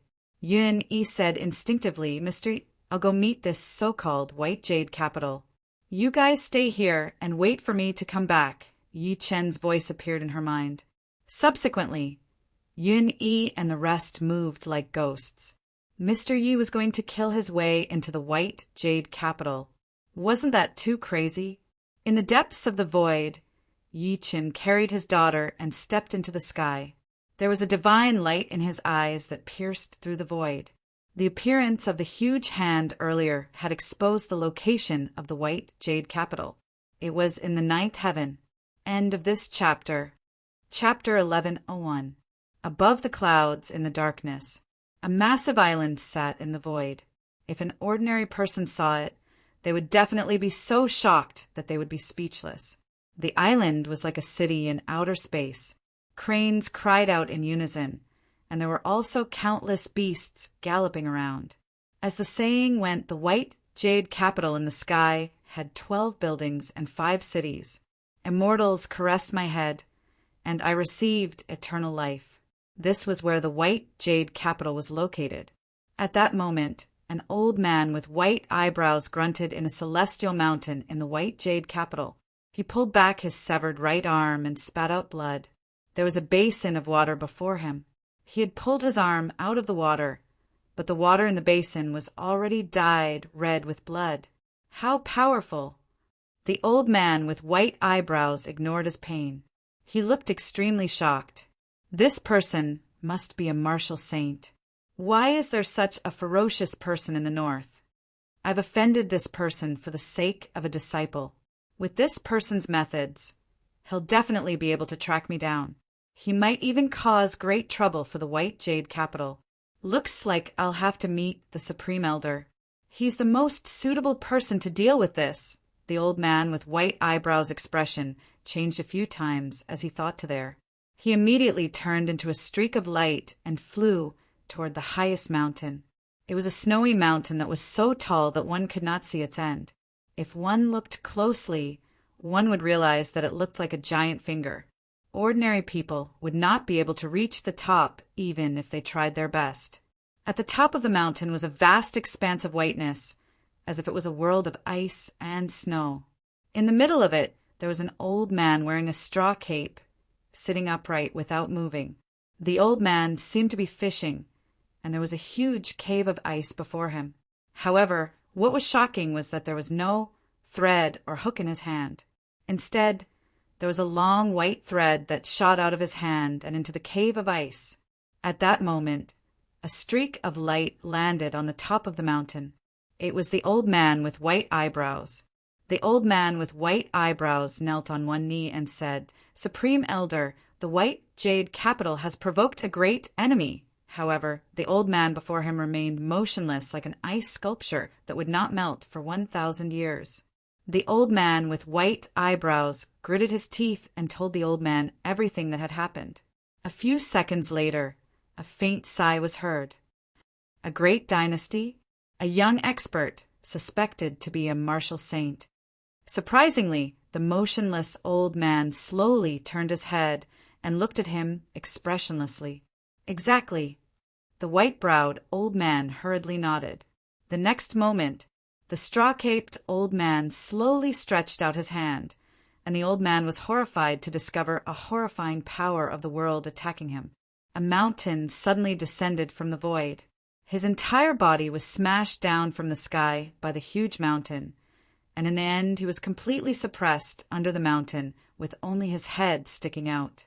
The commotion shocked everyone in the White Jade Capital. The white-browed old man was horrified.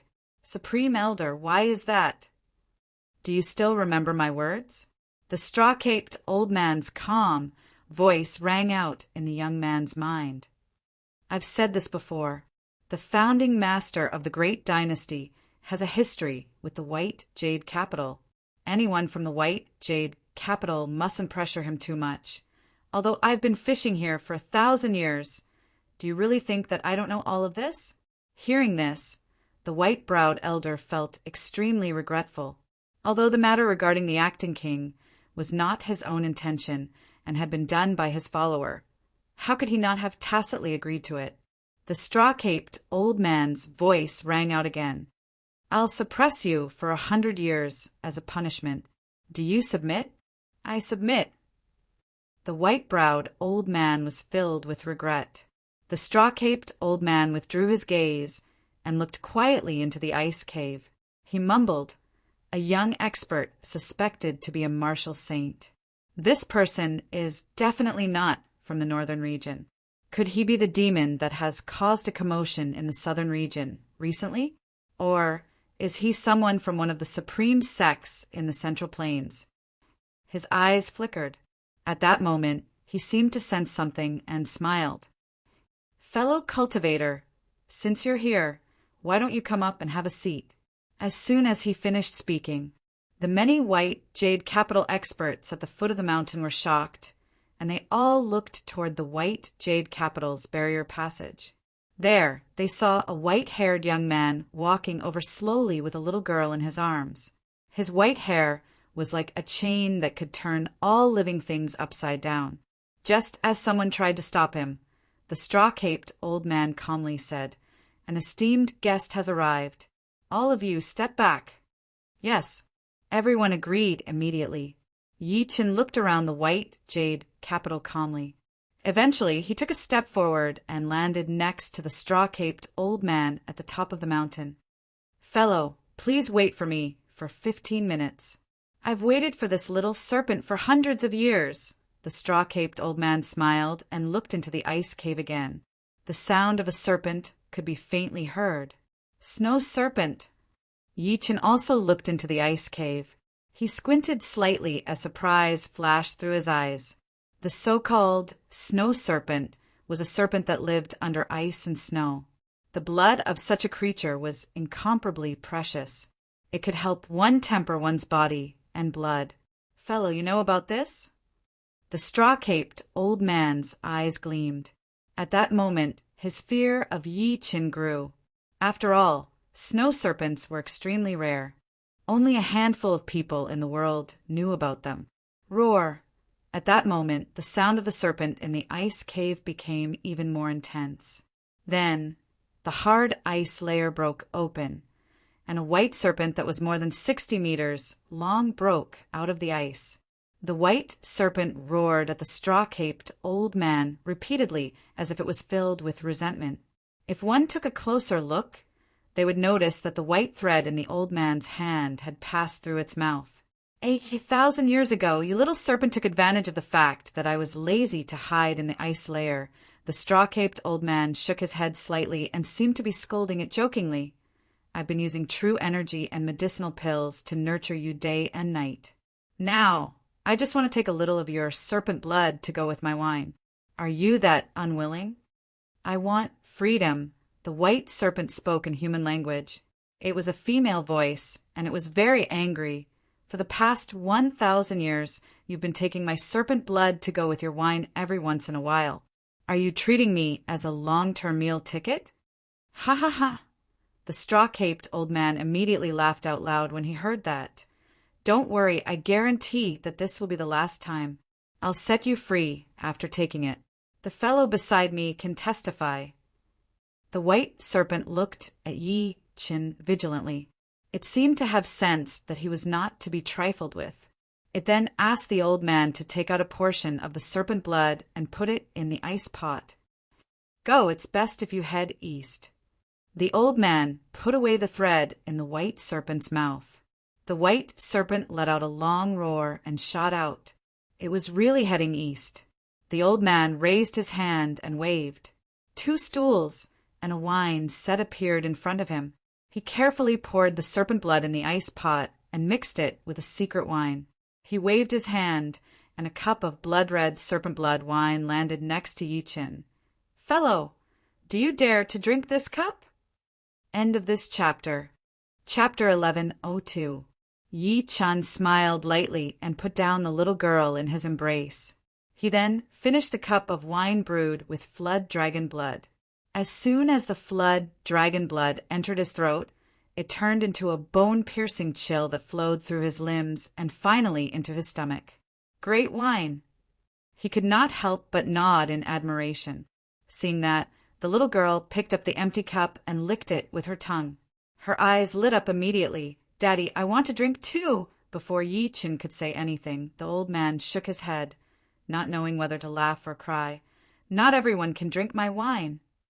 The flood dragon blood wine was cold and strong. Although it had been diluted, even an ordinary martial king would not be able to tolerate the energy in a single drop. Yet, the little girl wanted to drink it too. "Grandpa, don't laugh." The little girl was a little unhappy. She glared at the old man and turned around to act coquettishly to Yi Chen. "Daddy, I want to drink too." Yi Chen then looked at the old man in the straw cape. The latter hesitated for a moment and poured a cup for the little girl in the end. He could not help but say, "Fellow, this wine is extraordinary." Before he could finish, he noticed that the little girl had picked up the wine cup and gulped it down. After that, she even wiped her mouth and looked at the former in anticipation. The old man's expression froze, but he still poured another cup for the little girl. The little girl still gulped it down and burped. She raised her little face and looked at the former. "Grandpa, is there more?" And no more. The old man in the straw cape hurriedly covered the ice pot. His face twitched, and he was shocked. Even he could only drink 5 cups of this wine at once. Otherwise, he would not be able to resist the energy in the flood, dragon blood. He could completely understand that Yi Qin could drink 1 cup with his ability. However, the 6-year-old girl drank 2 cups in a row. It shocked him. He had no idea that the little girl had been eating Yi Chen's medicinal pills like candy since she was young, coupled with a drop of Yi Chen's heart blood protecting her. Her physique had been changed subtly. Looking at the little girl's pitiful eyes, the old man hid the kettle well. He then looked at Yi Chen and coughed. "My disciple has no intention of offending you. I apologize to you." From the moment Yi Chen came in, he had been observing Yi Chen. Although he could not sense any aura from Yi Chen at all, he could not help but feel a chill down his spine. But the more it was like this, the more he feared it. Yi Chen looked at him quietly and smiled lightly. "If I'm not mistaken, you're the White Jade Capital's patriarch, right?" The straw-caped old man poured him another cup of wine and pushed it over. "I'm Yu Jingzi, the White Jade Capital's Grand Supreme Elder. May I know who you are?" "Grandpa, didn't you say that you don't have any left?" "Liar, you're a liar." The little fellow immediately rushed over angrily. Yu Jingzi was speechless. Yi Chen said calmly, "So it's fellow Yu Jing. I'm Mad Southern Yi. I'm just passing by the northern region and have some connections with the great dynasty. Your disciple spoke rudely to me and even attacked me. That's why I killed him." He could sense Yu Jingzi's kindness, which caused the killing intent that he had accumulated to dissipate. That was how he was. "If you respect me, I'll respect you 10 times. So it's fellow Yi." Yu Jingzi smiled and said, "Fellow Yi, I'm sure you're not from the northern region, right? May I know where you're from?" He did not hide the probing tone in his words. After all, at his level, it would be easier for both parties to be suspicious if he was being secretive. Moreover, Yi Chen's youth surprised him. He had never seen such a monstrous existence in the northern region. "That's right." Yi Chen nodded lightly and did not say much. Instead, he went straight to the point and said, "I'll get straight to the point. I'm here to make sure that the White Jade Capital won't attack the great dynasty in the future. Otherwise, I wouldn't mind seeking your guidance today." At this point, the smile on his face gradually turned cold. "Fellow Yi, you might not know this, but the founding emperor of the great dynasty was once a disciple of the White Jade Capital." He thought that Yu Jingzi would not be able to reveal it, but the latter nodded in agreement. Therefore, the great dynasty is also considered a part of the White Jade Capital. The reason for this misunderstanding is that my disciple didn't know about it. "That's for the best." Yi Chen nodded and suddenly changed the topic. "Other than that, I have a question that I hope you can answer." "Of course, I won't let you suffer a loss. Naturally, I'll compensate you." A purple medicinal pill appeared in his hand. The medicinal pill's fragrance spread everywhere, and there was a faint dragon and tiger phenomenon. This pill is called the Spirit Void Pill. It can increase your cultivation base. As soon as that was said, Yu Jingzi's expression changed. "May I know what you don't understand?" Yi Chen said, "A year and a half ago, a netherworld ship appeared on the northern region's vast ocean. May I ask if you've seen it?" As soon as he finished speaking, Yu Jingzi's calm pupils constricted slightly. Yu Jingzi's calm pupils constricted slightly. He then looked at Yi Chen steadily. "Fellow, are you from Zhongzhou?" "Why do you say that?" Yi Chen was delighted and said, "I'm from the Tianfengxi area, not Zhongzhou." Yu Jingzi took a deep look at him, then looked at the Spirit Void Pill. After a few seconds of silence, he said, "Since that's the case, I advise you not to ask about this matter, fellow Taoist. Otherwise, it'll only bring disaster upon you." He was the master of the White Jade Capital and the northern regions, #1. His cultivation base had long reached the martial saint stage. However, he still could not forget what happened a year and a half ago. Yi Chen secretly frowned. His tone was slightly cold. "Fellow, I have to know about this. I hope you can help me. Yu Jingzi's reaction proved that he did know about the ghost ship. How could Yi Qin miss this opportunity at a time like this? He had already done his etiquette. If Yu Jingzi refused to tell him, he did not mind attacking. As if sensing the coldness in his words, Yu Jingzi sighed softly. "Fellow, can you swear that you won't implicate me if I tell you?" He was unwilling to fight Yi Qin. Firstly, he did not know Yi Chen's cultivation base. He vaguely felt that Yi Qin gave him a sense of danger. Secondly, he did not know Yi Chen's background. Yi Chen's eyes focused when he heard that. He did not expect a martial saint to be so afraid. He immediately said, "I can swear that I won't implicate you. Otherwise, I'll be destroyed by the heavens and abandoned by the gods." With that, he flicked his finger, and the spirit void pill landed in Yu Jingzi's hand. Yu Jingzi waved his sleeve, and the scene before them changed. When they appeared again, they were already in a sealed cave abode. This is my place of closed-door cultivation. There's a formation around it that can avoid the detection of those existences. Yu Jingzi took a deep breath in and said slowly, "Fellow Yi, I've indeed seen that netherworld ship." End of this chapter.